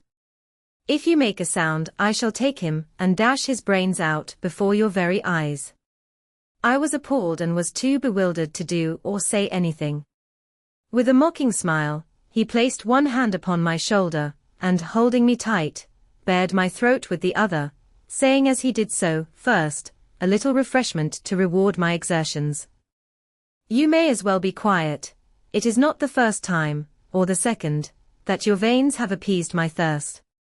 I was bewildered, and, strangely enough, I did not want to hinder him. I suppose it is a part of the horrible curse that such is, when his touch is on his victim. And oh, my God, pity me. He placed his reeking lips upon my throat. Her husband groaned again. She clasped his hand harder, and looked at him pityingly, as if he were the injured one, and went on. I felt my strength fading away, and I was in a half swoon. How long this horrible thing lasted I know not, but it seemed that a long time must have passed before he took his foul, awful, sneering mouth away. I saw it drip with the fresh blood. The remembrance seemed for a while to overpower her, and she drooped and would have sunk down, but for her husband's sustaining arm. With a great effort she recovered herself and went on. Then he spoke to me mockingly, "And so you, like the others, would play your brains against mine. You would help these men to hunt me and frustrate me in my designs. You know now, and they know in part already, and will know in full before long, what it is to cross my path. They should have kept their energies for use closer to home. Whilst they played wits against me who commanded nations, and intrigued for them, and fought for them, hundreds of years before they were born I was countermining them. And you, their best beloved one, are now to me, flesh of my flesh, blood of my blood, kin of my kin, my bountiful winepress for a while, and shall be later on my companion and my helper. You shall be avenged in turn, for not one of them, but shall minister to your needs. But as yet you are to be punished for what you have done. You have aided in thwarting me, now you shall come to my call. When my brain says come, to you, you shall cross land or sea to do my bidding, and to that end this. With that he pulled open his shirt, and with his long sharp nails opened a vein in his breast. When the blood began to spurt out, he took my hands in one of his, holding them tight, and with the other seized my neck and pressed my mouth to the wound, so that I must either suffocate, or swallow some of that. Oh my God! My God! What have I done? What have I done to deserve such a fate? I who have tried to walk in meekness and righteousness all my days. God pity me. Look down on a poor soul in worse than mortal peril, and in mercy pity those to whom she is dear. Then she began to rub her lips as though to cleanse them from pollution. As she was telling her terrible story, the eastern sky began to quicken, and everything became more and more clear. Harker was still and quiet, but over his face, as the awful narrative went on, came a grey look which deepened and deepened in the morning light, till when the first red streak of the coming dawn shot up, the flesh stood darkly out against the whitening hair. We have arranged that one of us is to stay within call of the unhappy pair till we can meet together and arrange about taking action. Of this I am sure, the sun rises today on no more miserable house in all the great round of its daily course. Chapter 22 Jonathan Harker's Journal 3 October. As I must do something or go mad, I write this diary. It is now 6 o'clock, and we are to meet in the study in half an hour and take something to eat. For Dr. Van Helsing and Dr. Seward are agreed that if we do not eat we cannot work our best. Our best will be, God knows, required today. I must keep writing at every chance, for I dare not stop to think. All, big and little, must go down, perhaps at the end the little things may teach us most. The teaching, big or little, could not have landed Mina or me anywhere worse than we are today. However, we must trust and hope. Poor Mina told me just now, with the tears running down her dear cheeks, that it is in trouble and trial that our faith is tested, that we must keep on trusting, and that God will aid us up to the end. The end. Oh my God! What end? To work. To work. When Dr. Van Helsing and Dr. Seward had come back from seeing poor Renfield, we went gravely into what was to be done. First, Dr. Seward told us that when he and Dr. Van Helsing had gone down to the room below they had found Renfield lying on the floor, all in a heap.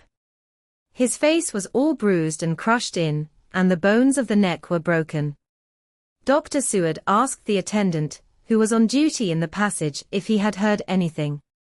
He said that he had been sitting down, he confessed to half dozing when he heard loud voices in the room, and then Renfield had called out loudly several times, God! God! God! After that there was a sound of falling, and when he entered the room he found him lying on the floor, face down, just as the doctors had seen him. Van Helsing asked if he had heard voices, or a voice, and he said he could not say, that at first it had seemed to him as if there were two, but as there was no one in the room it could have been only one. He could swear to it, if required, that the word God was spoken by the patient. Dr. Seward said to us, when we were alone, that he did not wish to go into the matter. The question of an inquest had to be considered, and it would never do to put forward the truth, as no one would believe it. As it was, he thought that on the attendant's evidence he could give a certificate of death by misadventure in falling from bed. In case the coroner should demand it, there would be a formal inquest, necessarily to the same result. When the question began to be discussed as to what should be our next step, the very first thing we decided was that Mina should be in full confidence, that nothing of any sort, no matter how painful, should be kept from her. She herself agreed as to its wisdom, and it was pitiful to see her so brave and yet so sorrowful, and in such a depth of despair. There must be no concealment, she said, alas. We have had too much already. And besides, there is nothing in all the world that can give me more pain than I have already endured than I suffer now. Whatever may happen, it must be of new hope, or of new courage to me." Van Helsing was looking at her fixedly as she spoke, and said, suddenly but quietly, "But dear Madam Mina, are you not afraid, not for yourself, but for others from yourself, after what has happened?" Her face grew set in its lines, but her eyes shone with the devotion of a martyr as she answered, "Ah no. For my mind is made up." "To what?" he asked gently, whilst we were all very still, for each in our own way we had a sort of vague idea of what she meant. Her answer came with direct simplicity, as though she was simply stating a fact, "Because if I find in myself, and I shall watch keenly for it, a sign of harm to any that I love, I shall die." "You would not kill yourself?" he asked, hoarsely. "I would, if there were no friend who loved me, who would save me such a pain, and so desperate an effort." She looked at him meaningly as she spoke. He was sitting down, but now he rose and came close to her, and put his hand on her head as he said solemnly, "My child, there is such an one if it were for your good. For myself, I could hold it in my account with God to find such an euthanasia for you, even at this moment, if it were best. Nay, were it safe. But my child," for a moment he seemed choked, and a great sob rose in his throat. He gulped it down and went on, "There are here some who would stand between you and death. You must not die. You must not die by any hand, but least of all by your own. Until the other, who has fouled your sweet life, is true dead, you must not die, for if he is still with the quick you undead, your death would make you even as he is. No, you must live. You must struggle and strive to live, though death would seem a boon unspeakable. You must fight death himself, though he come to you in pain or in joy, by the day, or the night, in safety or in peril.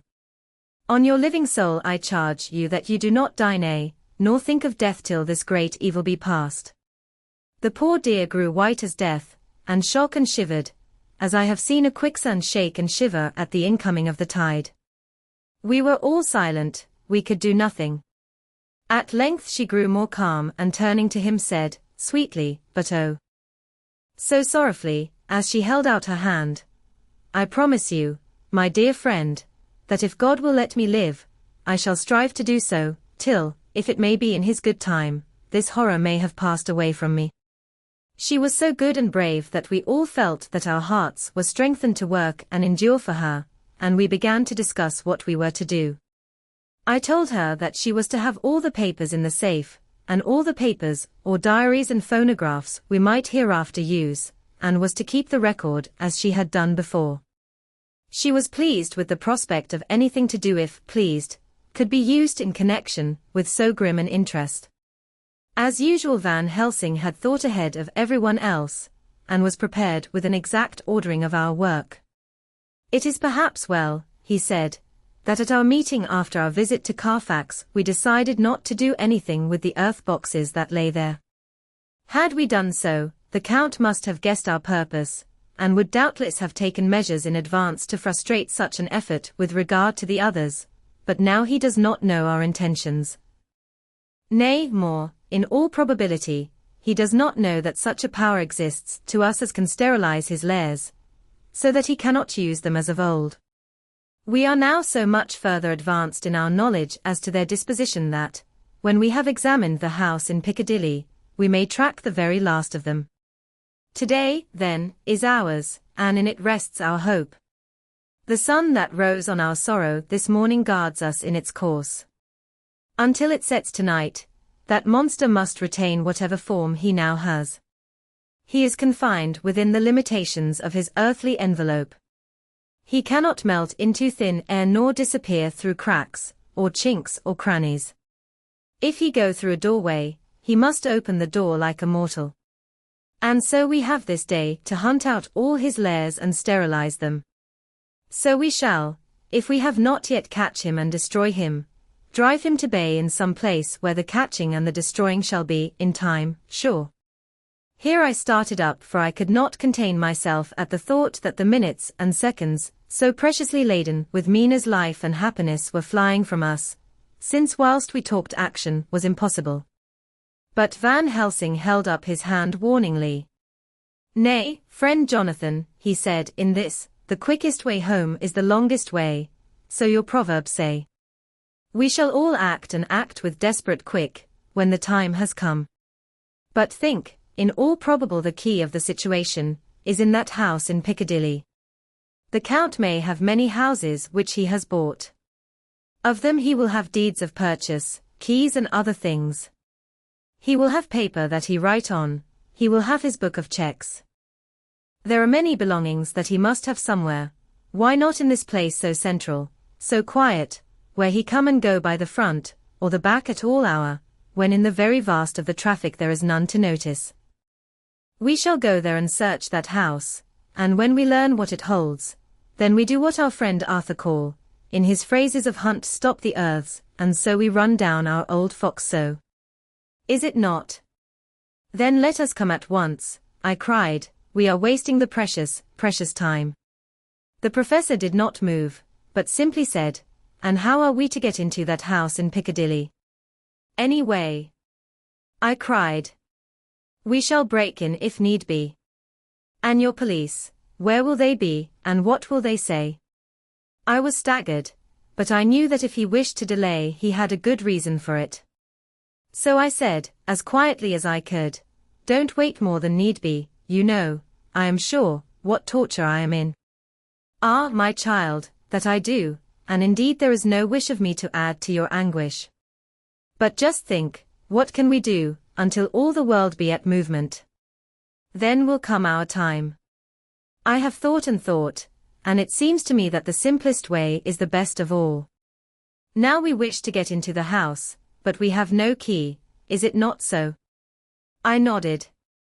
"Now suppose that you were, in truth, the owner of that house, and could not still get in, and think there was to you no conscience of the housebreaker, what would you do?"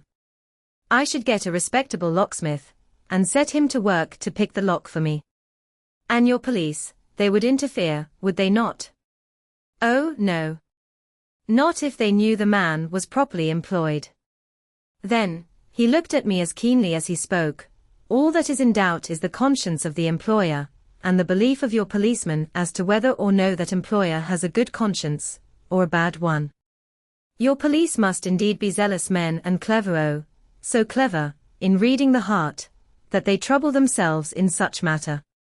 No, no, my friend Jonathan, you go take the lock off 100 empty house in this your London, or of any city in the world, and if you do it as such things are rightly done, and at the time such things are rightly done, no one will interfere.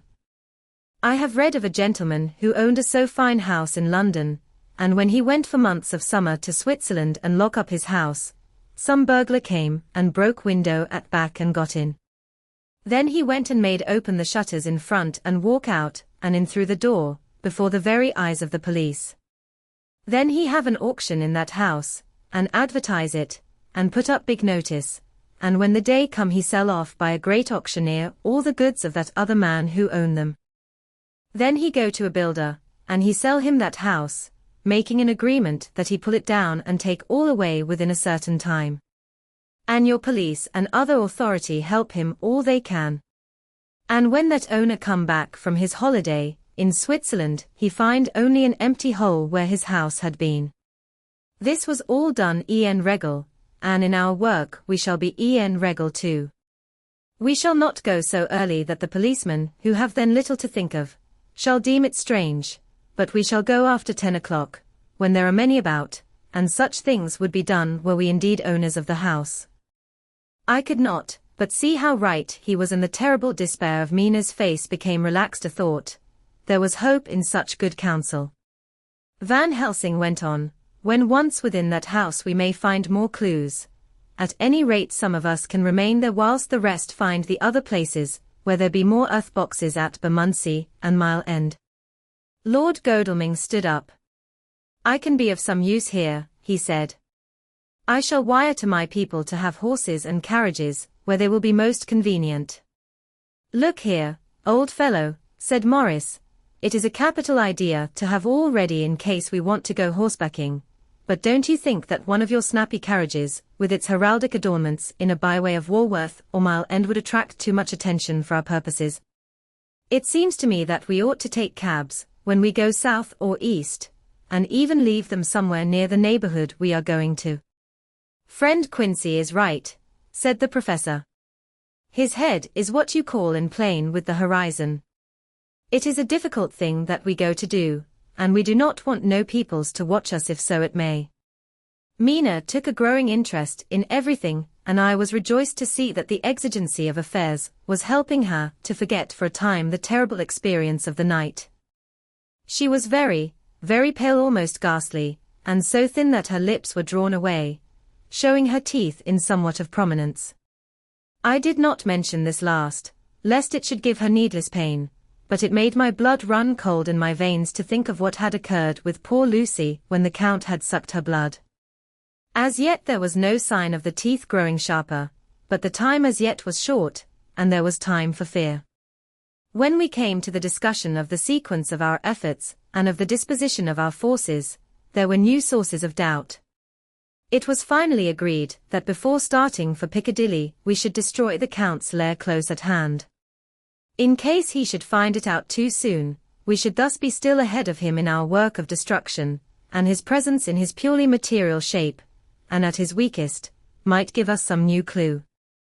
As to the disposal of forces, it was suggested by the professor that, after our visit to Carfax, we should all enter the house in Piccadilly, that the two doctors, and I should remain there, whilst Lord Godalming and Quincy found the lairs at Walworth and Mile End and destroyed them.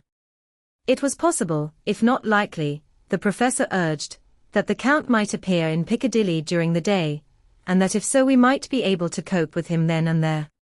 At any rate, we might be able to follow him in force. To this plan I strenuously objected, and so far as my going was concerned, for I said that I intended to stay and protect Mina, I thought that my mind was made up on the subject, but Mina would not listen to my objection. She said that there might be some law matter in which I could be useful, that amongst the Count's papers might be some clue which I could understand out of my experience in Transylvania, and that, as it was, all the strength we could muster was required to cope with the Count's extraordinary power. I had to give in, for Mina's resolution was fixed. She said that it was the last hope for her that we should all work together. As for me, she said, I have no fear. Things have been as bad as they can be, and whatever may happen, must have in it some element of hope or comfort. Go, my husband. God can, if he wishes it, guard me as well alone as with any one present. So I started up crying out, then in God's name let us come at once, for we are losing time. The Count may come to Piccadilly earlier than we think. Not so, said Van Helsing, holding up his hand. But why? I asked. Do you forget, he said, with actually a smile, that last night he banqueted heavily and will sleep late? Did I forget? Shall I ever? Can I ever? Can any of us ever forget that terrible scene? Mina struggled hard to keep her brave countenance, but the pain overmastered her, and she put her hands before her face, and shuddered whilst she moaned. Van Helsing had not intended to recall her frightful experience. He had simply lost sight of her, and her part in the affair in his intellectual effort. When it struck him what he said, he was horrified at his thoughtlessness and tried to comfort her. Oh, Madam Mina, he said, dear, dear Madam Mina, alas! That I of all who so reverence you should have said anything so forgetful. These stupid old lips of mine and this stupid old head do not deserve so, but you will forget it, will you not? He bent low beside her as he spoke. She took his hand, and looking at him through her tears, said hoarsely, No, I shall not forget, for it is well that I remember, and with it I have so much in memory of you that is sweet, that I take it all together. Now, you must all be going soon. Breakfast is ready, and we must all eat that we may be strong. Breakfast was a strange meal to us all. We tried to be cheerful and encourage each other, and Mina was the brightest and most cheerful of us. When it was over, Van Helsing stood up and said, "Now, my dear friends, we go forth to our terrible enterprise. Are we all armed, as we were on that night when first we visited our enemy's lair, armed against ghostly as well as carnal attack?" We all assured him. "Then it is well. Now, Madam Mina, you are in any case quite safe here until the sunset, and before then we shall return if we shall return. But before we go let me see you armed against personal attack. I have myself, since you came down, prepared your chamber by the placing of things of which we know, so that he may not enter. Now let me guard yourself. On your forehead I touch this piece of sacred wafer in the name of the Father, the Son," and there was a fearful scream, which almost froze our hearts to hear. As he had placed the wafer on Mina's forehead, it had seared, it had burned into the flesh, as though it had been a piece of white-hot metal. My poor darling's brain had told her the significance of the fact as quickly as her nerves received the pain of it, and the two so overwhelmed her that her overwrought nature had its voice in that dreadful scream. But the words to her thought came quickly. The echo of the scream had not ceased to ring on the air when there came the reaction, and she sank on her knees on the floor in an agony of abasement. Pulling her beautiful hair over her face, as the leper of old his mantle, she wailed out, "Unclean! Unclean! Even the Almighty shuns my polluted flesh. I must bear this mark of shame upon my forehead until the judgment day." They all paused. I had thrown myself beside her in an agony of helpless grief, and putting my arms around held her tight. For a few minutes our sorrowful hearts beat together, whilst the friends around us turned away their eyes that ran tears silently. Then Van Helsing turned and said gravely, so gravely that I could not help feeling that he was in some way inspired, and was stating things outside himself, "It may be that you may have to bear that mark till God himself see fit, as he most surely shall, on the judgment day, to redress all wrongs of the earth and of his children that he has placed thereon. And oh, Madam Mina, my dear, may we who love you be there to see, when that red scar, the sign of God's knowledge of what has been, shall pass away, and leave your forehead as pure as the heart we know. For so surely as we live, that scar shall pass away when God sees right to lift the burden that is hard upon us. Till then we bear our cross, as his Son did in obedience to his will. It may be that we are chosen instruments of his good pleasure, and that we ascend to his bidding as that other through stripes and shame, through tears and blood, through doubts and fears, and all that makes the difference between God and man. There was hope in his words, and comfort, and they made for resignation. Mina and I both felt so, and simultaneously we each took one of the old man's hands and bent over and kissed it. Then without a word we all knelt down together, and all holding hands, swore to be true to each other. We men pledged ourselves to raise the veil of sorrow from the head of her whom, each in his own way, we loved, and we prayed for help and guidance in the terrible task which lay before us. It was then time to start. So I said farewell to Mina, a parting which neither of us shall forget to our dying day, and we set out. To one thing I have made up my mind. If we find out that Mina must be a vampire in the end, then she shall not go into that unknown and terrible land alone. I suppose it is thus that in old times one vampire meant many, just as their hideous bodies could only rest in sacred earth. So the holiest love was the recruiting sergeant for their ghastly ranks. We entered Carfax without trouble and found all things the same as on the first occasion. It was hard to believe that amongst so prosaic surroundings of neglect, and dust and decay there was any ground for such fear as already we knew. Had not our minds been made up, and had there not been terrible memories to spur us on, we could hardly have proceeded with our task. We found no papers, or any sign of use in the house, and in the old chapel the great boxes looked just as we had seen them last.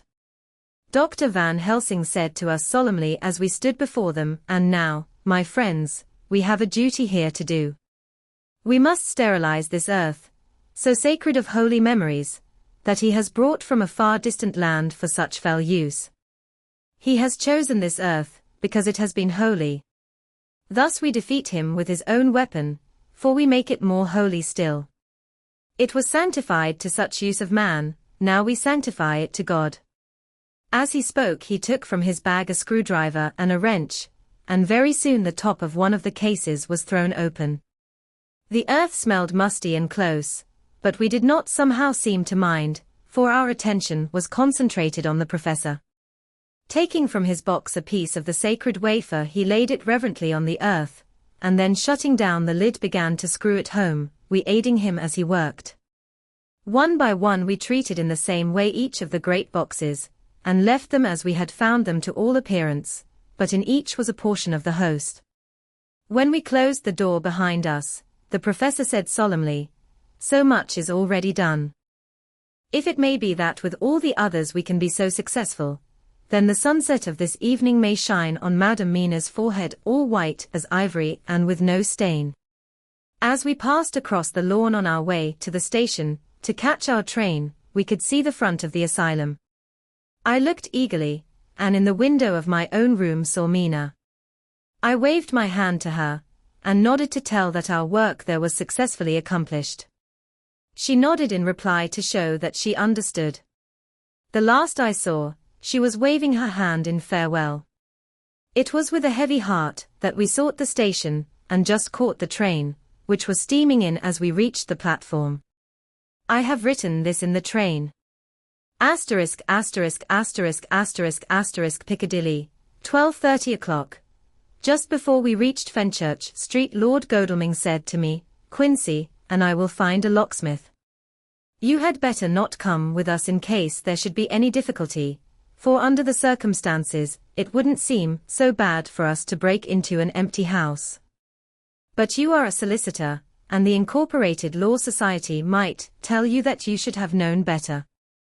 I demurred as to my not sharing any danger even of odium, but he went on, "Besides, it will attract less attention if there are not too many of us. My title will make it all right with the locksmith, and with any policeman that may come along. You had better go with Jack and the professor, and stay in the Green Park, somewhere in sight of the house, and when you see the door opened and the smith has gone away, do you all come across. We shall be on the lookout for you, and shall let you in." "The advice is good," said Van Helsing, so we said no more. Godalming and Morris hurried off in a cab, we following in another. At the corner of Arlington Street our contingent got out and strolled into the Green Park. My heart beat as I saw the house on which so much of our hope was centered, looming up grim and silent in its deserted condition amongst its more lively and spruce-looking neighbors. We sat down on a bench within good view, and began to smoke cigars so as to attract as little attention as possible. The minutes seemed to pass with leaden feet, as we waited for the coming of the others. At length we saw a four-wheeler drive up. Out of it, in leisurely fashion, got Lord Godalming and Morris, and down from the box descended a thick-set working man with his rush-woven basket of tools. Morris paid the cabman, who touched his hat and drove away. Together the two ascended the steps, and Lord Godalming pointed out what he wanted done. The workman took off his coat leisurely and hung it on one of the spikes of the rail, saying something to a policeman who just then sauntered along. The policeman nodded acquiescence, and the man kneeling down placed his bag beside him. After searching through it, he took out a selection of tools which he produced to lay beside him in orderly fashion. Then he stood up, looked into the keyhole, blew into it, and turning to his employers, made some remark. Lord Godalming smiled, and the man lifted a good-sized bunch of keys. Selecting one of them, he began to probe the lock, as if feeling his way with it. After fumbling about for a bit he tried a second, and then a third. All at once the door opened under a slight push from him, and he and the two others entered the hall. We sat still, my own cigar burnt furiously, but Van Helsing's went cold altogether. We waited patiently, as we saw the workman come out and bring in his bag. Then he held the door partly open, steadying it with his knees, whilst he fitted a key to the lock. This he finally handed to Lord Godalming, who took out his purse and gave him something. The man touched his hat, took his bag, put on his coat and departed. Not a soul took the slightest notice of the whole transaction. When the man had fairly gone, we three crossed the street and knocked at the door. It was immediately opened by Quincey Morris, beside whom stood Lord Godalming lighting a cigar. "The place smells so vilely," said the latter as we came in. It did indeed smell vile, like the old chapel at Carfax, and, with our previous experience, it was plain to us that the Count had been using the place pretty freely. We moved to explore the house, all keeping together in case of attack, for we knew we had a strong and wily enemy to deal with, and as yet we did not know whether the Count might not be in the house. In the dining room, which lay at the back of the hall, we found 8 boxes of earth. 8 boxes only out of the 9, which we sought. Our work was not over, and would never be until we should have found the missing box. First we opened the shutters of the window, which looked out across a narrow stone-flagged yard, at the blank face of a stable, pointed to look like the front of a miniature house. There were no windows in it, so we were not afraid of being overlooked. We did not lose any time in examining the chests. With the tools which we had brought with us we opened them, one by one, and treated them as we had treated those others in the old chapel. It was evident to us that the Count was not at present in the house, and we proceeded to search for any of his effects. After a cursory glance at the rest of the rooms, from basement to attic, we came to the conclusion that the dining room contained any effects which might belong to the Count, and so we proceeded to minutely examine them. They lay in a sort of orderly disorder on the great dining room table. There were title deeds of the Piccadilly house in a great bundle, deeds of the purchase of the houses at Mile End and Bermondsey, note paper, envelopes, and pens and ink. All were covered up in thin wrapping paper to keep them from the dust. There were also a clothes brush, a brush and comb, and a jug and basin, the latter containing dirty water which was reddened as if with blood. Last of all was a little heap of keys of all sorts and sizes, probably those belonging to the other houses. When we had examined this last find, Lord Godalming and Quincey Morris, taking accurate notes of the various addresses of the houses in the east and the south, took with them the keys in a great bunch, and set out to destroy the boxes in these places. The rest of us are, with what patience we can, waiting their return or the coming of the Count. Chapter 23. Dr. Seward's Diary. 3 October. The time seemed terribly long, whilst we were waiting for the coming of Godalming and Quincey Morris. The Professor tried to keep our minds active by using them all the time. I could see his beneficent purpose, by the side glances which he threw from time to time at Harker. The poor fellow is overwhelmed in a misery that is appalling to see. Last night he was a frank, happy-looking man, with strong, youthful face, full of energy, and with dark brown hair. Today he is a drawn, haggard old man, whose white hair matches well with the hollow burning eyes and grief-written lines of his face. His energy is still intact, in fact, he is like a living flame. This may yet be his salvation, for, if all go well, it will tide him over the despairing period. He will then, in a kind of way, wake again to the realities of life. Poor fellow, I thought my own trouble was bad enough, but his. The Professor knows this well enough, and is doing his best to keep his mind active.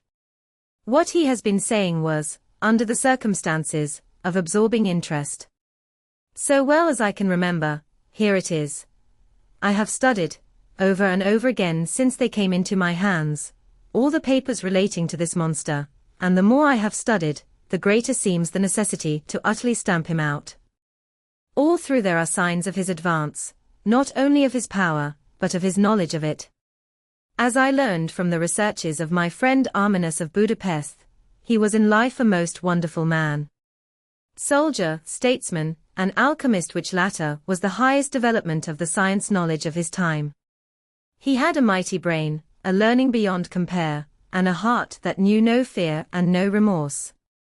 He dared even to attend the scholarments, and there was no branch of knowledge of his time that he did not essay. Well, in him the brain powers survived the physical death, though it would seem that memory was not all complete. In some faculties of mind he has been, and is, only a child, but he is growing, and some things that were childish at the first are now of man's stature. He is experimenting, and doing it well. And if it had not been that we have crossed his path, he may be yet if we fail the father or furtherer of a new order of beings, whose road must lead through death, not life. Harker groaned and said, and this is all arrayed against my darling. But how is he experimenting? The knowledge may help us to defeat him. He has all along, since his coming, been trying his power, slowly but surely. That big child brain of his is working. Well for us, it is, as yet, a child brain, for had he dared, at the first, to attempt certain things he would long ago have been beyond our power. However, he means to succeed, and a man who has centuries before him can afford to wait and to go slow. Festina lent may well be his motto. I fail to understand, said Harker wearily. Oh, do be more plain to me. Perhaps grief and trouble are dulling my brain. The professor laid his hand tenderly on his shoulder as he spoke. Ah, my child, I will be plain. Do you not see how, of late, this monster has been creeping into knowledge experimentally? How he has been making use of the zoophagus patient to effect his entry into friend John's home, for your vampire, though in all afterwards he can come when and how he will, must at the first make entry only when asked thereto by an inmate. But these are not his most important experiments. Do we not see how at the first all these so great boxes were moved by others? He knew not then, but that must be so. But all the time that so great child brain of his was growing, and he began to consider whether he might not himself move the box. So he began to help, and then, when he found that this be all right, he tried to move them all alone. And so he progress, and he scatter these graves of him, and none, but he know where they are hidden. He may have intend to bury them deep in the ground, so that he only use them in the night, or at such time as he can change his form. They do him equal well, and none may know these are his hiding place. But, my child, do not despair, this knowledge come to him just too late. Already all of his lairs, but one be sterilized as for him, and before the sunset this shall be so. Then he have no place where he can move and hide. I delayed this morning that so we might be sure. Is there not more at stake for us than for him? Then why we not be even more careful than him? By my clock it is 1 hour and already, if all be well, friend Arthur and Quincy are on their way to us. Today is our day, and we must go sure, if slow, and lose no chance. See. There are 5 of us when those absent ones return. Whilst he was speaking we were startled by a knock at the hall door, the double postman's knock of the telegraph boy. We all moved out to the hall with one impulse, and Van Helsing, holding up his hand to us to keep silence, stepped to the door and opened it. The boy handed in a despatch. The professor closed the door again, and after looking at the direction, opened it and read aloud. Look out for D. He has just now, 12:45, come from Carfax hurriedly and hastened towards the south. He seems to be going the round and may want to see you, Mina. There was a pause, broken by Jonathan Harker's voice. Now, God be thanked, we shall soon meet. Van Helsing turned to him quickly and said, God will act in his own way and time. Do not fear, and do not rejoice as yet, for what we wish for at the moment may be our undoings. I care for nothing now, he answered hotly, except to wipe out this brute from the face of creation. I would sell my soul to do it. Oh, hush, hush, my child, said Van Helsing. God does not purchase souls in this wise, and the devil, though he may purchase, does not keep faith. But God is merciful and just, and knows your pain and your devotion to that dear Madam Mina. Think you, how her pain would be doubled, did she but hear your wild words? Do not fear any of us, we are all devoted to this cause, and today shall see the end. The time is coming for action. Today this vampire is limit to the powers of man, until sunset he may not change. It will take him time to arrive here. See, It is 20 minutes past 1 and there are yet some times before he can hither come, be he never so quick. What we must hope for is that my Lord Arthur and Quincy arrive first. About half an hour after we had received Mrs. Harker's telegram, there came a quiet, resolute knock at the hall door. It was just an ordinary knock, such as is given hourly by thousands of gentlemen, but it made the professor's heart and mine beat loudly. We looked at each other, and together moved out into the hall. We each held ready to use our various armaments, the spiritual in the left hand, the mortal in the right. Van Helsing pulled back the latch, and holding the door half open, stood back, having both hands ready for action. The gladness of our hearts must have shone upon our faces when on the step, close to the door, we saw Lord Godalming and Quincy Morris. They came quickly in and closed the door behind them, the former saying, as they moved along the hall, "It is all right. We found both places, 6 boxes in each, and we destroyed them all." "Destroyed?" asked the professor. "For him." We were silent for a minute, and then Quincy said, "There's nothing to do but to wait here. If, however, he doesn't turn up by 5 o'clock, we must start off, for it won't do to leave Mrs. Harker alone after sunset." "He will be here before long now," said Van Helsing, who had been consulting his pocketbook. Nota bene, in Madam's telegram he went south from Carfax. That means he went to cross the river, and he could only do so at slack of tide, which should be something before 1 o'clock. That he went south has a meaning for us. He is as yet only suspicious, and he went from Carfax first to the place where he would suspect interference least. You must have been at Bermondsey only a short time before him. That he is not here already shows that he went to Mile End next. This took him some time, for he would then have to be carried over the river in some way. Believe me, my friends, we shall not have long to wait now. We should have ready some plan of attack, so that we may throw away no chance. Hush, there is no time now. Have all your arms. Be ready." He held up a warning hand as he spoke, for we all could hear a key softly inserted in the lock of the hall door.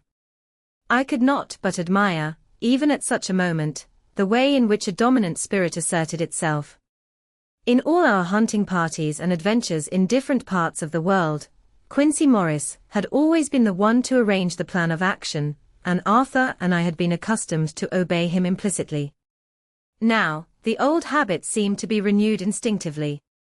With a swift glance around the room, he at once laid out our plan of attack, and without speaking a word, with a gesture, placed us each in position. Van Helsing, Harker, and I were just behind the door, so that when it was opened the professor could guard it whilst we two stepped between the incomer and the door. Godalming behind and Quincy in front stood, just out of sight, ready to move in front of the window. We waited in a suspense that made the seconds pass with nightmare slowness. The slow, careful steps came along the hall. The Count was evidently prepared for some surprise, at least he feared it. Suddenly, with a single bound, he leaped into the room, winning a way past us, before any of us could raise a hand to stay him. There was something so panther-like in the movement, something so unhuman, that it seemed to sober us all from the shock of his coming. The first to act was Harker, who, with a quick movement, threw himself before the door leading into the room in the front of the house. As the Count saw us, a horrible sort of snarl passed over his face, showing the eye-teeth long and pointed, but the evil smile as quickly passed into a cold stare of lion-like disdain. His expression again changed as, with a single impulse, we all advanced upon him. It was a pity that we had not some better organized plan of attack, for even at the moment I wondered what we were to do. I did not myself know whether our lethal weapons would avail us anything. Harker evidently meant to try the matter, for he had ready his great cookery knife, and made a fierce and sudden cut at him. The blow was a powerful one, only the diabolical quickness of the Count's leap back saved him. A second less and the trenchant blade had shorn through his heart. As it was, the point just cut the cloth of his coat, making a wide gap whence a bundle of banknotes and a stream of gold fell out. The expression of the Count's face was so hellish, that for a moment I feared for Harker, though I saw him throw the terrible knife aloft again for another stroke. Instinctively I moved forward with a protective impulse, holding the crucifix and wafer in my left hand. I felt a mighty power fly along my arm, and it was without surprise that I saw the monster cower back, before a similar movement made spontaneously by each one of us. It would be impossible to describe the expression of hate, and baffled malignity of anger, and hellish rage which came over the Count's face. His waxen hue became greenish-yellow by the contrast of his burning eyes, and the red scar on the forehead showed on the pallid skin like a palpitating wound. The next instant, with a sinuous dive he swept under Harker's arm, ere his blow could fall, and, grasping a handful of the money from the floor, dashed across the room, threw himself at the window. Amid the crash and glitter of the falling glass, he tumbled into the flagged area below. Through the sound of the shivering glass I could hear the ting of the gold, as some of the sovereigns fell on the flagging. We ran over and saw him spring unhurt from the ground. He, rushing up the steps, crossed the flagged yard, and pushed open the stable door. There he turned and spoke to us. "You think to baffle me, you with your pale faces all in a row, like sheep in a butcher's. You shall be sorry yet, each one of you. You think you have left me without a place to rest, but I have more. My revenge is just begun. I spread it over centuries, and time is on my side. Your girls that you all love are mine already, and through them you and others shall yet be mine, my creatures, to do my bidding and to be my jackals when I want to feed." Bah! With a contemptuous sneer, he passed quickly through the door, and we heard the rusty bolt creak as he fastened it behind him. A door beyond opened and shut. The first of us to speak was the professor, as, realizing the difficulty of following him through the stable, we moved toward the hall. "We have learnt something much. Notwithstanding his brave words, he fears us, he fear time, he fear want. For if not, why he hurry so? His very tone betray him, or my ears deceive. Why take that money? You follow quick. You are hunters of wild beast, and understand it so. For me, I make sure that nothing here may be of use to him, if so that he return." As he spoke he put the money remaining into his pocket, took the title deeds in the bundle as Harker had left them, and swept the remaining things into the open fireplace, where he set fire to them with a match. Godalming and Morris had rushed out into the yard, and Harker had lowered himself from the window to follow the Count. He had, however, bolted the stable door, and by the time they had forced it open there was no sign of him. Van Helsing and I tried to make inquiry at the back of the house, but the mews was deserted and no one had seen him depart.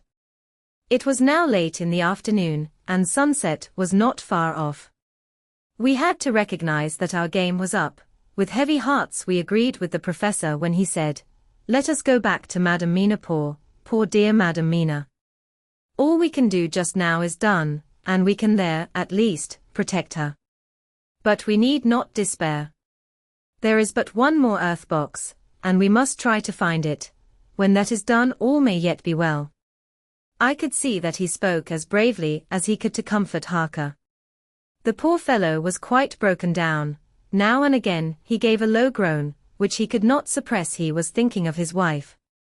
With sad hearts we came back to my house, where we found Mrs. Harker waiting us, with an appearance of cheerfulness, which did honor to her bravery and unselfishness. When she saw our faces, her own became as pale as death. For a second or two her eyes were closed as if she were in secret prayer, and then she said cheerfully, "I can never thank you all enough. Oh, my poor darling." As she spoke, she took her husband's grey head in her hands and kissed it. "Lay your poor head here and rest it. All will yet be well, dear. God will protect us if he so will it in his good intent." The poor fellow groaned. There was no place for words in his sublime misery. We had a sort of perfunctory supper together, and I think it cheered us all up somewhat.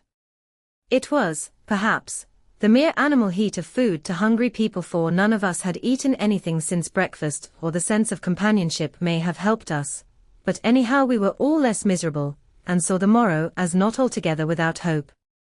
True to our promise, we told Mrs. Harker everything which had passed, and although she grew snowy white at times when danger had seemed to threaten her husband, and red at others when his devotion to her was manifested, she listened bravely and with calmness. When we came to the part where Harker had rushed at the Count so recklessly, she clung to her husband's arm, and held it tight, as though her clinging could protect him from any harm that might come. She said nothing, however, till the narration was all done, and matters had been brought right up to the present time. Then, without letting go her husband's hand, she stood up amongst us and spoke.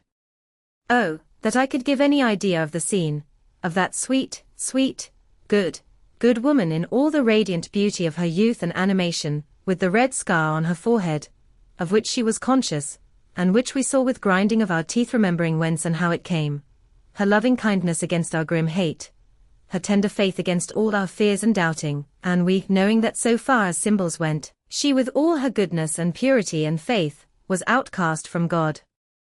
Jonathan, she said, and the word sounded like music on her lips, it was so full of love and tenderness. Jonathan dear, and you all my true friends, I want you to bear something in mind through all this dreadful time. I know that you must fight, that you must destroy, even as you destroyed the false Lucy, so that the true Lucy might live hereafter, but it is not a work of hate. That poor soul who has wrought all this misery is the saddest case of all. Just think what will be his joy when he, too, is destroyed in his worser part, that his better part may have spiritual immortality. You must be pitiful to him, too, though it may not hold your hands from his destruction. As she spoke, I could see her husband's face darken and draw together, as though the passion in him were shriveling his being to its core. Instinctively the clasp on his wife's hand grew closer, till his knuckles looked white. She did not flinch from the pain which I knew she must have suffered, but looked at him with eyes that were more appealing than ever. As she stopped speaking, he leaped to his feet, almost tearing his hand from hers as he spoke. May God give him into my hand just for long enough to destroy that earthly life of him which we are aiming at. If beyond it I could send his soul for ever and ever to burning hell, I would do it. Oh, hush. Oh, hush. In the name of the good God. Don't say such things, Jonathan, my husband, or you will crush me with fear and horror. Just think, my dear, I have been thinking all this long day of it, that, perhaps, some day, I, too, may need such pity, and that some other like you and with equal cause for anger may deny it to me. Oh, my husband! My husband, indeed I would have spared you such a thought had there been another way, but I pray that God may not have treasured your wild words, except as the heartbroken wail of a very loving and sorely stricken man. Oh, God, let these poor white hairs go in evidence of what he has suffered, who all his life has done no wrong, and on whom so many sorrows have come. We men were all in tears now. There was no resisting them, and we wept openly. She wept, too, to see that her sweeter counsels had prevailed. Her husband flung himself on his knees beside her, and putting his arms round her, hid his face in the folds of her dress. Van Helsing beckoned to us, and we stole out of the room, leaving the two loving hearts alone with their God. Before they retired, the professor fixed up the room against any coming of the vampire, and assured Mrs. Harker that she might rest in peace. She tried to school herself to the belief, and manifestly for her husband's sake, tried to seem content. It was a brave struggle, and was, I think and believe, not without its reward. Van Helsing had placed at hand a bell which either of them was to sound in case of any emergency. When they had retired, Quincy, Godalming, and I arranged that we should sit up, dividing the night between us, and watch over the safety of the poor stricken lady. The first watch falls to Quincy, so the rest of us shall be off to bed as soon as we can. Godalming has already turned in, for his is the second watch. Now that my work is done, I, too, shall go to bed. Jonathan Harker's Journal. 3 to 4 October, close to midnight. I thought yesterday would never end. There was over me a yearning for sleep, in some sort of blind belief that to wake would be to find things changed, and that any change must now be for the better. Before we parted, we discussed what our next step was to be, but we could arrive at no result. All we knew was that one earth box remained, and that the Count alone knew where it was. If he chooses to lie hidden, he may baffle us for years, and in the meantime, the thought is too horrible, I dare not think of it even now. This I know, that if ever there was a woman who was all perfection, that one is my poor wronged darling. I love her 1,000 times more for her sweet pity of last night, a pity that made my own hate of the monster seem despicable. Surely God will not permit the world to be the poorer by the loss of such a creature. This is hope to me. We are all drifting reefwards now, and faith is our only anchor. Thank God. Mina is sleeping, and sleeping without dreams.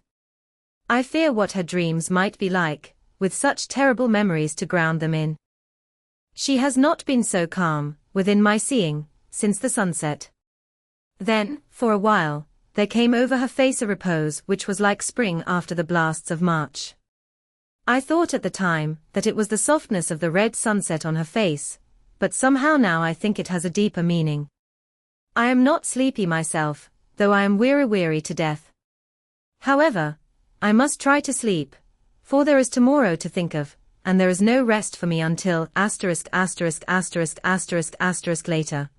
I must have fallen asleep, for I was awaked by Mina, who was sitting up in bed, with a startled look on her face.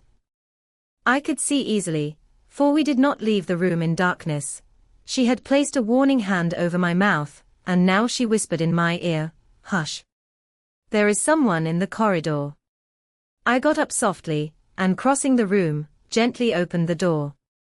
Just outside, stretched on a mattress, lay Mr. Morris, wide awake. He raised a warning hand for silence as he whispered to me, "Hush. Go back to bed, it is all right. One of us will be here all night. We don't mean to take any chances." His look and gesture forbade discussion, so I came back and told Mina. She sighed and positively a shadow of a smile stole over her poor, pale face, as she put her arms round me and said softly, "Oh, thank God for good brave men." With a sigh she sank back again to sleep.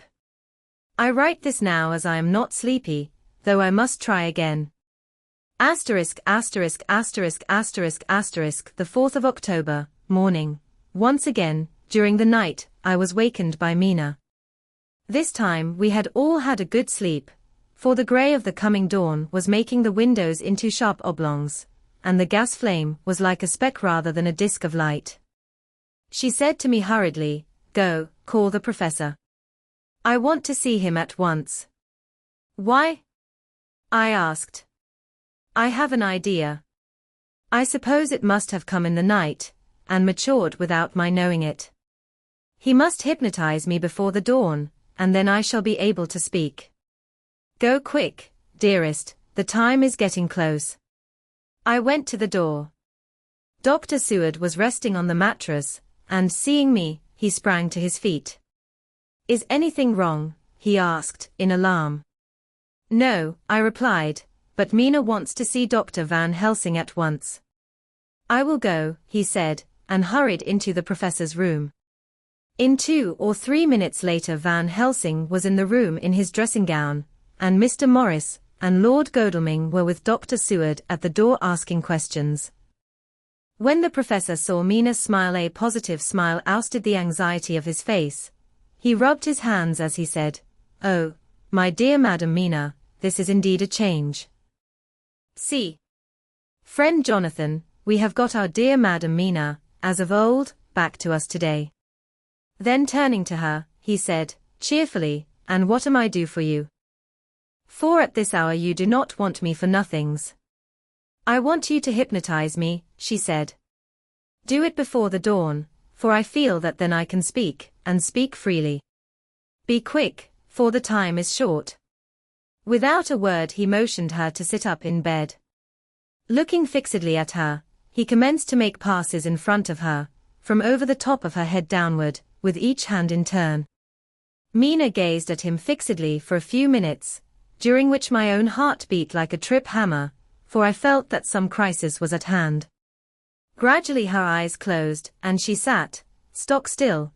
Only by the gentle heaving of her bosom could one know that she was alive. The professor made a few more passes and then stopped, and I could see that his forehead was covered with great beads of perspiration. Mina opened her eyes, but she did not seem the same woman. There was a faraway look in her eyes, and her voice had a sad dreaminess which was new to me. Raising his hand to impose silence, the professor motioned to me to bring the others in. They came on tiptoe, closing the door behind them, and stood at the foot of the bed, looking on. Mina appeared not to see them. The stillness was broken by Van Helsing's voice speaking in a low level tone, which would not break the current of her thoughts. "Where are you?" The answer came in a neutral way. "I do not know." Sleep has no place it can call its own. For several minutes there was silence. Mina sat rigid, and the professor stood staring at her fixedly. The rest of us hardly dared to breathe. The room was growing lighter. Without taking his eyes from Mina's face, Dr. Van Helsing motioned me to pull up the blind. I did so, and the day seemed just upon us. A red streak shot up, and a rosy light seemed to diffuse itself through the room. On the instant the professor spoke again. "Where are you now?" The answer came dreamily, but with intention. It were as though she were interpreting something. I have heard her use the same tone when reading her shorthand notes. "I do not know. It is all strange to me." "What do you see?" "I can see nothing, it is all dark." "What do you hear?" I could detect the strain in the professor's patient voice. "The lapping of water. It is gurgling by, and little waves leap. I can hear them on the outside." "Then you are on a ship." We all looked at each other, trying to glean something each from the other. We were afraid to think. The answer came quick. "Oh, yes." "What else do you hear?" "The sound of men stamping overhead as they run about. There is the creaking of a chain, and the loud tinkle as the check of the capstan falls into the rachet." "What are you doing?" "I am still, oh, so still. It is like death." The voice faded away into a deep breath, as of one sleeping, and the open eyes closed again. By this time the sun had risen, and we were all in the full light of day. Dr. Van Helsing placed his hands on Mina's shoulders, and laid her head down softly on her pillow. She lay like a sleeping child for a few moments and then, with a long sigh, awoke and stared in wonder to see us all around her. "Have I been talking in my sleep?" was all she said. She seemed, however, to know the situation without telling, though she was eager to know what she had told. The professor repeated the conversation, and she said, "Then there is not a moment to lose, it may not be yet too late." Mr. Morris and Lord Godalming started for the door, but the professor's calm voice called them back. "Stay, my friends." That ship, wherever it was weighing anchor whilst she spoke. There are many ships weighing anchor at the moment in your so great port of London. Which of them is it that you seek? God be thanked that we have once again a clue, though whither it may lead us we know not. We have been blind somewhat, blind after the manner of men, since when we can look back we see what we might have seen looking forward if we had been able to see what we might have seen. Alas, but that sentence is a puddle, is it not? We can know now what was in the Count's mind, when he seized that money, though Jonathan's so fierce knife put him in the danger that even he dread. He meant escape. Hear me, escape. He saw that with but one earth box left, and a pack of men following like dogs after a fox, this London was no place for him. He have take his last earth box on board a ship, and he leave the land. He think to escape, but no. We follow him. Tally ho. As friend Arthur would say when he put on his red frock. Our old fox is wily, oh. So wily, and we must follow with wile. I, too, am wily, and I think his mind in a little while. In meantime we may rest and in peace, for there are waters between us which he do not want to pass, and which he could not if he would, unless the ship were to touch the land, and then only at full or slack tide. See, and the sun is just rose, and all day to sunset is to us. Let us take bath, and dress, and have breakfast, which we all need, and which we can eat comfortably, since he be not in the same land with us. Mina looked at him appealingly as she asked, "But why need we seek him further, when he is gone away from us?" He took her hand and patted it as he replied, "Ask me nothings as yet. When we have breakfast, then I answer all questions." He would say no more, and we separated to dress. After breakfast Mina repeated her question. He looked at her gravely for a minute and then said sorrowfully, "Because my dear, dear Madam Mina, now more than ever must we find him, even if we have to follow him to the jaws of hell." She grew paler as she asked faintly, "Why?" "Because," he answered solemnly, "he can live for centuries, and you are but mortal woman. Time is now to be dreaded, since once he put that mark upon your throat." I was just in time to catch her as she fell forward in a faint. Chapter 24. Dr. Seward's Phonograph Diary. Spoken by Van Helsing. This to Jonathan Harker. "You are to stay with your dear Madam Mina. We shall go to make our search, if I can call it so, for it is not search, but knowing, and we seek confirmation only. But do you stay and take care of her today. This is your best and most holiest office. This day nothing can find him here. Let me tell you that, so you will know what we foreknow already, for I have tell them. He, our enemy, have gone away, he have gone back to his castle in Transylvania. I know it so well, as if a great hand of fire wrote it on the wall. He have prepared for this in some way, and that last earth box was ready to ship somewheres. For this he took the money, for this he hurry at the last, lest we catch him before the sun go down. It was his last hope, save that he might hide in the tomb, that he think poor Miss Lucy, being as he thought like him, keep open to him. But there was not of time. When that fail he make straight for his last resource, his last earth work, I might say did I wish double entente. He is clever, oh, so clever. He know that his game here was finish, and so he decide he go back home. He find ship going by the route he came, and he go in it. We go off now to find what ship, and whither bound. When we have discovered that, we come back and tell you all. Then we will comfort you and poor dear Madam Mina with new hope. For it will be hope when you think it over, that all is not lost. This very creature that we pursue, he take hundreds of years to get so far as London, and yet in one day, when we know of the disposal of him, we drive him out. He is finite, though he is powerful to do much harm, and suffers not as we do. But we are strong, each in our purpose, and we are all more strong together. Take heart afresh, dear husband of Madam Mina. This battle is but begun, and in the end we shall win, so sure, as that God sits on high to watch over his children. Therefore be of much comfort till we return. Van Helsing. Jonathan Harker's Journal. For October, when I read to Mina Van Helsing's message in the phonograph, the poor girl brightened up considerably.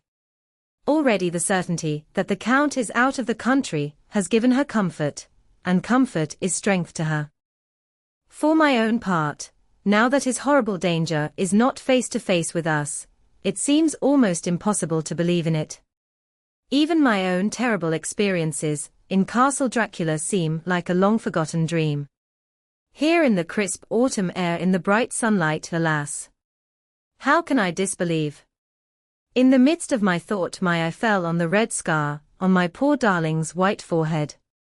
Whilst that lasts, there can be no disbelief. And afterwards the very memory of it will keep faith crystal clear.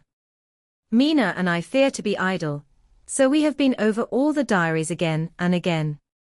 Somehow, although the reality seems greater each time, the pain and the fear seem less. There is something of a guiding purpose manifest throughout, which is comforting. Mina says that perhaps we are the instruments of ultimate good. It may be. I shall try to think as she does. We have never spoken to each other yet of the future. It is better to wait till we see the professor and the others after their investigations. The day is running by more quickly than I ever thought a day could run for me again. It is now 3 o'clock. Mina Harker's Journal. The 5th of October, 5 p.m., our meeting for report. Present, Professor Van Helsing, Lord Godalming, Dr. Seward, Mr. Quincy Morris, Jonathan Harker, Mina Harker. Dr. Van Helsing described what steps were taken during the day to discover on what boat and whither-bound Count Dracula made his escape. As I knew that he wanted to get back to Transylvania, I felt sure that he must go by the Danube mouth, or by somewhere in the Black Sea, since by that way he come. It was a dreary blank that was before us. Omnignotum pro magnifico, and so with heavy hearts we start to find what ships leave for the Black Sea last night. He was in sailing ship, since Madam Mina tell of sails being set. These not so important as to go in your list of the shipping in the Times, and so we go, by suggestion of Lord Godalming, to your Lloyd's, where a note of all ships that sail, however so small. There we find that only one Black Sea-bound ship go out with the tide. She is the Chirina Catherine, and she sail from Judith's wharf for Varna, and thence on to other parts and up the Danube. So, said I, this is the ship whereon is the Count. So off we go to Judith's wharf, and there we find a man in an office of wood so small that the man look bigger than the office.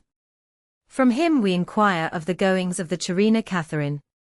He swear much, and he red face and loud a voice, but he good fellow all the same, and when Quincy give him something from his pocket which crackle as he roll it up, and put it in a so small bag, which he have hid deep in his clothing, he still better fellow and humble servant to us. He come with us, and ask many men who are rough and hot, these be better fellows too when they have been no more thirsty. They say much of blood and bloom, and of others which I comprehend not, though I guess what they mean, but nevertheless they tell us all things which we want to know. They make known to us among them, how last afternoon at about 5 o'clock comes a man so hurry.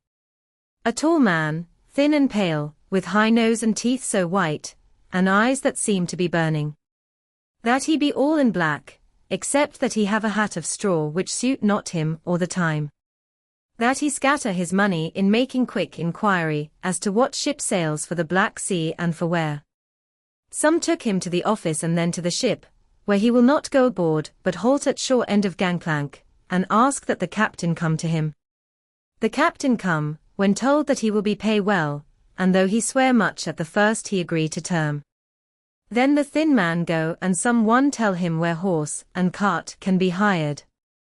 He go there and soon he come again, himself driving cart on which a great box, this he himself lift down, though it take several to put it on truck for the ship. He give much talk to captain as to how and where his box is to be placed, but the captain like it not and swear at him in many tongues, and tell him that if he like he can come and see where it shall be. But he say no, that he come not yet, for that he have much to do. Whereupon the captain tell him, that he had better be quick with blood, for that his ship will leave the place of blood before the turn of the tide with blood. Then the thin man smile and say that of course he must go when he think fit, but he will be surprised if he go quite so soon. The captain swear again, polyglot, and the thin man make him bow, and thank him, and say that he will so far intrude on his kindness, as to come aboard before the sailing. Final the captain, more red than ever, and in more tongues tell him that he doesn't want no Frenchman with bloom upon them and also with blood in his ship with blood on her also. And so, after asking where there might be close at hand a ship where he might purchase ship forms, he departed.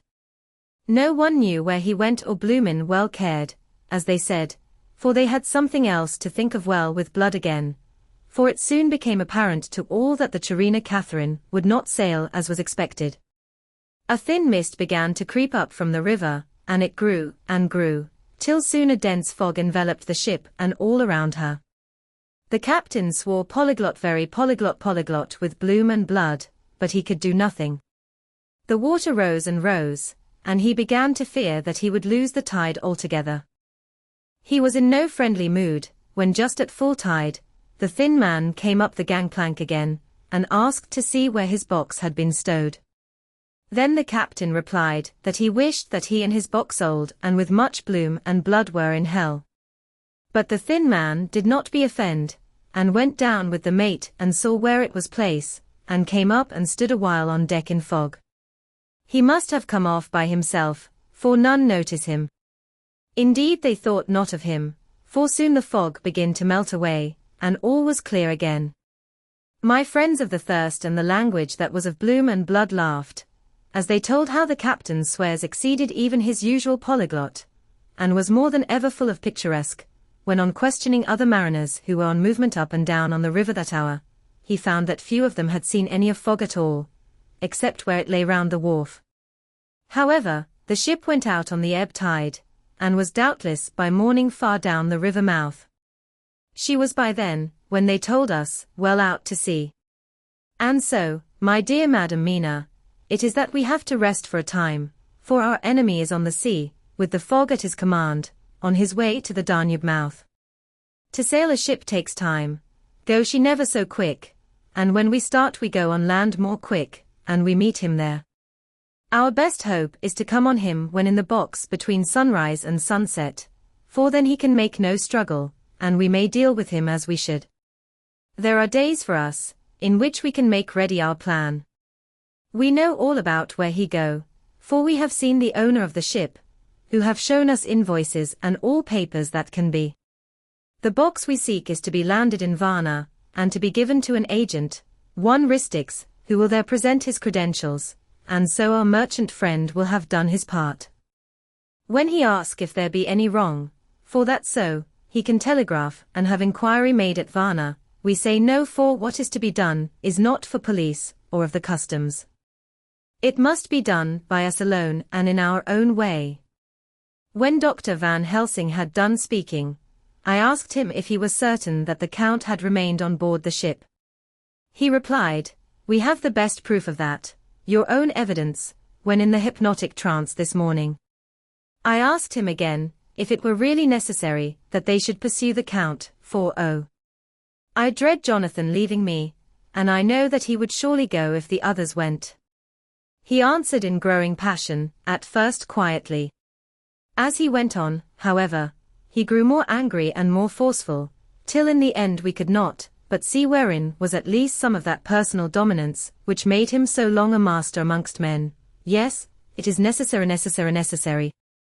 For your sake in the first, and then for the sake of humanity.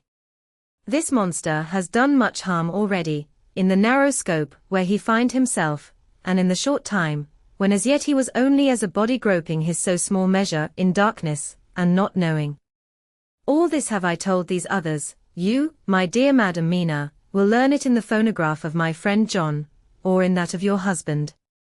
I have told them how the measure of leaving his own barren land, barren of peoples, and coming to a new land where life of man teems till they are like the multitude of standing corn, was the work of centuries. Were another of the undead, like him, to try to do what he has done, perhaps not all the centuries of the world that have been, or that will be, could aid him. With this one, all the forces of nature that are occult and deep and strong must have worked together in some wondrous way. The very place, where he have been alive, undead for all these centuries, is full of strangeness of the geologic and chemical world. There are deep caverns and fissures that reach none know whither. There have been volcanoes, some of whose openings still send out waters of strange properties, and gases that kill or make to vivify. Doubtless, there is something magnetic, or electric in some of these combinations of occult forces which work for physical life in strange way, and in himself were from the first some great qualities. In a hard and warlike time he was celebrate, that he have more iron nerve, more subtle brain, more braver heart, than any man. In him some vital principle have in strange way found their utmost, and as his body keeps strong and grow and thrive, so his brain grow too. All this without that diabolic aid which is surely to him, for it have to yield to the powers that come from, and are, symbolic of good. And now this is what he is to us. He have infect you. Oh, forgive me, my dear, that I must say such, but it is for good of you that I speak. He infect you in such wise, that even if he do no more, you have only to live in your own old, sweet way, and so in time, death, which is of man's common lot and with God's sanction, shall make you like to him. This must not be. We have sworn together that it must not. Thus are we ministers of God's own wish, that the world, and men for whom his Son die, will not be given over to monsters, whose very existence would defame him. He have allowed us to redeem one soul already, and we go out as the old knights of the cross to redeem more. Like them we shall travel towards the sunrise, and like them, if we fall in good cause.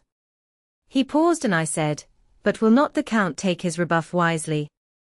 Since he has been driven from England, will he not avoid it, as a tiger does the village from which he has been hunted? Aha, he said, your simile of the tiger good, for me, and I shall adopt him. Your man-eater, as they of India call the tiger, who has once tasted blood of the human, care no more for the other prey, but prowl unceasing till he get him. This that we hunt from our village is a tiger, too, a man-eater, and he never cease to prowl. Nay, in himself he is not one to retire and stay afar. In his life, his living life, he go over the Turkey frontier and attack his enemy on his own ground, he be beaten back, but did he stay? No. He come again, and again, and again. Look at his persistence and endurance. With the child brain, that was to him he have long since conceived the idea of coming to a great city. What does he do? He find out the place of all the world most of promise for him. Then he deliberately set himself down to prepare for the task. He find in patience just how is his strength, and what are his powers. He study new tongues. He learn new social life, new environment of old ways, the politic, the law, the finance, the science, the habit of a new land and a new people who have come to be since he was. His glimpse that he have had, whet his appetite only and enkeen his desire. Nay, it help him to grow as to his brain, for it all proved to him how right he was at the first in his surmises. He have done this alone, all alone. From a ruined tomb in a forgotten land. What more may he not do when the greater world of thought is open to him? He that can smile at death, as we know him, who can flourish in the midst of diseases that kill off whole peoples. Oh, if such an one was to come from God, and not the devil, what a force for good might he not be in this old world of ours. But we are pledged to set the world free. Our toil must be in silence, and our efforts all in secret, for in this enlightened age, when men believe not even what they see, the doubting of wise men would be his greatest strength. It would be at once his sheath and his armor, and his weapons to destroy us, his enemies, who are willing to peril even our own souls for the safety of one we love, for the good of mankind, and for the honor and glory of God. After a general discussion, it was determined that for tonight nothing be definitely settled, that we should all sleep on the facts, and try to think out the proper conclusions. Tomorrow, at breakfast, we are to meet again, and after making our conclusions known to one another, we shall decide on some definite course of action. I feel a wonderful peace and rest tonight. It is as if some haunting presence were removed from me. Perhaps my surmise was not finished, could not be, for I caught sight in the mirror of the red mark upon my forehead, and I knew that I was still unclean. Dr. Seward's Diary. 5 October, we all rose early, and I think that sleep did much for each and all of us. When we met at early breakfast, there was more general cheerfulness than any of us had ever expected to experience again. It is really wonderful how much resilience there is in human nature. Let any obstructing cause, no matter what, be removed in any way even by death, and we fly back to first principles of hope and enjoyment. More than once as we sat around the table, my eyes opened in wonder whether the whole of the past days had not been a dream. It was only when I caught sight of the red blotch on Mrs. Harker's forehead, that I was brought back to reality. Even now, when I am gravely revolving the matter, it is almost impossible to realize that the cause of all our trouble is still existent. Even Mrs. Harker seems to lose sight of her trouble for whole spells. It is only now and again, when something recalls it to her mind, that she thinks of her terrible scar. We are to meet here in my study in half an hour and decide on our course of action. I see only one immediate difficulty. I know it by instinct rather than reason. We shall all have to speak frankly, and yet I fear that in some mysterious way poor Mrs. Harker's tongue is tied. I know that she forms conclusions of her own, and from all that has been I can guess how brilliant and how true they must be, but she will not, or cannot, give them utterance. I have mentioned this to Van Helsing, and he and I are to talk it over when we are alone. I suppose it is some of that horrid poison, which has got into her veins beginning to work. The Count had his own purposes, when he gave her what Van Helsing called the vampire's baptism of blood. Well, there may be a poison that distills itself out of good things. In an age when the existence of ptomaines is a mystery, we should not wonder at anything. One thing I know, that if my instinct be true regarding poor Mrs. Harker's silences, then there is a terrible difficulty and unknown danger in the work before us. The same power that compels her silence may compel her speech. I dare not think further, for so I should in my thoughts dishonor a noble woman. Van Helsing is coming to my study a little before the others. I shall try to open the subject with him. Later, when the professor came in, we talked over the state of things. I could see that he had something on his mind which he wanted to say, but felt some hesitancy about broaching the subject. After beating about the bush a little, he said suddenly, "Friend John, there is something that you and I must talk of alone, just at the first at any rate. Later, we may have to take the others into our confidence." Then he stopped, so I waited. He went on, "Madam Mina, our poor, dear Madam Mina is changing." A cold shiver ran through me to find my worst fears thus endorsed. Van Helsing continued, "With the sad experience of Miss Lucy, we must this time be warned before things go too far. Our task is now in reality more difficult than ever, and this new trouble makes every hour of the direst importance. I can see the characteristics of the vampire coming in her face. It is now but very, very slight, but it is to be seen if we have eyes to notice without to prejudge. Her teeth are some sharper, and at times her eyes are more hard. But these are not all. There is to her the silence now often, as so it was with Miss Lucy. She did not speak, even when she wrote that which she wished to be known later. Now my fear is this. If it be that she can, by our hypnotic trance, tell what the Count see and hear, is it not more true that he who have hypnotize her first, and who have drink of her very blood and make her drink of his, should, if he will, compel her mind to disclose to him that which she know?" I nodded acquiescence. He went on, "Then, what we must do is to prevent this. We must keep her ignorant of our intent, and so she cannot tell what she know not. This is a painful task. Oh, so painful that it heartbreak me to think of, but it must be. When today we meet, I must tell her that for reason, which we will not to speak, she must not more be of our counsel, but be simply guarded by us." He wiped his forehead, which had broken out in profuse perspiration, at the thought of the pain, which he might have to inflict upon the poor soul already so tortured. I knew that it would be some sort of comfort to him, if I told him that I also had come to the same conclusion, for at any rate, it would take away the pain of doubt. I told him, and the effect was as I expected. It is now close to the time of our general gathering. Van Helsing has gone away to prepare for the meeting, and is painful part of it. I really believe his purpose is to be able to pray alone. Later, at the very outset of our meeting, a great personal relief was experienced by both Van Helsing and myself. Mrs. Harker had sent a message by her husband to say that she would not join us at present, as she thought it better that we should be free to discuss our movements without her presence to embarrass us.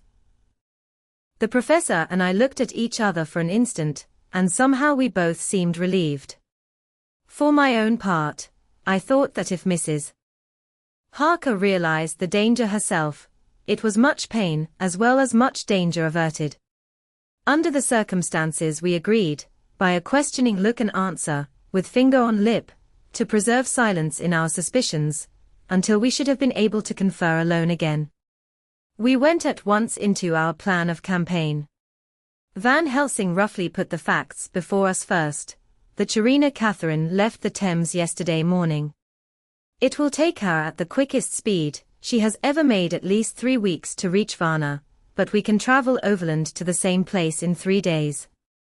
Now, if we allow for 2 days less for the ship's voyage, owing to such weather influences as we know that the Count can bring to bear, and if we allow a whole day and night for any delays which may occur to us, then we have a margin of nearly 2 weeks.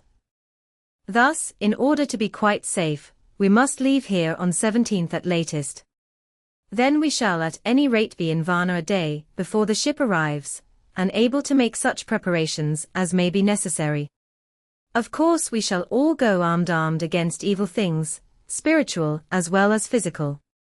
Here Quincey Morris added, I understand that the Count comes from a wolf country, and it may be that he shall get there before us. I propose that we add Winchesters to our armament. I have a kind of belief in a Winchester when there is any trouble of that sort around. Do you remember, Art, when we had the pack after us at Tobolsk? What wouldn't we have given then for a repeater apiece? Good, said Van Helsing, Winchesters it shall be. Quince's head is level at all times, but most so when there is to hunt. Metaphor be more dishonor to science than wolves be of danger to man. In the meantime we can do nothing here, and as I think that Varna is not familiar to any of us, why not go there more soon? It is as long to wait here as there. Tonight and tomorrow we can get ready, and then, if all be well, we 4 can set out on our journey. We 4, said Harker interrogatively, looking from one to another of us. Of course, answered the professor quickly, you must remain to take care of your so sweet wife. Harker was silent for a while and then said in a hollow voice, let us talk of that part of it in the morning. I want to consult with Mina. I thought that now was the time for Van Helsing to warn him not to disclose our plans to her, but he took no notice. I looked at him significantly and coughed. For answer he put his finger on his lips and turned away. Jonathan Harker's Journal. The 5th of October, afternoon. For some time after our meeting this morning I could not think. The new phases of things leave my mind in a state of wonder which allows no room for active thought. Mina's determination not to take any part in the discussion set me thinking, and as I could not argue the matter with her, I could only guess. I am as far as ever from a solution now. The way the others received it, too, puzzled me. The last time we talked of the subject we agreed that there was to be no more concealment of anything amongst us. Mina is sleeping now, calmly and sweetly like a little child. Her lips are curved and her face beams with happiness. Thank God, there are such moments still for her. Asterisk, asterisk, asterisk, asterisk, asterisk later. How strange it all is. I sat watching Mina's happy sleep, and came as near to being happy myself as I suppose I shall ever be. As the evening drew on, and the earth took its shadows from the sun sinking lower, the silence of the room grew more and more solemn to me. All at once Mina opened her eyes, and looking at me tenderly, said, Jonathan, I want you to promise me something on your word of honor. A promise made to me, but made holily in God's hearing, and not to be broken though I should go down on my knees and implore you with bitter tears. Quick, you must make it to me at once. Mina, I said, a promise like that, I cannot make at once. I may have no right to make it. But, dear one, she said, with such spiritual intensity that her eyes were like pole stars, it is I who wish it, and it is not for myself. You can ask Dr. Van Helsing if I am not right. If he disagrees you may do as you will. Nay, more, if you all agree, later, you are absolved from the promise. I promise. I said, and for a moment she looked supremely happy, though to me all happiness for her was denied by the red scar on her forehead. She said, "Promise me that you will not tell me anything of the plans formed for the campaign against the Count. Not by word, or inference, or implication, not at any time whilst this remains to me," and she solemnly pointed to the scar. I saw that she was in earnest, and said solemnly, "I promise," and as I said it I felt that from that instant a door had been shut between us. Later, midnight. Mina has been bright and cheerful all the evening. So much so that all the rest seemed to take courage, as if infected somewhat with her gaiety. As a result, even I myself felt as if the pall of gloom which weighs us down was somewhat lifted. We all retired early. Mina is now sleeping like a little child. It is a wonderful thing that her faculty of sleep remains to her in the midst of her terrible trouble. Thank God for it, for then at least she can forget her care. Perhaps her example may affect me as her gaiety did tonight. I shall try it. Oh. For a dreamless sleep. The 6th of October, morning, another surprise. Mina woke me early, about the same time as yesterday, and asked me to bring Dr. Van Helsing. I thought that it was another occasion for hypnotism, and without question went for the professor. He had evidently expected some such call, for I found him dressed in his room. His door was ajar, so that he could hear the opening of the door of our room. He came at once. As he passed into the room, he asked Mina if the others might come, too. "No," she said quite simply, "it will not be necessary. You can tell them just as well. I must go with you on your journey." Dr. Van Helsing was as startled as I was. After a moment's pause he asked, "But why?" "You must take me with you. I am safer with you, and you shall be safer, too." "But why, dear Madam Mina?" "You know that your safety is our solemnest duty. We go into danger, to which you are, or may be, more liable than any of us from circumstances things that have been." He paused, embarrassed.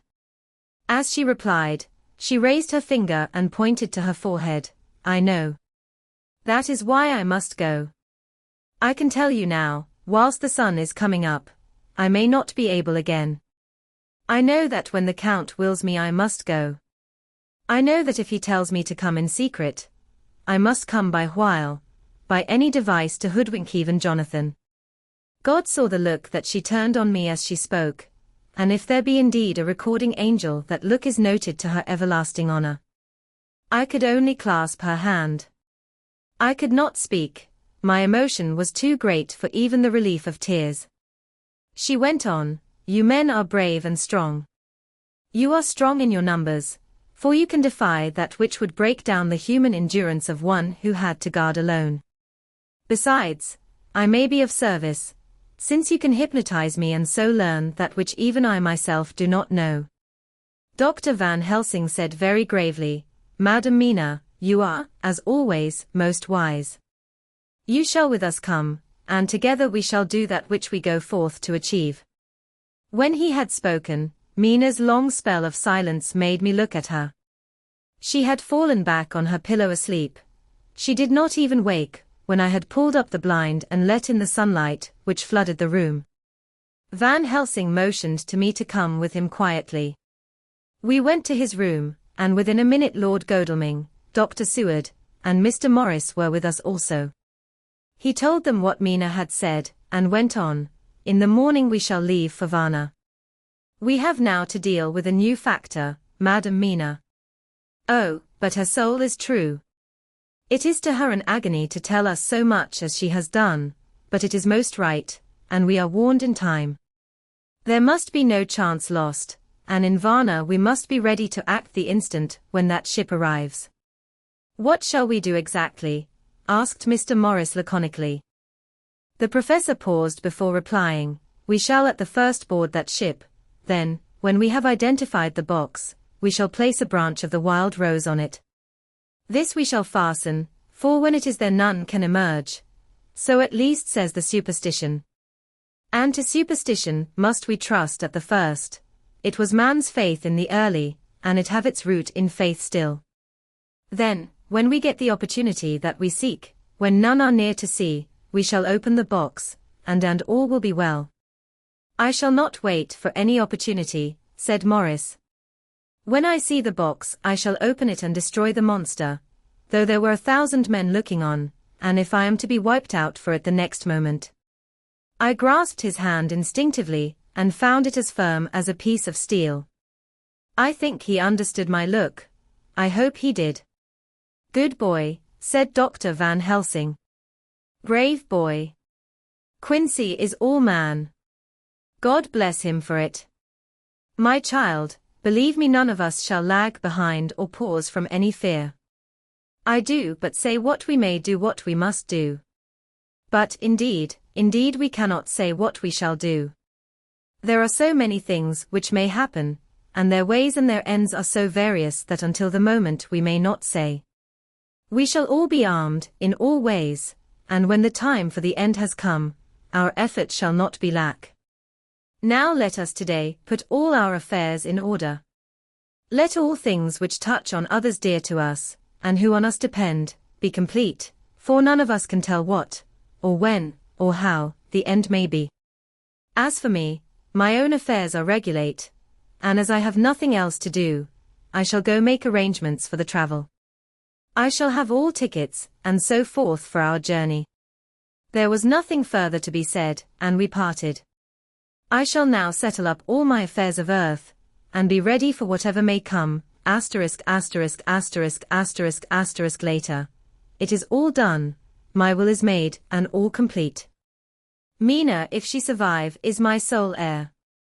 If it should not be so, then the others who have been so good to us shall have remainder. It is now drawing towards the sunset. Mina's uneasiness calls my attention to it. I am sure that there is something on her mind which the time of exact sunset will reveal. These occasions are becoming harrowing times for us all, for each sunrise and sunset opens up some new danger, some new pain, which, however, may in God's will be means to a good end. I write all these things in the diary since my darling must not hear them now, but if it may be that she can see them again, they shall be ready. She is calling to me. Chapter 25 Dr. Seward's Diary, the 11th of October, evening. Jonathan Harker has asked me to note this, as he says he is hardly equal to the task, and he wants an exact record kept.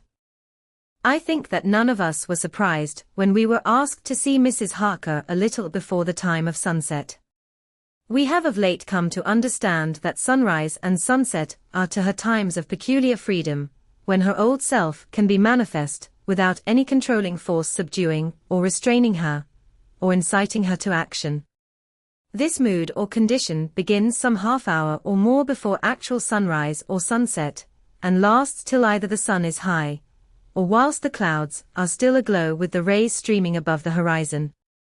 At first there is a sort of negative condition, as if some tie were loosened, and then the absolute freedom quickly follows. When, however, the freedom ceases, the change back, or relapse comes quickly, preceded only by a spell of warning silence.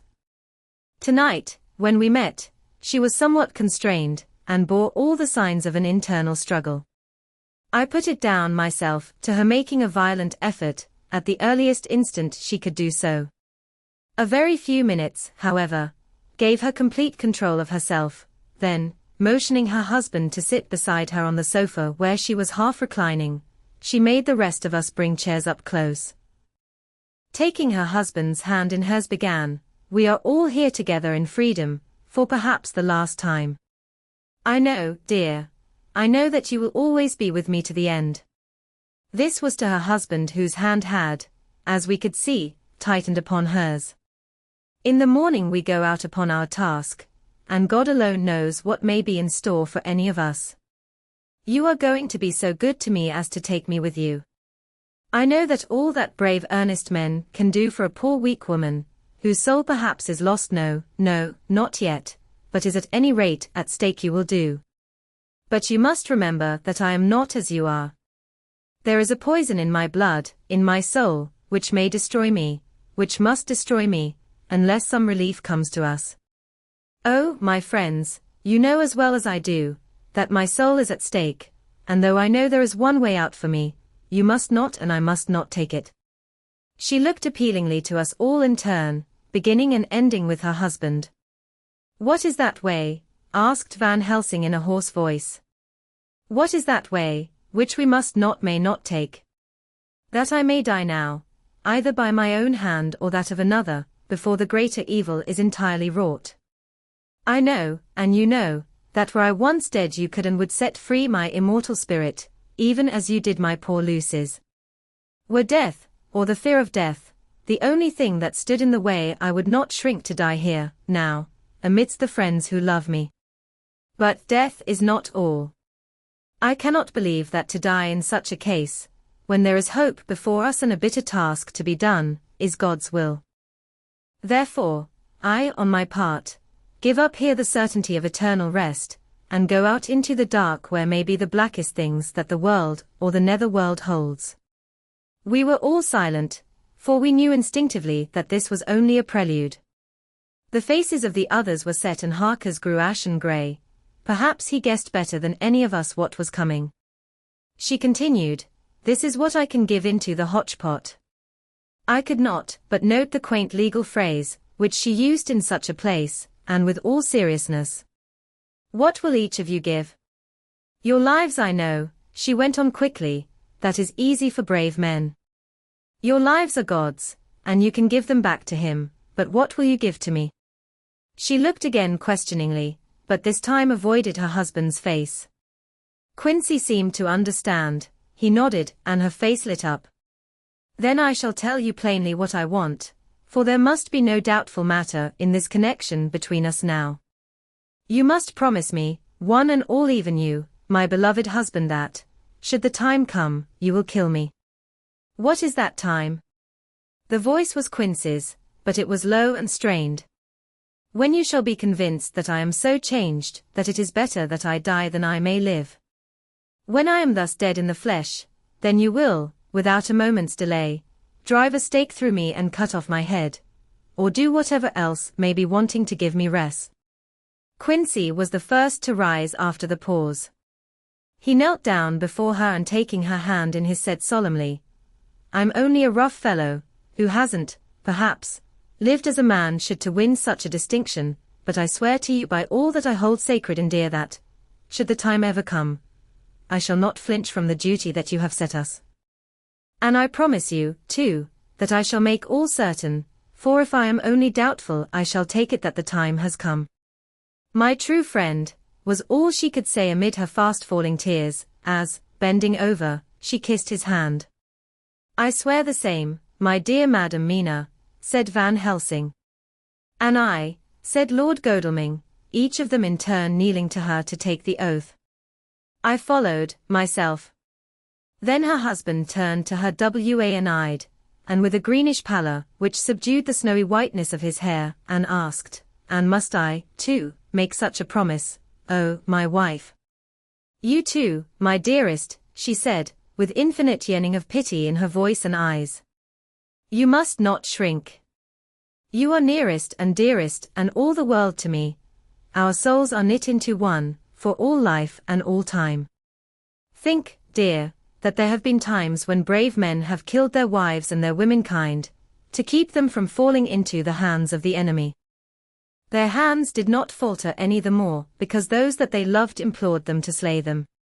It is men's duty towards those whom they love, in such times of sore trial.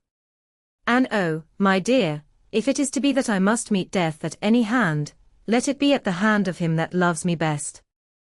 Dr. Van Helsing, I have not forgotten your mercy in poor Lucy's case to him who loved, she stopped with a flying blush, and changed her phrase, to him who had best right to give her peace. If that time shall come again, I look to you to make it a happy memory of my husband's life, that it was his loving hand which set me free from the awful thrall upon me.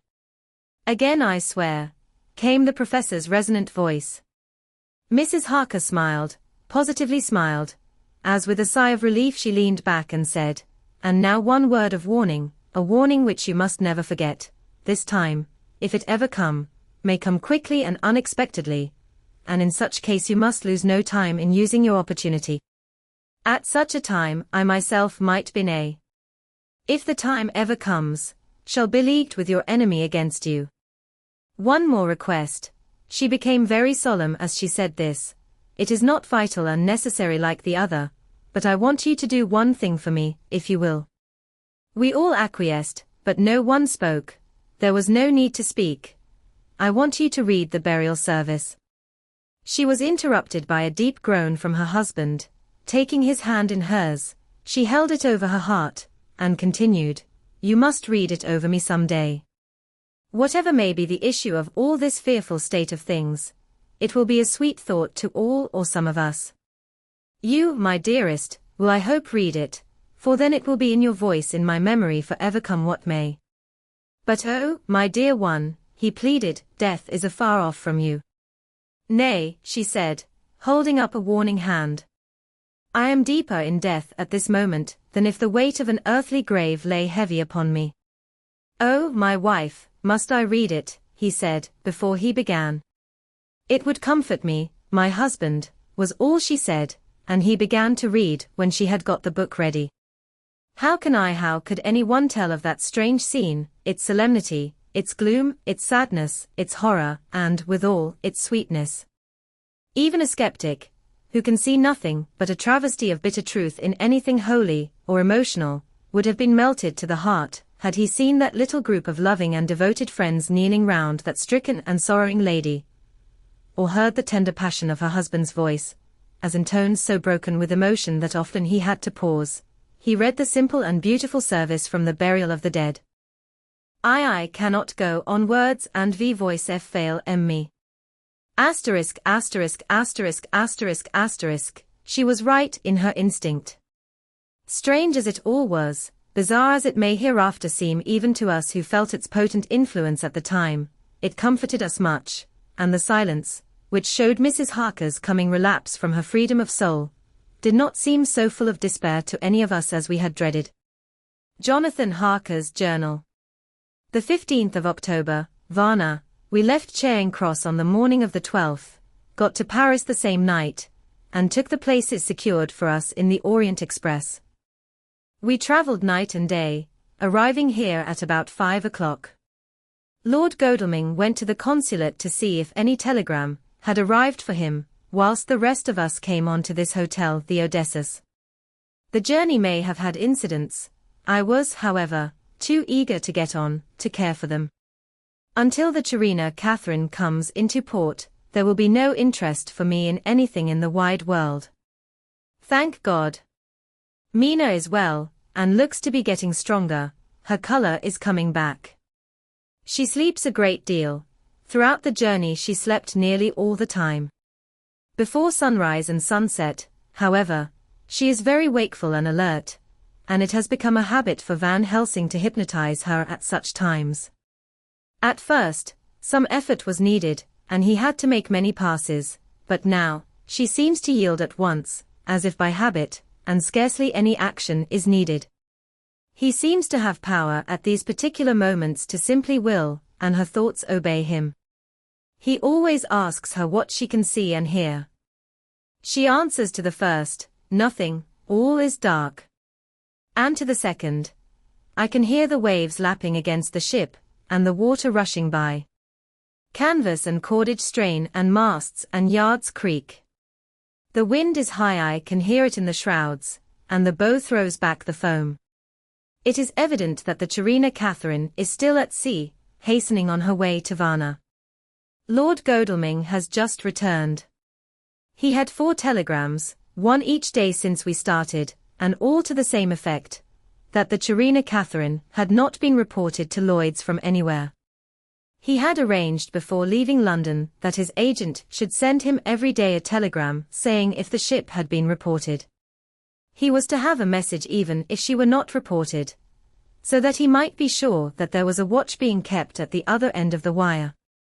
We had dinner and went to bed early. Tomorrow we are to see the Vice-Consul, and to arrange, if we can, about getting on board the ship as soon as she arrives. Van Helsing says that our chance will be to get on the boat between sunrise and sunset. The Count, even if he takes the form of a bat, cannot cross the running water of his own volition, and so cannot leave the ship. As he dare not change to man's form, without suspicion which he evidently wishes to avoid, he must remain in the box. If, then, we can come on board after sunrise, he is at our mercy, for we can open the box and make sure of him, as we did of poor Lucy, before he wakes. What mercy he shall get from us will not count for much. We think that we shall not have much trouble with officials or the seamen. Thank God. This is the country where bribery can do anything, and we are well supplied with money. We have only to make sure that the ship cannot come into port between sunset and sunrise without our being warned, and we shall be safe. Judge Moneybag will settle this case, I think. ********** 16 October. Mina's report still the same.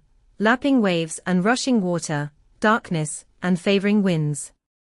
We are evidently in good time, and when we hear of the Chirina Catherine we shall be ready. As she must pass the Dardanelles we are sure to have some report. ************ 17 October. Everything is pretty well fixed now, I think, to welcome the Count on his return from his tour. Godalming told the shippers that he fancied that the box sent aboard might contain something stolen from a friend of his, and got a half consent that he might open it at his own risk. The owner gave him a paper telling the captain to give him every facility in doing whatever he chose on board the ship, and also a similar authorization to his agent at Varna. We have seen the agent, who was much impressed with Godalming's kindly manner to him, and we are all satisfied that whatever he can do to aid our wishes will be done. We have already arranged what to do in case we get the box open. If the Count is there, Van Helsing and Seward will cut off his head at once and drive a stake through his heart. Morris and Godalming and I shall prevent interference, even if we have to use the arms which we shall have ready.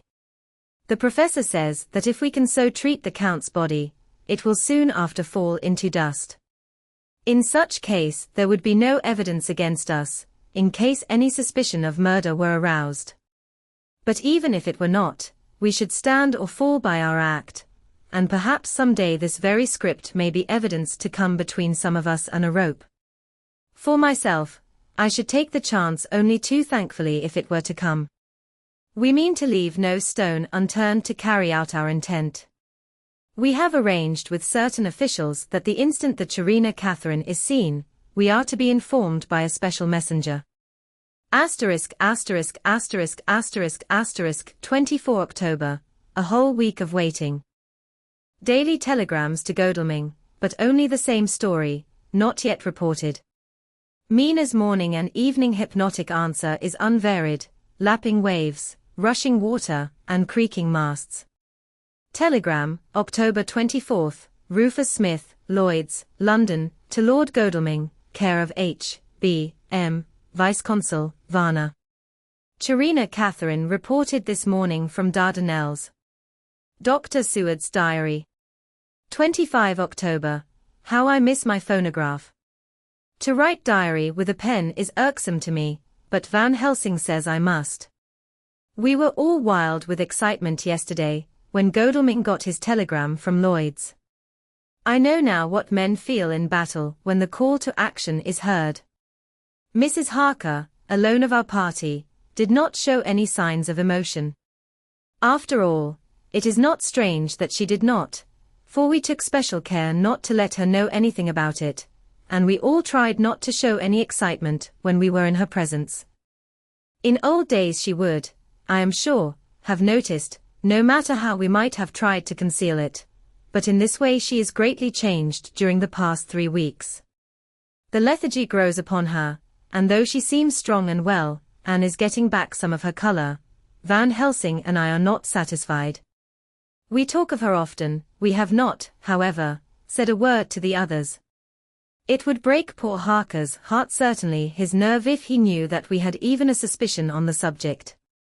Van Helsing examines, he tells me, her teeth very carefully, whilst she is in the hypnotic condition, for he says that so long as they do not begin to sharpen there is no active danger of a change in her. If this change should come, it would be necessary to take steps. We both know what those steps would have to be, though we do not mention our thoughts to each other. We should neither of us shrink from the task, awful though it be to contemplate. Euthanasia is an excellent and a comforting word. I am grateful to whoever invented it. It is only about 24 hours' sail from the Dardanelles to here, at the rate the Chirina Catherine has come from London. She should therefore arrive sometime in the morning, but as she cannot possibly get in before then, we are all about to retire early. We shall get up at 1 o'clock, so as to be ready. The 25th of October, noon, no news yet of the ship's arrival. Mrs. Harker's hypnotic report this morning was the same as usual, so it is possible that we may get news at any moment. We men are all in a fever of excitement, except Harker, who is calm. His hands are cold as ice, and an hour ago I found him wetting the edge of the great Gothic knife, which he now always carries with him. It will be a bad lookout for the Count if the edge of that kukri ever touches his throat, driven by that stern, ice-cold hand. Van Helsing and I were a little alarmed about Mrs. Harker today. About noon she got into a sort of lethargy, which we did not like. Although we kept silence to the others, we were neither of us happy about it. She had been restless all the morning, so that we were at first glad to know that she was sleeping. When, however, her husband mentioned casually that she was sleeping so soundly that he could not wake her, we went to her room to see for ourselves. She was breathing naturally and looked so well and peaceful that we agreed that the sleep was better for her than anything else. Poor girl, she has so much to forget that it is no wonder that sleep, if it brings oblivion to her, does her good. Later. Our opinion was justified, for when after a refreshing sleep of some hours she woke up, she seemed brighter and better than she had been for days. At sunset she made the usual hypnotic report. Wherever he may be in the Black Sea, the Count is hurrying to his destination. To his doom, I trust. 26 October. Another day, and no tidings of the Chirina Catherine. She ought to be here by now. That she is still journeying somewhere is apparent, for Mrs. Harker's hypnotic report at sunrise was still the same. It is possible that the vessel may be lying by, at times, for fog. Some of the steamers which came in last evening reported patches of fog both to north and south of the port.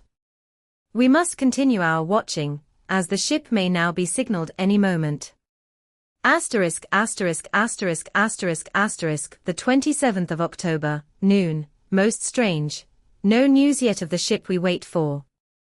Mrs. Harker reported last night and this morning as usual, lapping waves and rushing water, though she added that the waves were very faint. The telegrams from London have been the same, no further report. Van Helsing is terribly anxious, and told me just now that he fears the Count is escaping us. He added significantly, I did not like that lethargy of Madame Mina's. Souls and memories can do strange things during trance. I was about to ask him more, but Harker just then came in, and he held up a warning hand.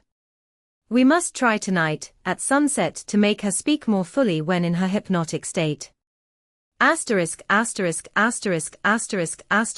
28 October, telegram. Rufus Smith, London, to Lord Godalming, Care H. B. M., Vice Consul, Varna. Chirina Catherine reported entering Galatz at 1 o'clock today. Dr. Seward's diary. 28 October, when the telegram came announcing the arrival in Galatz, I do not think it was such a shock to any of us as might have been expected. True, we did not know whence, or how, or when, the bolt would come, but I think we all expected that something strange would happen. The delay of arrival at Varna made us individually satisfied that things would not be just as we had expected. We only waited to learn where the change would occur. None the less, however, was it a surprise. I suppose that nature works on such a hopeful basis that we believe against ourselves that things will be as they ought to be, not as we should know that they will be. Transcendentalism is a beacon to the angels, even if it be a will-o'-the-wisp to man. It was an odd experience, and we all took it differently. Van Helsing raised his hand over his head for a moment, as though in remonstrance with the Almighty, but he said not a word, and in a few seconds stood up with his face sternly set. Lord Godalming grew very pale, and sat breathing heavily. I was myself half stunned and looked in wonder at one after another. Quincey Morris tightened his belt with that quick movement, which I knew so well. In our old wandering days it meant action. Mrs. Harker grew ghastly white, so that the scar on her forehead seemed to burn, but she folded her hands meekly and looked up in prayer. Harker actually smiled the dark, bitter smile of one who is without hope, but at the same time his action belied his words, for his hands instinctively sought the hilt of the great cookery knife, and rested there. "When does the next train start for Galatz?" said Van Helsing to us generally. "At 6:30 tomorrow morning." We all started, for the answer came from Mrs. Harker. "How on earth do you know?" said Art. "You forget, or perhaps you do not know, though Jonathan does and so does Dr. Van Helsing, that I am the train fiend. At home in Exeter, I always used to make up the timetables, so as to be helpful to my husband. I found it so useful sometimes, that I always make a study of the timetables now. I knew that if anything were to take us to Castle Dracula we should go by Galatz, or at any rate through Bucharest, so I learned the times very carefully. Unhappily there are not many to learn, as the only train tomorrow leaves as I say." "Wonderful woman," murmured the professor. "Can't we get a special?" asked Lord Godalming. Van Helsing shook his head. "I fear not. This land is very different from yours or mine. Even if we did have a special, it would probably not arrive as soon as our regular train. Moreover, we have something to prepare. We must think. Now let us organize. You, friend Arthur, go to the train and get the tickets and arrange that all be ready for us to go in the morning. Do you, friend Jonathan, go to the agent of the ship and get from him letters to the agent in Galatz, with authority to make search the ship just as it was here. Morris Quincey, you see the vice-consul, and get his aid with his fellow in Galatz and all he can do to make our way smooth, so that no times be lost when over the Danube. John will stay with Madam Mina and me, and we shall consult. For so if time be long you may be delayed, and it will not matter when the sun set, since I am here with Madam to make report." "And I," said Mrs. Harker brightly, and more like her old self than she had been for many a long day, "shall try to be of use in all ways, and shall think and write for you as I used to do. Something is shifting from me in some strange way, and I feel freer than I have been of late." The three younger men looked happier at the moment as they seemed to realize the significance of her words, but Van Helsing and I, turning to each other, met each a grave and troubled glance. We said nothing at the time, however. When the three men had gone out to their tasks, Van Helsing asked Mrs. Harker to look up the copy of the diaries and find him the part of Harker's journal at the castle. She went away to get it. When the door was shut upon her he said to me, "We mean the same. Speak out. There is some change. It is a hope that makes me sick, for it may deceive us." "Quite so. Do you know why I asked her to get the manuscript?" "No," said I, "unless it was to get an opportunity of seeing me alone." "You are in part right, friend John, but only in part. I want to tell you something. And oh, my friend, I am taking a terrible risk, but I believe it is right." In the moment when Madam Mina said those words that arrest both our understanding, an inspiration came to me. In the trance of 3 days ago the Count sent her his spirit to read her mind, or more like he took her to see him in his earth box in the ship with water rushing, just as it go free at rise and set of sun. He learned then that we are here, for she have more to tell in her open life with eyes to see and ears to hear than he, shut, as he is, in his coffin box. Now he make his most effort to escape us. At present he want her not. He is sure with his so great knowledge that she will come at his call, but he cut her off take her, as he can do, out of his own power, that so she come not to him. Ah! There I have hope that our man-brains that have been of man so long, and that have not lost the grace of God, will come higher than his child-brain that lie in his tomb for centuries, that grow not yet to our stature, and that do only work selfish and therefore small. Here comes Madam Mina, not a word to her of her trance. She know it not, and it would overwhelm her and make despair, just when we want all her hope, all her courage, when most we want all her great brain, which is trained like man's brain, but is of sweet woman, and have a special power which the Count give her, and which he may not take away altogether though he think not so. Hush! Let me speak, and you shall learn. Oh, John, my friend, we are in awful straits. I fear, as I never feared before. We can only trust the good God. Silence. Here she comes. I thought that the professor was going to break down and have hysterics, just as he had when Lucy died, but with a great effort he controlled himself, and was at perfect nervous poise when Mrs. Harker tripped into the room, bright and happy-looking, and, in the doing of work, seemingly forgetful of her misery. As she came in, she handed a number of sheets of typewriting to Van Helsing. He looked over them gravely, his face brightening up as he read. Then holding the pages between his finger and thumb he said, "Friend John, to you with so much of experience already and you, too, dear Madam Mina, that are young here is a lesson. Do not fear ever to think. A half-thought has been buzzing often in my brain, but I fear to let him loose his wings. Here now, with more knowledge, I go back to where that half-thought come from and I find that he be no half-thought at all, that be a whole thought, though so young that he is not yet strong to use his little wings. Nay, like the ugly duck of my friend Hans Andersen, he be no duck-thought at all, but a big swan-thought that sail nobly on big wings, when the time come for him to try them. See, I read here what Jonathan have written, that other of his race who, in a later age, again and again, brought his forces over the great river into Turkey land, who, when he was beaten back, came again, and again, and again, though he had to come alone from the bloody field where his troops were being slaughtered, since he knew that he alone could ultimately triumph. What does this tell us? Not much. No.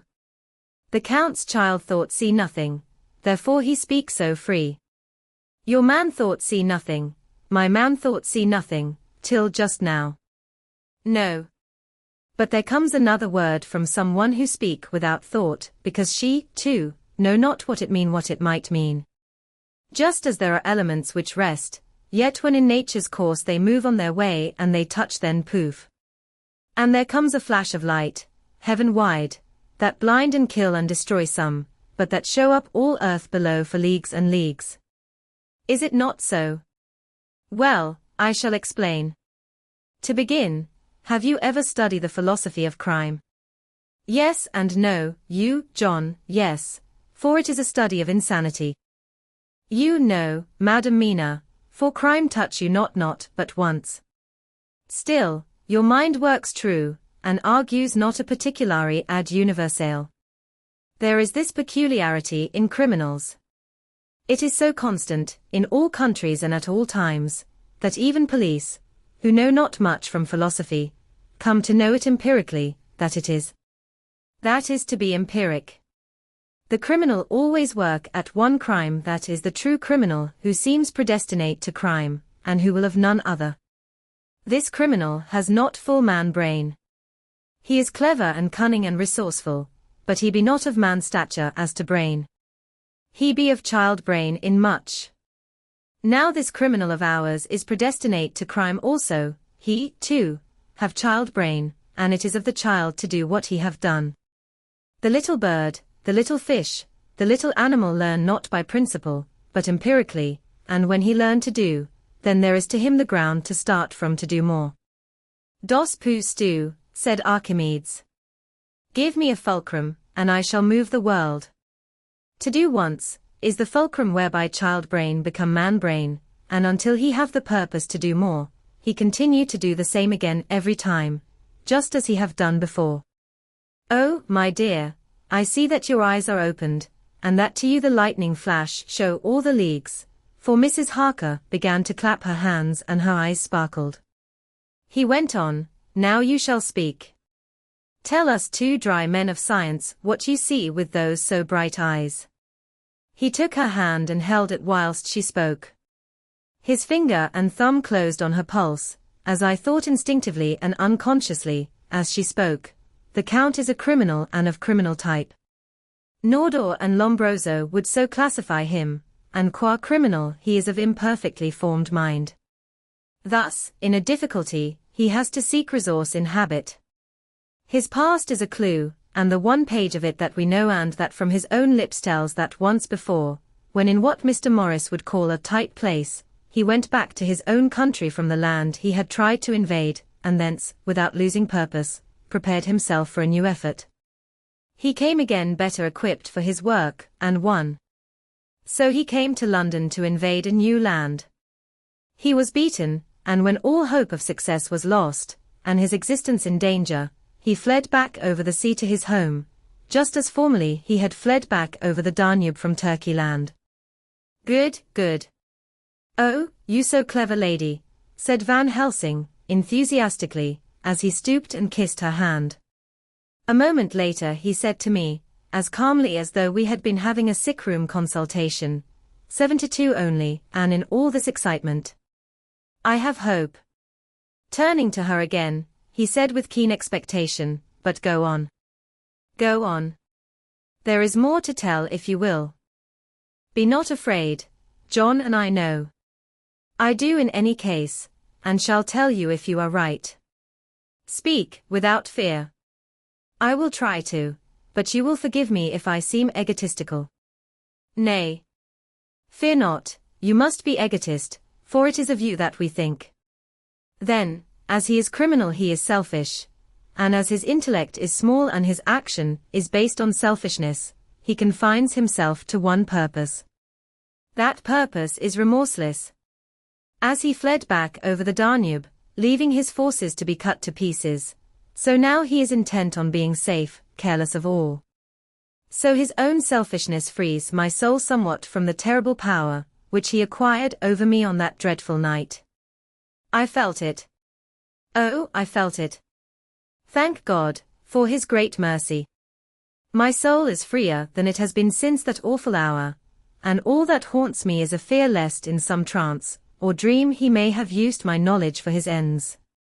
The professor stood up. He has so used your mind, and by it he has left us here in Varna, whilst the ship that carried him rushed through enveloping fog up to Galatz, where, doubtless, he had made preparation for escaping from us. But his child mind only saw so far, and it may be that, as ever is in God's providence, the very thing that the evildoer most reckoned on for his selfish good, turns out to be his chiefest harm. The hunter is taken in his own snare, as the great psalmist says. For now that he think he is free from every trace of us all, and that he has escaped us with so many hours to him, then his selfish child brain will whisper him to sleep. He think, too, that as he cut himself off from knowing your mind, there can be no knowledge of him to you, there is where he fail. That terrible baptism of blood which he give you makes you free to go to him in spirit, as you have as yet done in your times of freedom, when the sun rise and set. At such times you go by my volition and not by his, and this power to good of you and others, as you have won from your suffering at his hands. This is now all the more precious that he know it not, and to guard himself have even cut himself off from his knowledge of our where. We, however, are not selfish, and we believe that God is with us through all this blackness, and these many dark hours. We shall follow him, and we shall not flinch, even if we peril ourselves that we become like him. Friend John, this has been a great hour, and it have done much to advance us on our way. You must be scribe and write him all down, so that when the others return from their work you can give it to them, then they shall know as we do. And so I have written it whilst we wait their return, and Mrs. Harker has written with her typewriter, all since she brought the miss to us. Chapter 26 Dr. Seward's Diary 29 October. This is written in the train from Varna to Galatz. Last night we all assembled a little before the time of sunset. Each of us had done his work as well as he could. So far as thought, an endeavor, an opportunity go, we are prepared for the whole of our journey, and for our work when we get to Galatz. When the usual time came round, Mrs. Harker prepared herself for her hypnotic effort, and after a longer and more serious effort on the part of Van Helsing than has been usually necessary, she sank into the trance. Usually she speaks on a hint, but this time the professor had to ask her questions, and to ask them pretty resolutely, before we could learn anything. At last her answer came. "I can see nothing, we are still, there are no waves lapping, but only a steady swell of water softly running against the hawser. I can hear men's voices calling, near and far, and the roll and creak of oars in the rowlocks. A gun is fired somewhere, the echo of it seems far away. There is tramping of feet overhead, and ropes and chains are dragged along. What is this? There is a gleam of light. I can feel the air blowing upon me." Here she stopped.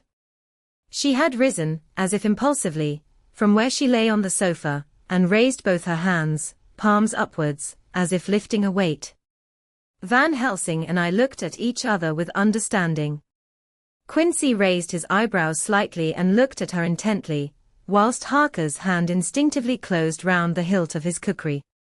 There was a long pause. We all knew that the time when she could speak was passing, but we felt that it was useless to say anything. Suddenly she sat up, and as she opened her eyes, said sweetly, "Would none of you like a cup of tea? You must all be so tired." We could only make her happy, and so acquiesced. She bustled off to get tea. When she had gone, Van Helsing said, "You see, my friends. He is close to land, he has left his earth chest. But he has yet to get on shore. In the night he may lie hidden somewhere, but if he be not carried on shore, or if the ship do not touch it, he cannot achieve the land. In such case he can, if it be in the night, change his form and can jump or fly on shore, as he did at Whitby. But if the day come before he get on shore, then, unless he be carried, he cannot escape. And if he be carried, then the customs men may discover what the box contain. Thus, in fine, if he escape not on shore tonight, or before dawn, there will be the whole day lost to him. We may then arrive in time, for if he escape not at night we shall come on him in daytime, boxed up and at our mercy, for he dare not be his true self, awake and visible, lest he be discovered." There was no more to be said, so we waited in patience until the dawn, at which time we might learn more from Mrs. Harker. Early this morning we listened, with breathless anxiety, for her response in her trance. The hypnotic stage was even longer in coming than before, and when it came the time remaining until full sunrise was so short that we began to despair. Van Helsing seemed to throw his whole soul into the effort. At last, in obedience to his will, she made reply, "All is dark. I hear lapping water, level with me, and some creaking as of wood on wood." She paused, and the red sun shot up. "We must wait till tonight. And so it is that we are travelling towards Galatz in an agony of expectation. We are due to arrive between 2 and 3 in the morning, but already, at Bucharest, we are 3 hours late, so we cannot possibly get in till well after sunup. Thus we shall have 2 more hypnotic messages from Mrs. Harker. Either or both may possibly throw more light on what is happening. Asterisk, asterisk, asterisk, asterisk, asterisk later. Sunset has come and gone. Fortunately it came at a time when there was no distraction, for had it occurred whilst we were at a station, we might not have secured the necessary calm and isolation. Mrs. Harker yielded to the hypnotic influence even less readily than this morning. I am in fear that her power of reading the Count's sensations may die away, just when we want it most. It seems to me that her imagination is beginning to work. Whilst she has been in the trance hitherto, she has confined herself to the simplest of facts. If this goes on it may ultimately mislead us. If I thought that the Count's power over her would die away equally with her power of knowledge, it would be a happy thought, but I am afraid that it may not be so. When she did speak, her words were enigmatical. Something is going out. I can feel it pass me like a cold wind. I can hear, far off, confused sounds as of men talking in strange tongues, fierce falling water, and the howling of wolves. She stopped and a shudder ran through her, increasing in intensity for a few seconds, till, at the end, she shook as though in a palsy. She said no more, even in answer to the professor's imperative questioning. When she woke from the trance, she was cold and exhausted and languid, but her mind was all alert. She could not remember anything, but asked what she had said. When she was told, she pondered over it deeply for a long time and in silence. Asterisk, asterisk, asterisk, asterisk, asterisk, the 30th of October, 7 a.m. We are near Galatz now, and I may not have time to write later. Sunrise this morning was anxiously looked for by us all. Knowing of the increasing difficulty of procuring the hypnotic trance, Van Helsing began his passes earlier than usual. They produced no effect, however, until the regular time, when she yielded with a still greater difficulty, only a minute before the sun rose. The professor lost no time in his questioning.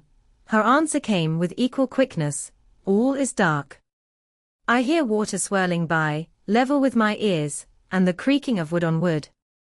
Cattle low far off. There is another sound, a queer one like. She stopped and grew white, and whiter still. Go on, go on. Speak, I command you, said Van Helsing in an agonized voice.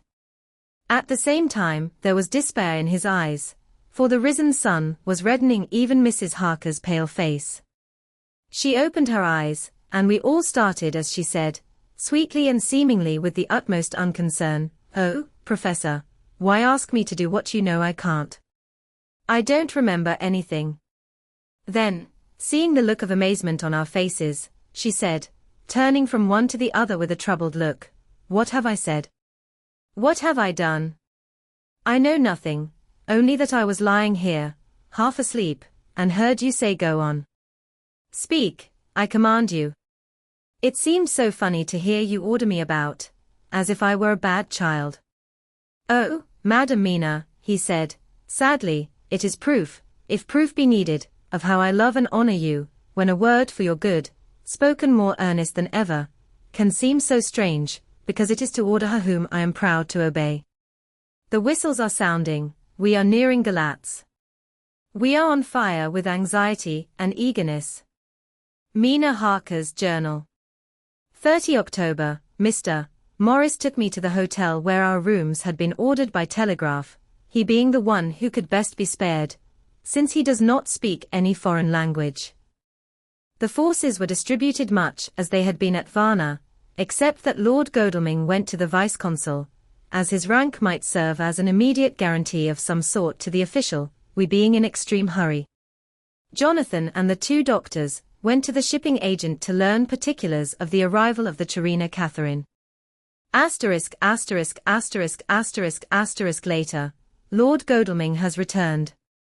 The consul is away, and the vice-consul sick, so the routine work has been attended to by a clerk. He was very obliging, and offered to do anything in his power. Jonathan Harker's Journal. 30 October, at 9 o'clock Dr. Van Helsing, Dr. Seward, and I called on Messrs. Mackenzie and Steinkorff, the agents of the London firm of Hapgood. They had received a wire from London, in answer to Lord Godalming's telegraphed request, asking us to show them any civility in their power. They were more than kind and courteous, and took us at once on board the Czarina Catherine, which lay at anchor out in the river harbour. There we saw the captain, Donaldson by name, who told us of his voyage. He said that in all his life he had never had so favourable a run. "Man," he said, "but it made us afeard, for we expected that we should have to pay for it some rare piece o' ill luck, so as to keep up the average. It's no canny to run frae London to the Black Sea a wind ahint ye, as though the deil himself were blowin' on your sail for his ain purpose. And at the time we could no spee a thing. Gin we were nigh a ship, or a port, or a headland, a fog fell on us and travelled wi of us, till when after it had lifted and we looked out, the deal a thing could we see. We ran by Gibraltar without being able to signal, until we came to the Dardanelles, and had to wait to get our permit to pass. We never were within hail o' aught.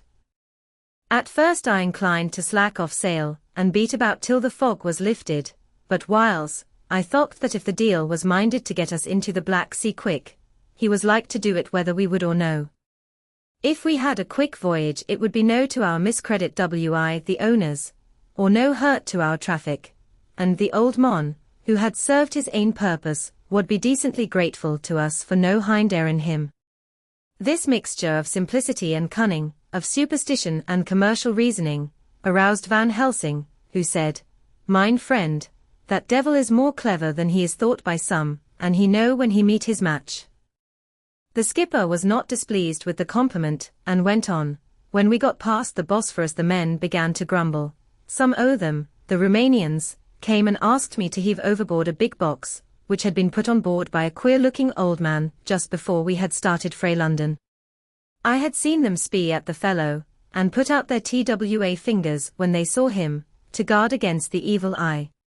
Man. But the superstition of foreigners is perfectly ridiculous. I sent them about their business pretty quick, but as just after a fog closed in on us I felt a wee bit as they did anent something, though I wouldn't say it was agin the big box. Well, on we went, and as the fog didn't let up for 5 days I just let the wind carry us, for if the deal wanted to get somewheres well, he would fetch it up a reet. And if he didn't, well, we'd keep a sharp lookout anyhow. Sure enough, we had a fair way and deep water all the time, and 2 days ago, when the morning sun came through the fog, we found ourselves just in the river opposite Galatz. The Romanians were wild, and wanted me right or wrong to take out the box and fling it in the river.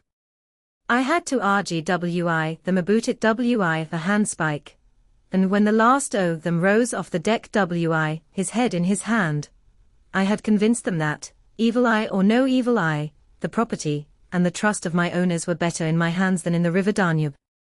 They had, mind ye, taken the box on the deck ready to fling in, and as it was marked Galatz via Varna, I thought I'd let it lie till we discharged in the port and get rid o' Althegitha. We didn't do much clearin' that day, and had to remain the night at anchor, but in the morning, braw and early, an hour before sun-up, a man came aboard wi an order, written to him from England, to receive a box marked for one Count Dracula. Sure enough the matter was one ready to his hand. He had his papers a reet, and glad I was to be rid o' the damn thing, for I was beginnin' Marcel to feel uneasy at it. If the deal did have any luggage aboard the ship, I'm thinking it was nane ither than that same. What was the name of the man who took it? Asked Dr. Van Helsing with restrained eagerness. I'll be telling ye quick, he answered, and stepping down to his cabin, produced a receipt signed Emanuel Hildesheim. Bergenstrasse 16 was the address. We found out that this was all the captain knew, so with thanks we came away. We found Hildesheim in his office, a Hebrew of rather the Adelphi theatre type, with a nose like a sheep and a fez. His arguments were pointed with speciously doing the punctuation, and, with a little bargaining he told us what he knew. This turned out to be simple but important. He had received a letter from Mr. Deville of London, telling him to receive, if possible before sunrise so as to avoid customs, a box which would arrive at Galatz in the Cherina Catherine.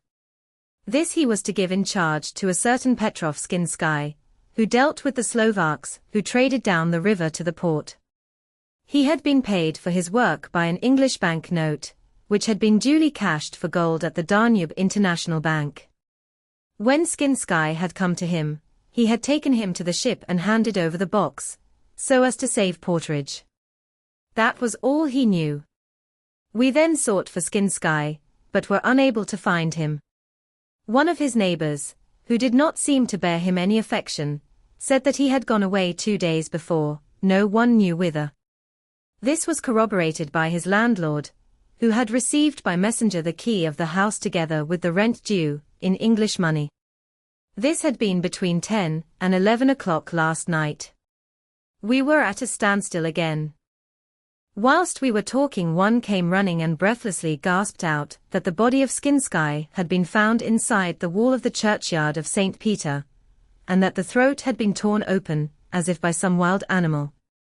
Those we had been speaking with ran off to see the horror, the women crying out, "This is the work of a Slovak."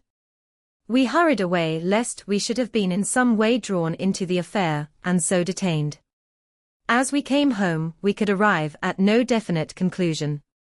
We were all convinced that the box was on its way, by water, to somewhere, but where that might be we would have to discover. With heavy hearts we came home to the hotel to Mina. When we met together, the first thing was to consult as to taking Mina again into our confidence. Things are getting desperate, and it is at least a chance, though a hazardous one. As a preliminary step, I was released from my promise to her. Mina Harker's journal. The 30th of October, evening. They were so tired and worn out and dispirited that there was nothing to be done till they had some rest. So I asked them all to lie down for half an hour whilst I should enter everything up to the moment. I feel so grateful to the man who invented the traveller's typewriter, and to Mr. Morris for getting this one for me. I should have felt quite astray doing the work if I had to write with a pen. It is all done, poor dear, dear Jonathan, what he must have suffered, what must he be suffering now? He lies on the sofa hardly seeming to breathe, and his whole body appears in collapse. His brows are knit, his face is drawn with pain. Poor fellow, maybe he is thinking, and I can see his face all wrinkled up with the concentration of his thoughts. Oh! If I could only help at all. I shall do what I can. I have asked Dr. Van Helsing, and he has got me all the papers that I have not yet seen. Whilst they are resting, I shall go over all carefully, and perhaps I may arrive at some conclusion. I shall try to follow the professor's example, and think without prejudice on the facts before me. I do believe that under God's providence, I have made a discovery. I shall get the maps and look over them. I am more than ever sure that I am right. My new conclusion is ready, so I shall get our party together and read it. They can judge it. It is well to be accurate, and every minute is precious. Mina Harker's memorandum. Entered in her journal. Ground of inquiry. Count Dracula's problem is to get back to his own place. A. He must be brought back by someone. This is evident, for had he power to move himself as he wished, he could go either as man, or wolf, or bat, or in some other way. He evidently fears discovery or interference, in the state of helplessness in which he must be confined as he is between dawn and sunset in his wooden box. B. How is he to be taken? Here a process of exclusions may help us. By road, by rail, by water. 1. By road, there are endless difficulties, especially in leaving the city. 10. There are people, and people are curious and investigate. A hint, a surmise, a doubt as to what might be in the box, would destroy him. Why, there are, or there may be, customs and octroi officers to pass. Z. His pursuers might follow. This is his highest fear, and in order to prevent his being betrayed he has repelled, so far as he can, even his victim me. 2. By rail, there is no one in charge of the box. It would have to take its chance of being delayed, and delay would be fatal, with enemies on the track. True, he might escape at night, but what would he be, if left in a strange place with no refuge that he could fly to? This is not what he intends, and he does not mean to risk it. 3. By water, here is the safest way, in one respect, but with most danger in another. On the water he is powerless except at night, even then he can only summon fog and storm and snow and his wolves. But were he wrecked, the living water would engulf him, helpless, and he would indeed be lost. He could have the vessel drive to land, But if it were unfriendly land, wherein he was not free to move, his position would still be desperate. We know from the record that he was on the water, so what we have to do is to ascertain what water. The first thing is to realize exactly what he has done as yet. We may, then, get a light on what his later task is to be. Firstly, we must differentiate between what he did in London as part of his general plan of action, when he was pressed for moments and had to arrange as best he could. Secondly, we must see, as well as we can surmise it from the facts we know of, what he has done here. As to the first, he evidently intended to arrive at Galatz, and sent invoice to Varna to deceive us lest we should ascertain his means of exit from England. His immediate and sole purpose then was to escape. The proof of this is the letter of instructions sent to Emanuel Hildesheim to clear and take away the box before sunrise. There is also the instruction to Petrov Skinsky. These we must only guess at, but there must have been some letter or message, since Skinsky came to Hildesheim. That, so far, his plans were successful we know.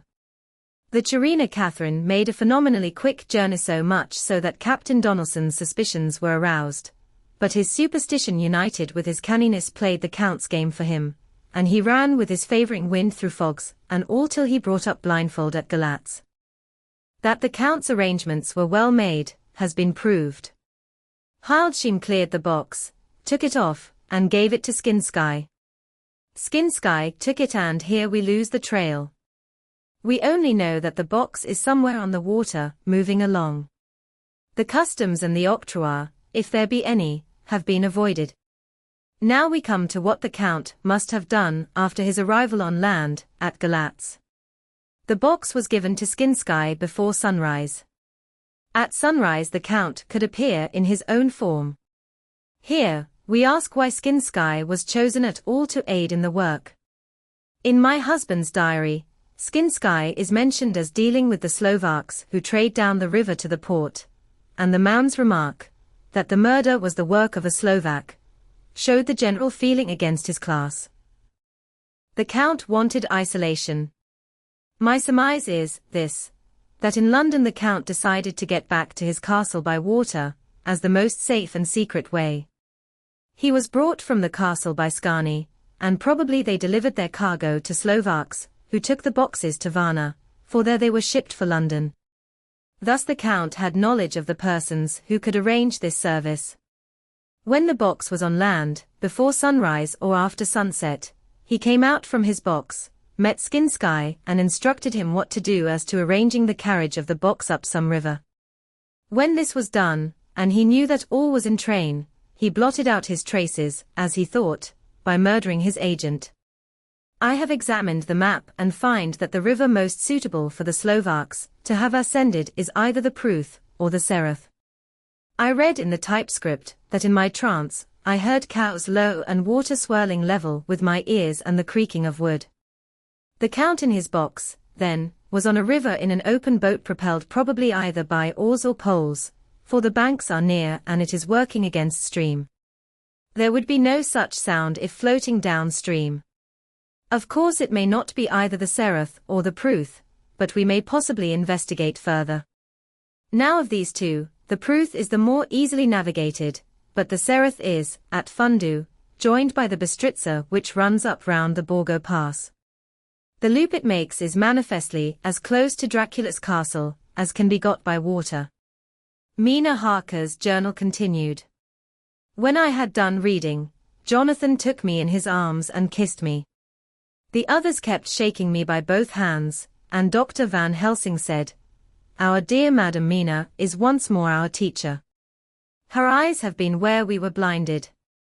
Now we are on the track once again, and this time we may succeed. Our enemy is at his most helpless, and if we can come on him by day, on the water, our task will be over. He has a start, but he is powerless to hasten, as he may not leave his box lest those who carry him may suspect. For them to suspect would be to prompt them to throw him in the stream where he perish. This he knows, and will not. Now men, to our council of war, for, here and now, we must plan what each and all shall do. I shall get a steam launch and follow him, said Lord Godalming. And I, horses to follow on the bank lest by chance he land, said Mr. Morris. Good, said the Professor, both good. But neither must go alone. There must be force to overcome force if need be. The Slovak is strong and rough, and he carries rude arms. All the men smiled, for amongst them they carried a small arsenal. Said Mr. Morris, I have brought some Winchesters. They are pretty handy in a crowd, and there may be wolves. The Count, if you remember, took some other precautions. He made some requisitions on others that Mrs. Harker could not quite hear or understand. We must be ready at all points. Dr. Seward said, I think I had better go with Quincy. We have been accustomed to hunt together, and we too, well armed, will be a match for whatever may come along. You must not be alone, Art. It may be necessary to fight the Slovaks, and a chance thrust for I don't suppose these fellows carry guns would undo all our plans.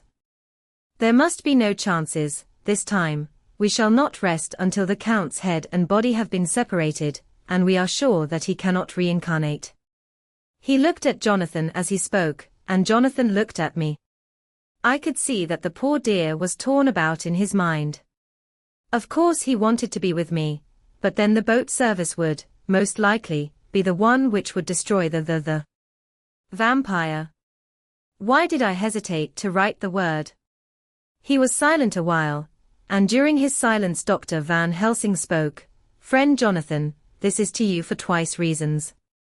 First, because you are young and brave and can fight, and all energies may be needed at the last, and again that it is your right to destroy him that which has wrought such woe to you and yours. Be not afraid for Madam Mina, she will be my care, if I may. I am old. My legs are not so quick to run as once, and I am not used to ride so long, or to pursue as need be, or to fight with lethal weapons. But I can be of other service. I can fight in other way. And I can die, if need be, as well as younger men. Now let me say that what I would is this, while you, my Lord Godalming and friend Jonathan go in your so swift little steamboat up the river, and whilst John and Quincy guard the bank where perchance he might be landed, I will take Madam Mina right into the heart of the enemy's country.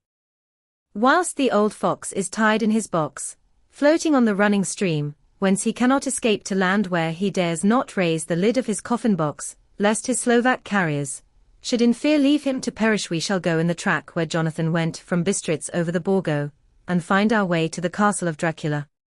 Here, Madam Mina's hypnotic power will surely help, and we shall find our way all dark, and unknown otherwise after the first sunrise, when we are near that fateful place. There is much to be done, and other places to be made sanctify, so that that nest of vipers be obliterated. Here Jonathan interrupted him hotly. Do you mean to say, Professor Van Helsing, that you would bring Mina, in her sad case and tainted as she is with that devil's illness, right into the jaws of his death trap? Not for the world. Not for heaven or hell. He became almost speechless for a minute, and then went on. Do you know what the place is? Have you seen that awful den of hellish infamy with the very moonlight alive with grisly shapes, and every speck of dust that whirls in the wind a devouring monster in embryo? Have you felt the vampire's lips upon your throat? Here he turned to me, and as his eyes lit on my forehead he threw up his arms with a cry, Oh, my God, what have we done to have this terror upon us? And he sank down on the sofa in a collapse of misery. The professor's voice, as he spoke in clear, sweet tones, which seemed to vibrate in the air, calmed us all. Oh, my friend, it is because I would save Madam Mina from that awful place that I would go. God forbid that I should take her into that place. There is wild work to be done there, that her eyes may not see. We men here, all save Jonathan, have seen with their own eyes what is to be done before that place can be purified. Remember that we are in terrible straits. If the Count escape us this time, and he is strong and subtle and cunning, he may choose to sleep him for a century, and then in time our dear 1 inch, he took my hand, would come to him to keep him company, and would be as those others that you, Jonathan, saw. You have told us of their gloating lips. You heard their ribald laugh as they clutched the moving bag that the Count threw to them. You shudder, and well may it be. Forgive me that I make you so much pain, but it is necessary. My friend, is it not a dire need for the which I am giving, possibly my life? If it were that any one went into that place to stay, it is I who would have to go to keep them company. Do as you will, said Jonathan, with a sob that shook him all over, we are in the hands of God. ****** later. Oh, it did me good to see the way that these brave men worked. How can women help loving men when they are so earnest, and so true, and so brave? And, too, it made me think of the wonderful power of money. What can it not do when it is properly applied, and what might it do when basely used? I felt so thankful that Lord Godalming is rich, and that both he and Mr. Morris, who also has plenty of money, are willing to spend it so freely. For if they did not, our little expedition could not start, either so promptly or so well equipped, as it will within another hour. It is not 3 hours since it was arranged what part each of us was to do, and now Lord Godalming and Jonathan have a lovely steam launch, with steam up ready to start at a moment's notice. Dr. Seward and Mr. Morris have half a dozen good horses, well appointed.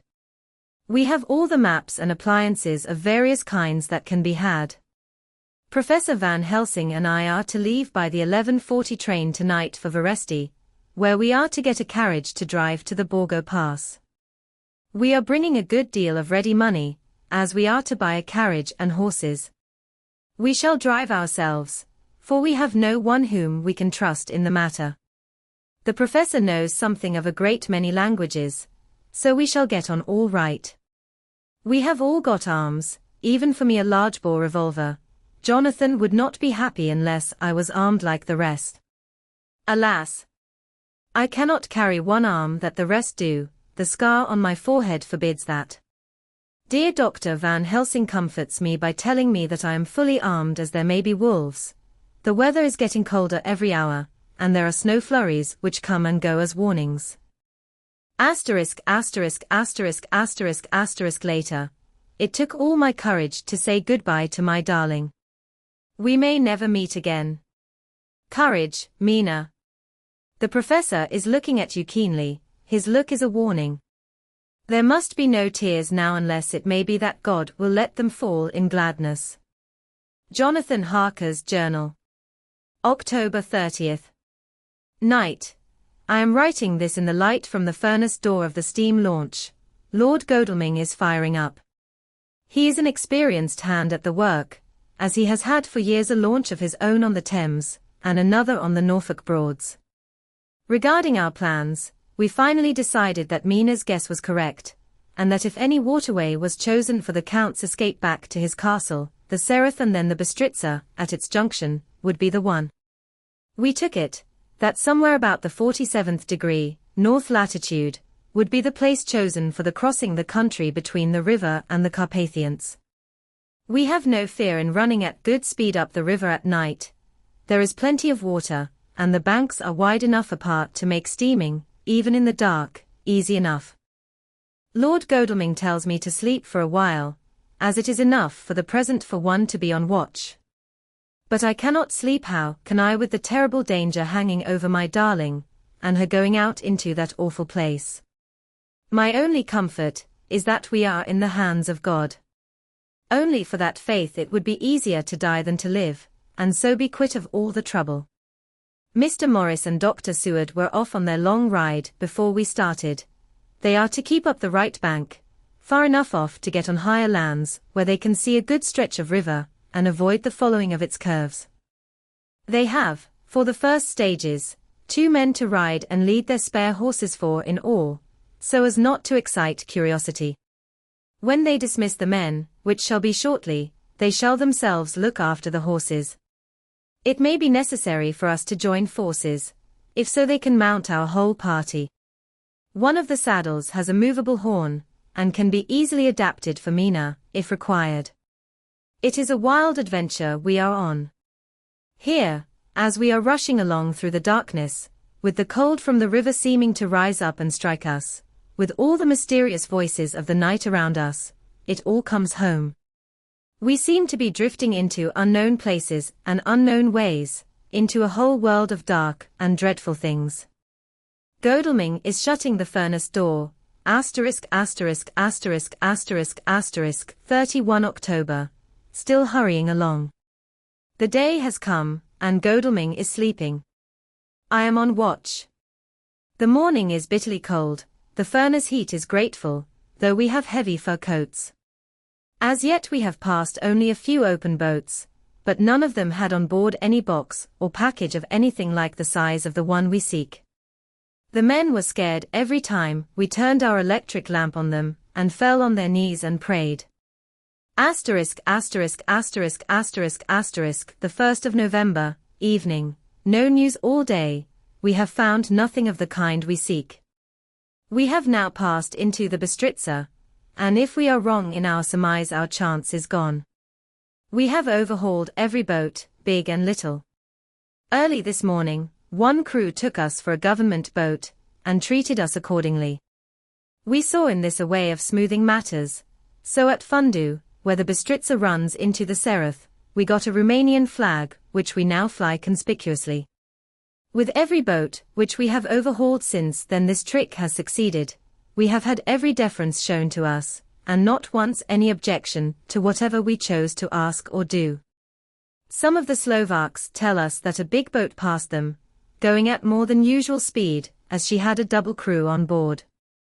This was before they came to Fundu, so they could not tell us whether the boat turned into the Bistritza, or continued on up the Sereth. At Fundu we could not hear of any such boat, so she must have passed there in the night. I am feeling very sleepy, the cold is perhaps beginning to tell upon me, and nature must have rest some time. Godalming insists that he shall keep the first watch. God bless him for all his goodness to poor dear Mina and me. ***************************** The 2nd of November, morning, it is broad daylight. That good fellow would not wake me. He says it would have been a sin too, for I slept peacefully and was forgetting my trouble. It seems brutally selfish to me to have slept so long, and let him watch all night, but he was quite right. I am a new man this morning, and as I sit here and watch him sleeping, I can do all that is necessary both as to minding the engine, steering, and keeping watch. I can feel that my strength and energy are coming back to me. I wonder where Mina is now, and Van Helsing. They should have got to Veresti about noon on Wednesday. It would take them some time to get the carriage and horses, so if they had started and travelled hard, they would be about now at the Borgo Pass. God guide and help them. I am afraid to think what may happen. If we could only go faster. But we cannot, the engines are throbbing and doing their utmost. I wonder how Dr. Seward and Mr. Morris are getting on.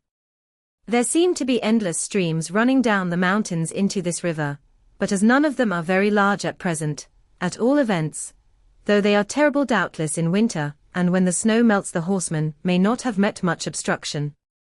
I hope that before we get to Strasbourg we may see them, for if by that time we have not overtaken the Count, it may be necessary to take counsel together what to do next. Dr. Seward's Diary. 2 November, 3 days on the road. No news, and no time to write it if there had been, for every moment is precious.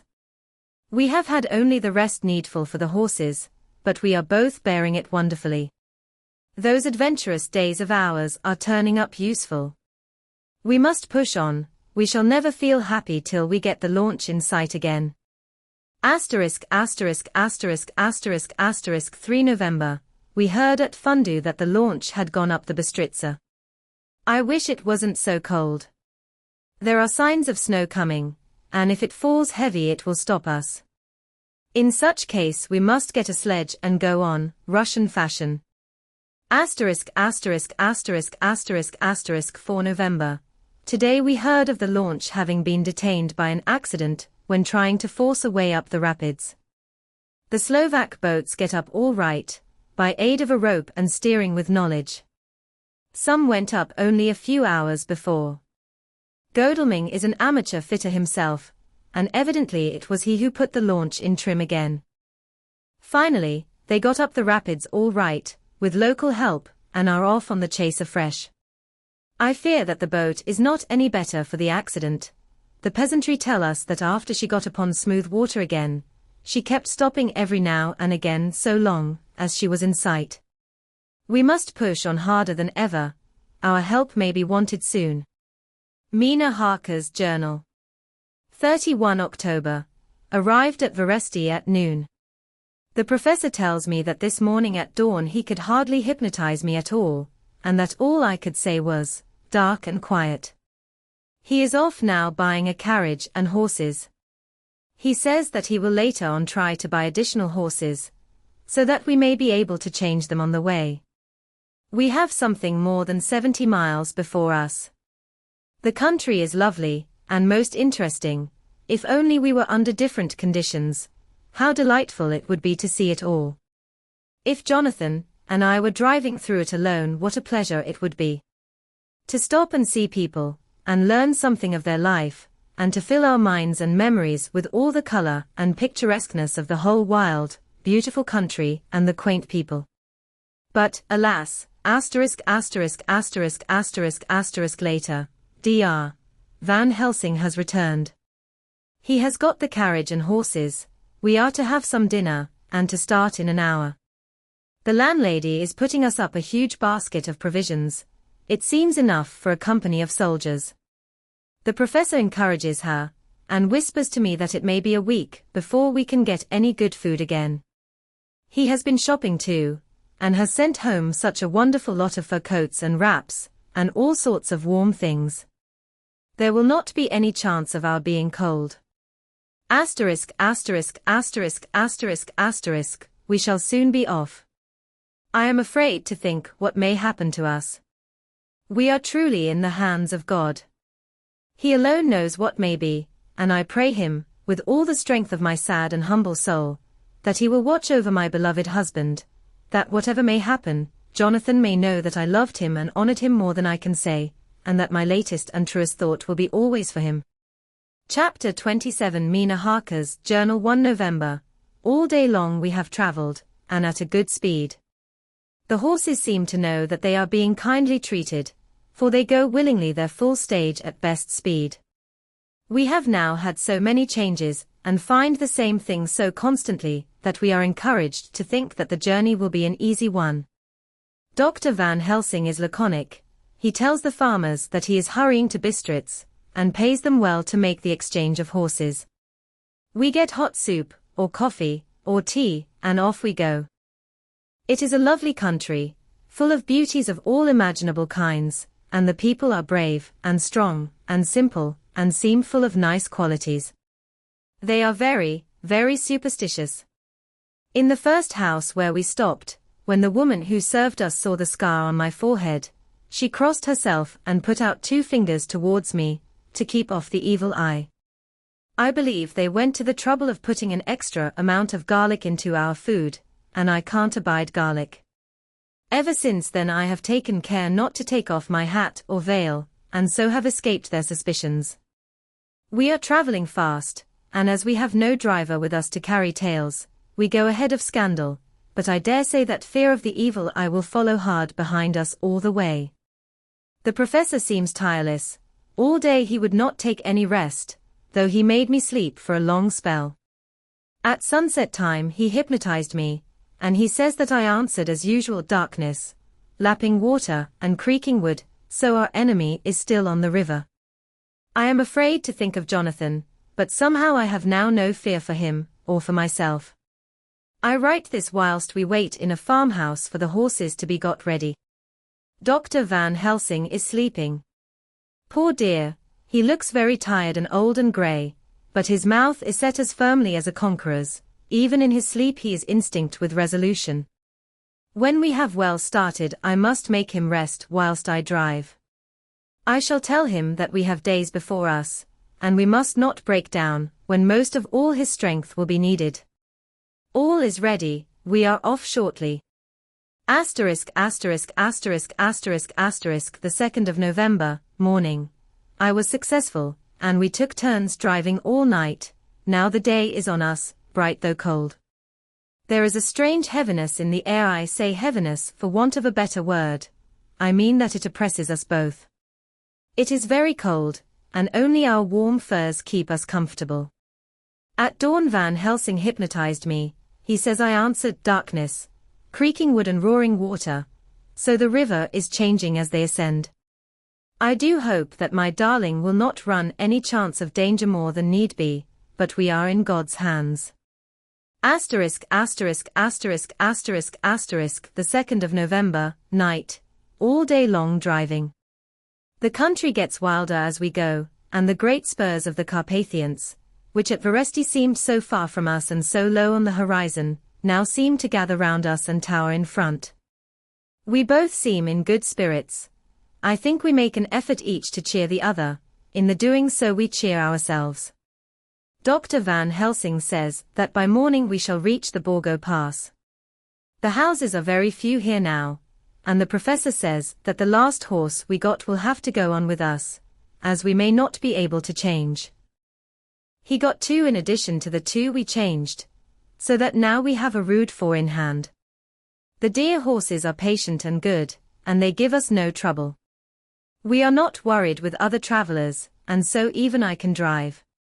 We shall get to the pass in daylight. We do not want to arrive before. So we take it easy, and have each a long rest in turn. Oh, what will tomorrow bring to us? We go to seek the place where my poor darling suffered so much. God grant that we may be guided aright, and that He will deign to watch over my husband and those dear to us both, and who are in such deadly peril. As for me, I am not worthy in His sight. Alas! I am unclean to His eyes, and shall be until He may deign to let me stand forth in His sight as one of those who have not incurred His wrath. Memorandum by Abraham Van Helsing. For November, this to my old and true friend John Seward, M.D., of Purfleet, London, in case I may not see him. It may explain. It is morning, and I write by a fire which all the night I have kept alive, Madam Mina aiding me. It is cold, cold. So cold that the grey heavy sky is full of snow, which when it falls will settle for all winter as the ground is hardening to receive it. It seems to have affected Madam Mina. She has been so heavy of head all day that she was not like herself. She sleeps and sleeps and sleeps. She who is usual so alert, have done literally nothing all the day. She even have lost her appetite. She make no entry into her little diary, she who writes so faithful at every pause. Something whisper to me that all is not well. However, tonight she is more vif. Her long sleep all day have refresh and restore her, for now she is all sweet and bright as ever. At sunset I try to hypnotize her, but alas! With no effect. The power has grown less and less with each day, and tonight it fail me altogether. Well, God's will be done whatever it may be, and whithersoever it may lead. Now to the historical, for as Madam Mina write not in her stenography, I must, in my cumbrous old fashion, that so each day of us may not go unrecorded. We got to the Borgo Pass, just after sunrise yesterday morning. When I saw the signs of the dawn I got ready for the hypnotism. We stopped our carriage, and got down so that there might be no disturbance.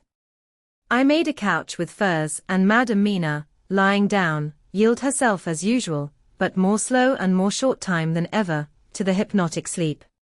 As before, came the answer, darkness and the swirling of water. Then she woke, bright and radiant, and we go on our way, and soon reach the pass.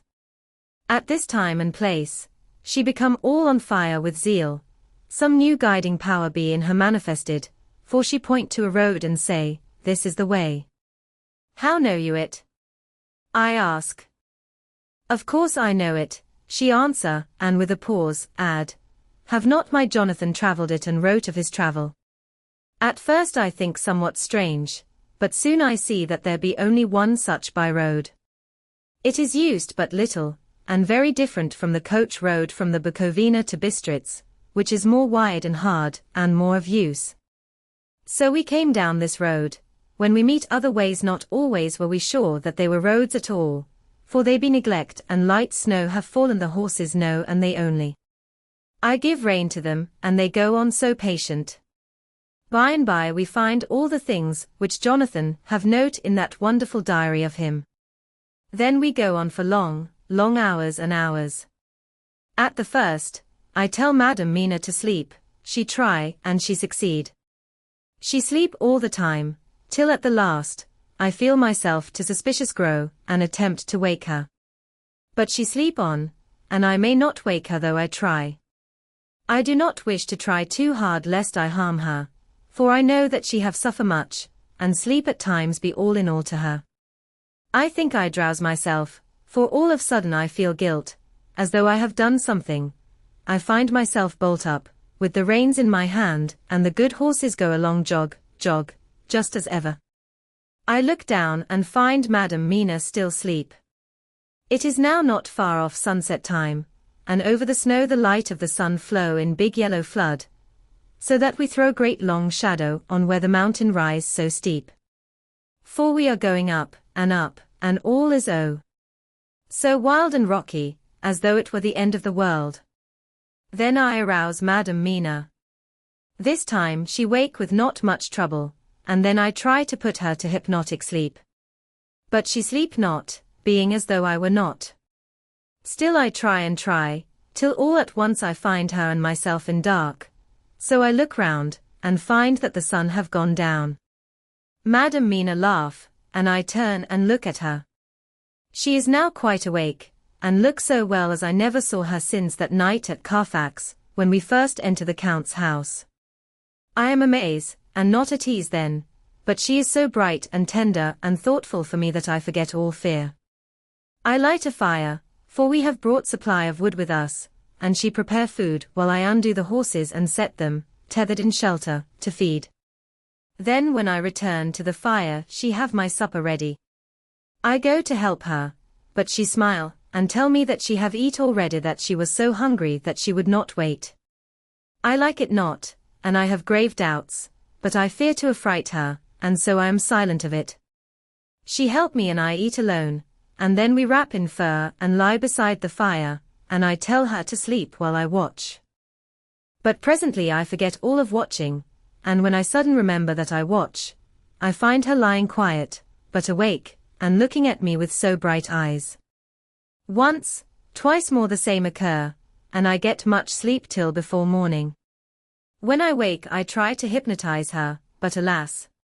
Though she shut her eyes obedient, she may not sleep. The sun rise up, and up, and up, and then sleep come to her too late, but so heavy that she will not wake. I have to lift her up, and place her sleeping in the carriage, when I have harnessed the horses and made all ready.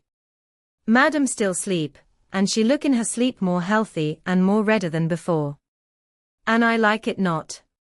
And I am afraid. I am afraid of all things even to think, but I must go on my way. The stake we play for is life and death, or more than these, and we must not flinch. ************************** The 5th of November, morning. Let me be accurate in everything, for though you and I have seen some strange things together, you may at the first think that I, Van Helsing, am mad, that the many horrors and the so long strain on nerves has at the last turned my brain.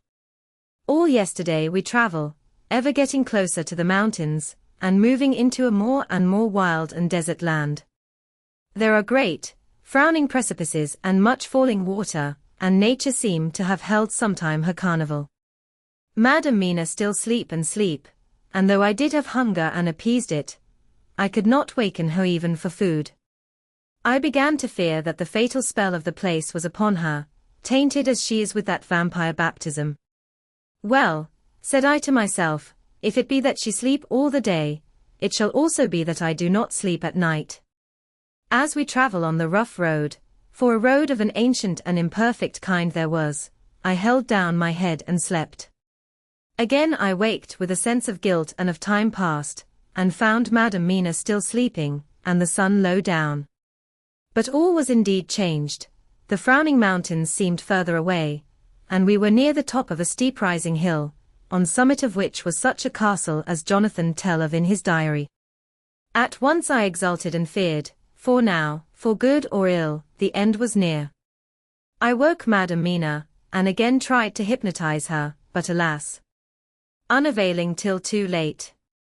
Then, ere the great dark came upon us, for even after down sun the heavens reflected the gone sun on the snow, and all was for a time in a great twilight, I took out the horses and fed them in what shelter I could. Then I make a fire, and near it I make Madam Mina, now awake and more charming than ever, sit comfortable amid her rugs. I got ready food, but she would not eat, simply saying that she had not hunger. I did not press her, knowing her unavailingness. But I myself eat, for I must needs now be strong for all. Then, with the fear on me of what might be, I drew a ring so big for her comfort, round where Madam Mina sat, and over the ring I passed some of the wafer, and I broke it fine, so that all was well guarded. She sat still all the time, so still as one dead, and she grew whiter, and ever whiter till the snow was not more pale, and no word she said. But when I drew near, she clung to me, and I could know that the poor soul shook her from head to feet with a tremor that was pain to feel. I said to her presently, when she had grown more quiet, "Will you not come over to the fire?" for I wished to make a test of what she could. She rose obedient, but when she had made a step she stopped, and stood as one stricken. "Why not go on?" I asked. She shook her head, and, coming back, sat down in her place. Then, looking at me with open eyes, as of one waked from sleep, she said simply, "I cannot," and remained silent. I rejoiced, for I knew that what she could not, none of those that we dreaded could. Though there might be danger to her body, yet her soul was safe. Presently the horses began to scream, and tore at their tethers till I came to them and quieted them. When they did feel my hands on them, they whinnied low as in joy, and licked at my hands and were quiet for a time.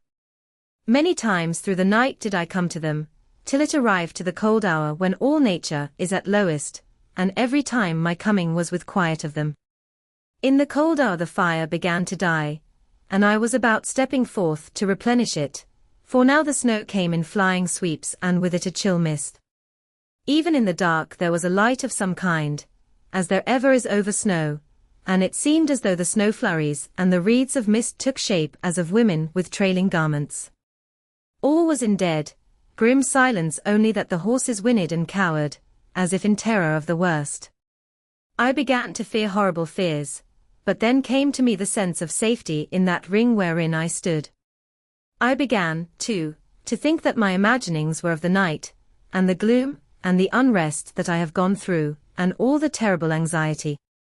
It was as though my memories of all Jonathan's horrid experience were befooling me, for the snowflakes and the mist began to wheel and circle round, till I could get as though a shadowy glimpse of those women that would have kissed him. And then the horses cowered lower and lower, and moaned in terror as men do in pain.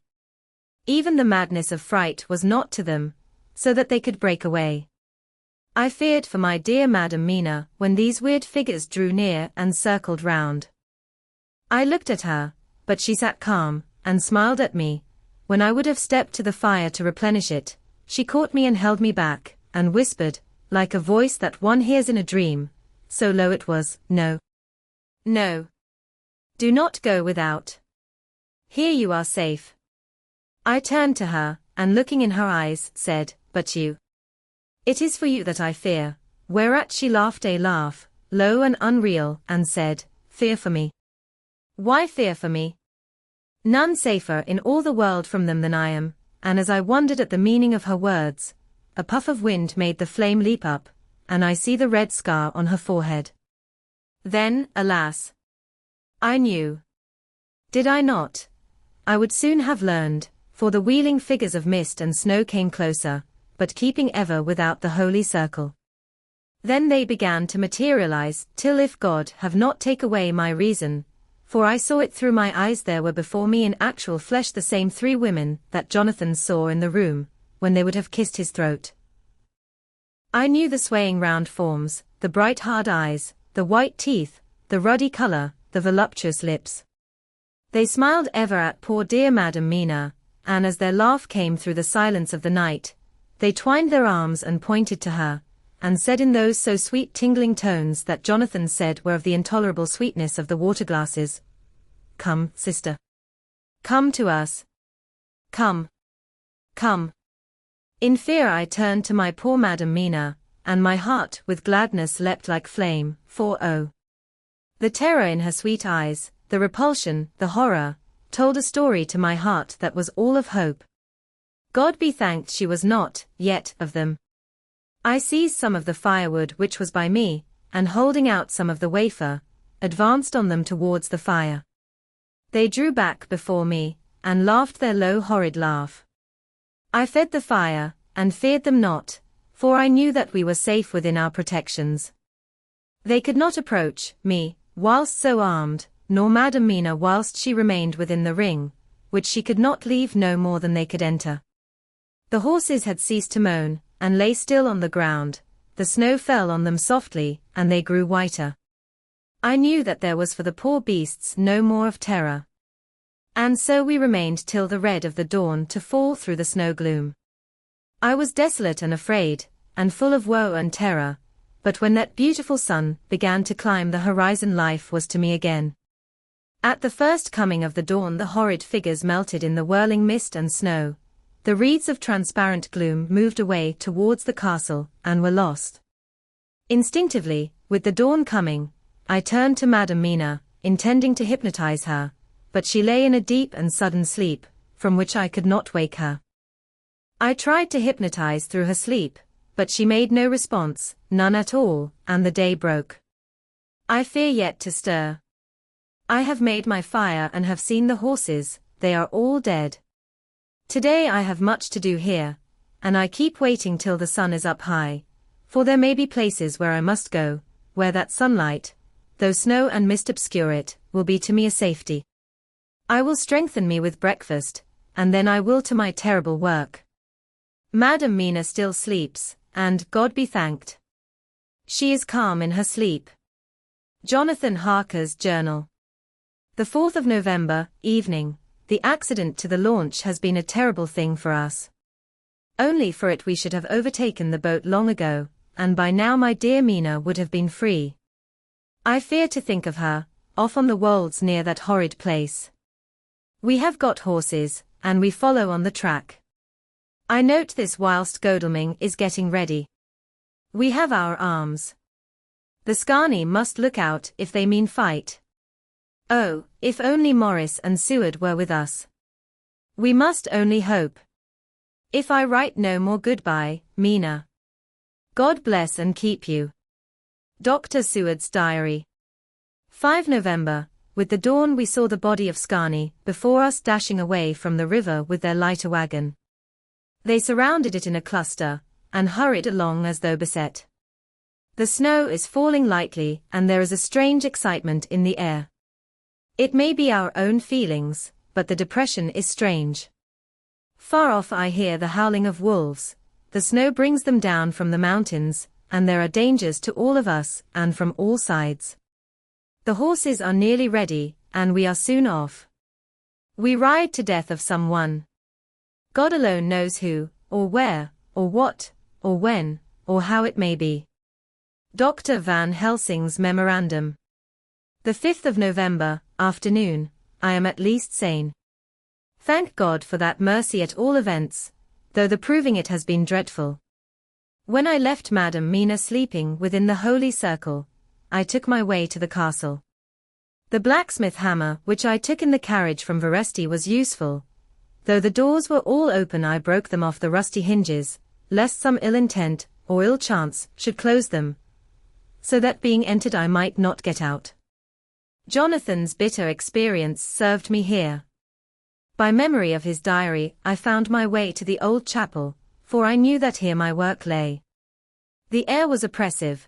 It seemed as if there was some sulphurous fume, which at times made me dizzy.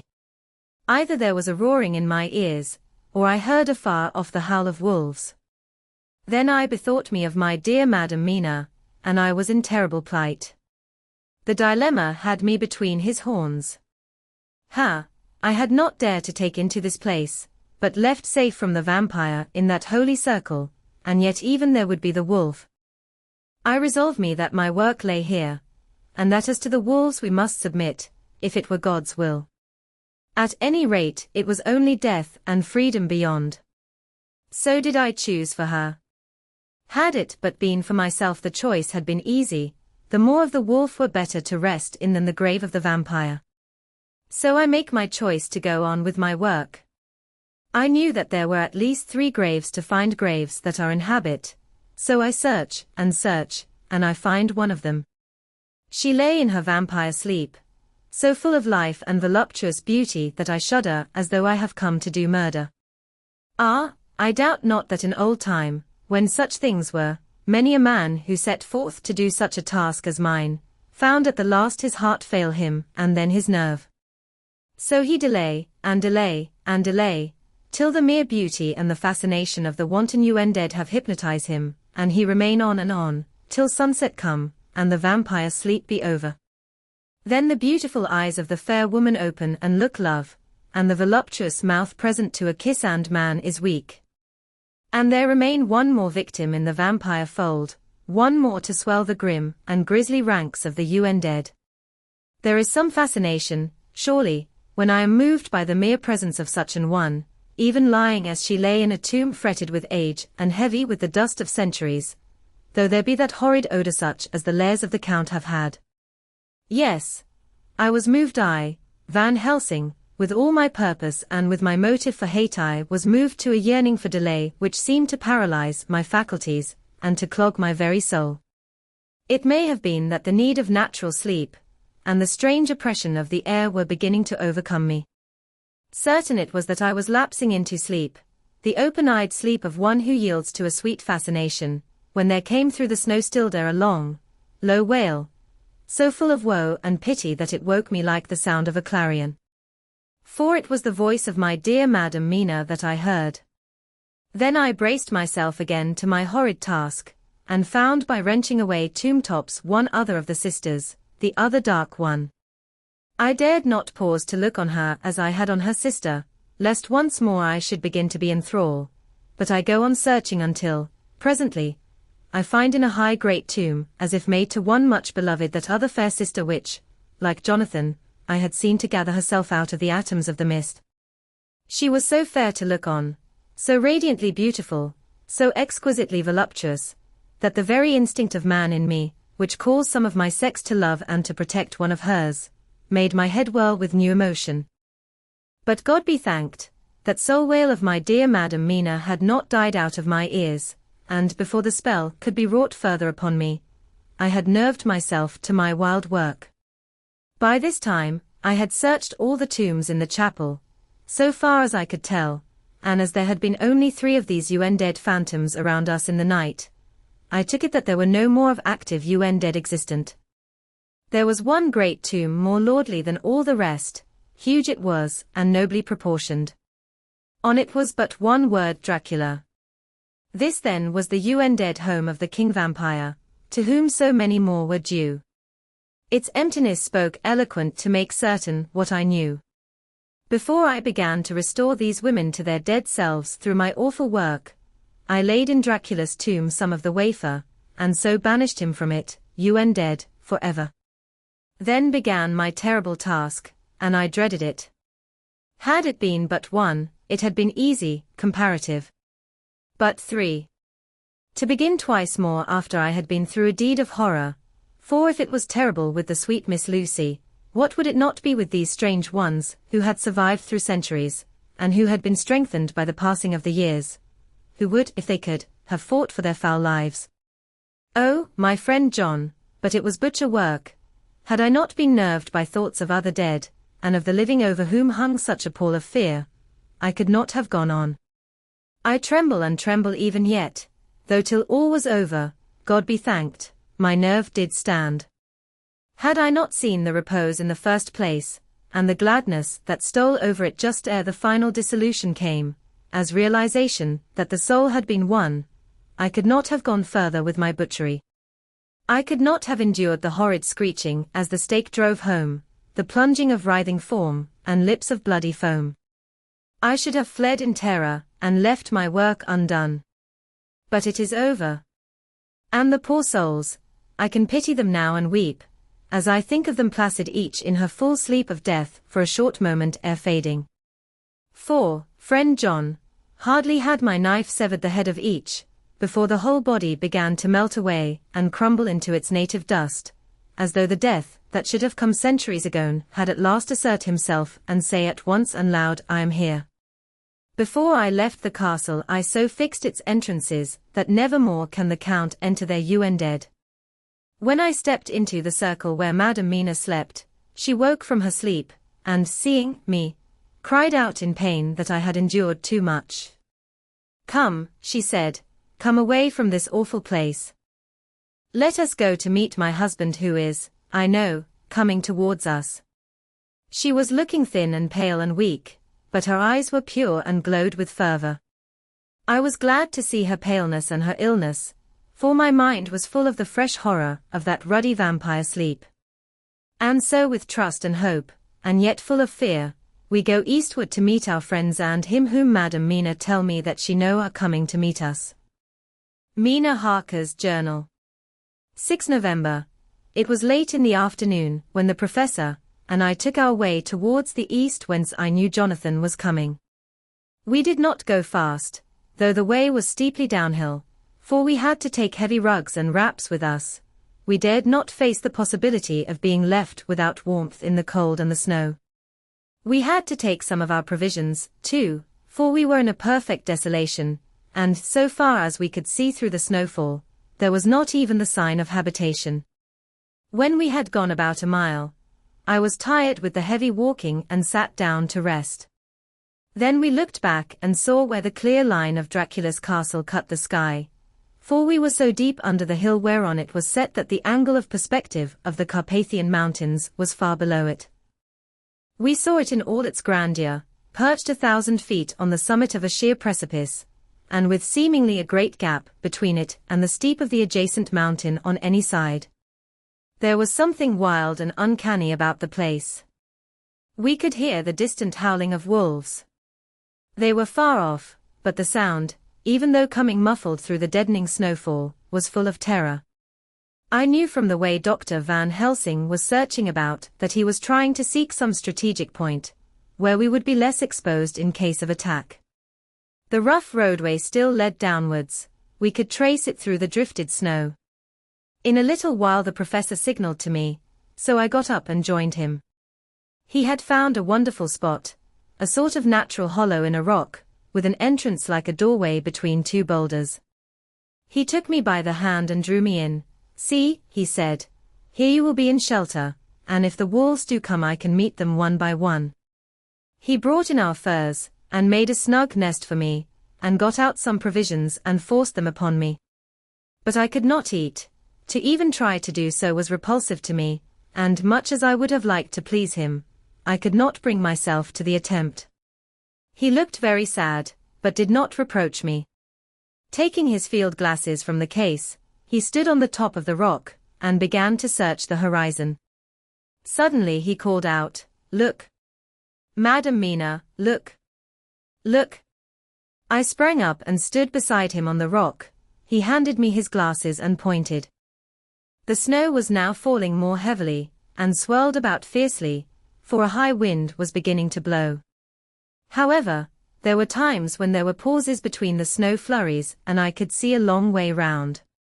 From the height where we were it was possible to see a great distance, and far off, beyond the white waste of snow, I could see the river lying like a black ribbon in kinks and curls as it wound its way.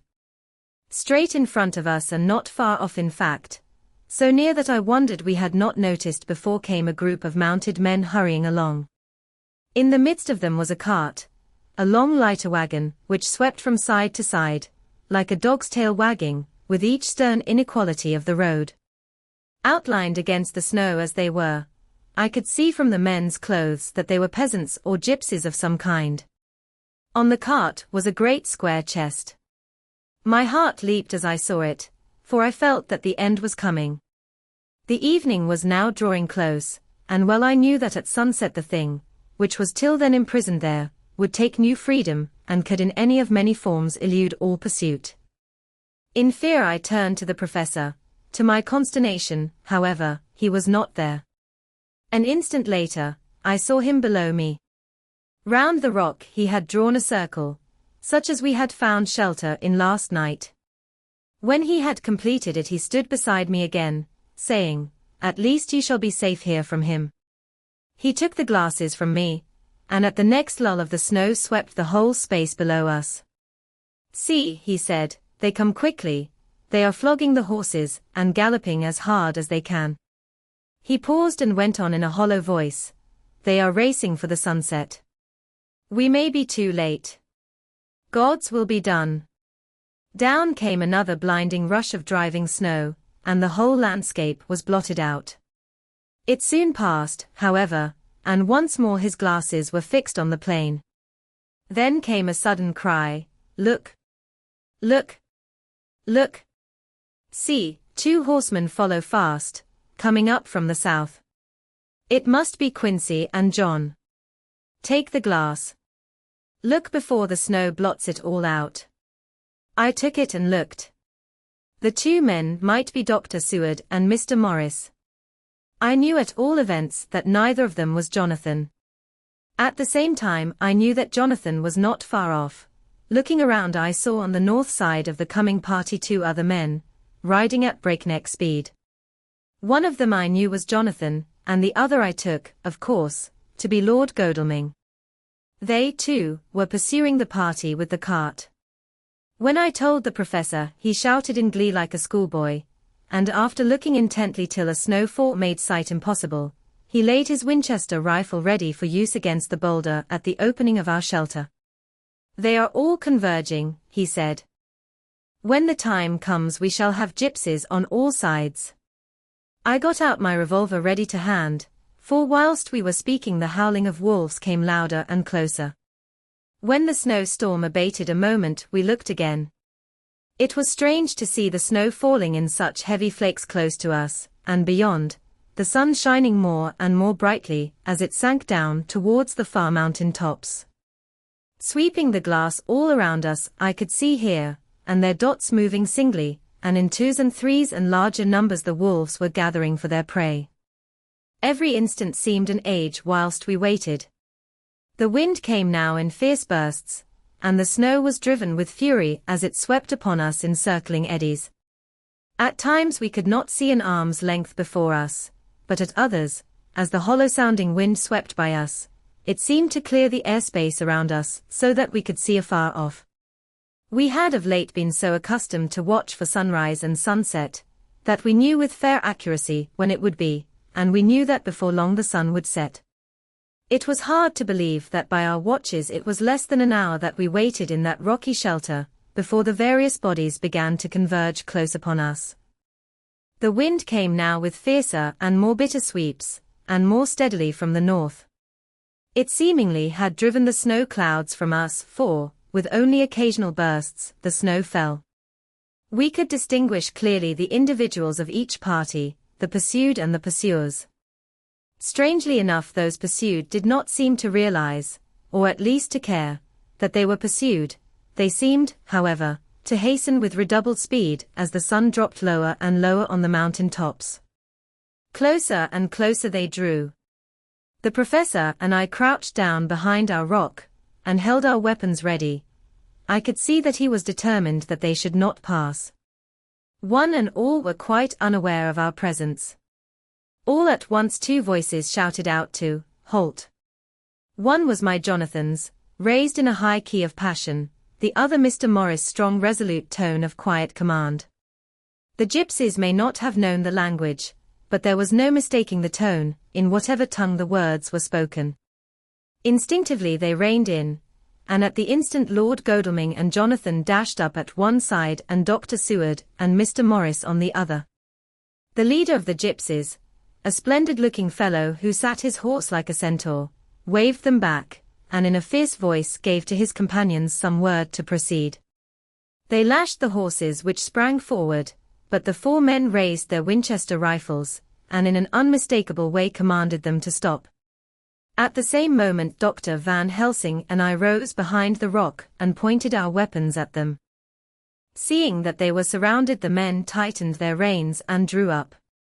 The leader turned to them and gave a word, at which every man of the gypsy party drew what weapon he carried, knife or pistol, and held himself in readiness to attack. Issue was joined in an instant. The leader, with a quick movement of his rein, threw his horse out in front, and pointing first to the sun now close down on the hilltops and then to the castle, said something which I did not understand. For answer, all 4 men of our party threw themselves from their horses and dashed towards the cart. I should have felt terrible fear at seeing Jonathan in such danger, but that the ardor of battle must have been upon me as well as the rest of them. I felt no fear, but only a wild, surging desire to do something. Seeing the quick movement of our parties, the leader of the gypsies gave a command. His men instantly formed round the cart in a sort of undisciplined endeavor, each one shouldering and pushing the other in his eagerness to carry out the order. In the midst of this I could see that Jonathan on one side of the ring of men, and Quincy on the other, were forcing a way to the cart. It was evident that they were bent on finishing their task before the sun should set. Nothing seemed to stop, or even to hinder them. Neither the levelled weapons nor the flashing knives of the gypsies in front, nor the howling of the wolves behind, appeared to even attract their attention. Jonathan's impetuosity, and the manifest singleness of his purpose, seemed to overawe those in front of him. Instinctively they cowered aside and let him pass. In an instant he had jumped upon the cart, and with a strength which seemed incredible, raised the great box, and flung it over the wheel to the ground. In the meantime, Mr. Morris had had to use force to pass through his side of the ring of Scarney. All the time, I had been breathlessly watching Jonathan. I had, with the tail of my eye, seen him pressing desperately forward, and had seen the knives of the gypsies flash, as he won a way through them, and they cut at him. He had parried with his great bowie knife, and at first I thought that he too had come through in safety, but as he sprang beside Jonathan, who had by now jumped from the cart, I could see that with his left hand he was clutching at his side, and that the blood was spurting through his fingers. He did not delay notwithstanding this, for as Jonathan, with desperate energy, attacked one end of the chest, attempting to prise off the lid with his great cookery knife, he attacked the other frantically with his bowie. Under the efforts of both men the lid began to yield, the nails drew with a quick screeching sound, and the top of the box was thrown back. By this time the gypsies, seeing themselves covered by the Winchesters, and at the mercy of Lord Godalming and Dr. Seward, had given in and made no resistance.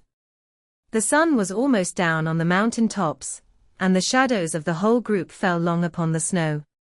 I saw the Count lying within the box upon the earth, some of which the rude falling from the cart had scattered over him. He was deathly pale, just like a waxen image, and the red eyes glared with the horrible vindictive look which I knew too well. As I looked, the eyes saw the sinking sun, and the look of hate in them turned to triumph. But, on the instant, came the sweep and flash of Jonathan's great knife. I shrieked as I saw it shear through the throat, whilst at the same moment Mr. Morris's bowie knife plunged into the heart.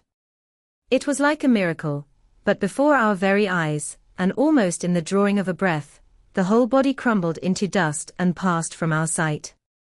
I shall be glad as long as I live that even in that moment of final dissolution, there was in the face a look of peace, such as I never could have imagined might have rested there. The castle of Dracula now stood out against the red sky, and every stone of its broken battlements was articulated against the light of the setting sun.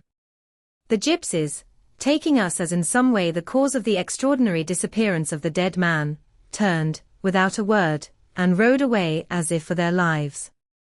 Those who were unmounted jumped upon the lighter wagon, and shouted to the horsemen not to desert them. The wolves, which had withdrawn to a safe distance, followed in their wake, leaving us alone. Mr. Morris, who had sunk to the ground, leaned on his elbow, holding his hand pressed to his side, the blood still gushed through his fingers. I flew to him, for the holy circle did not now keep me back. So did the 2 doctors.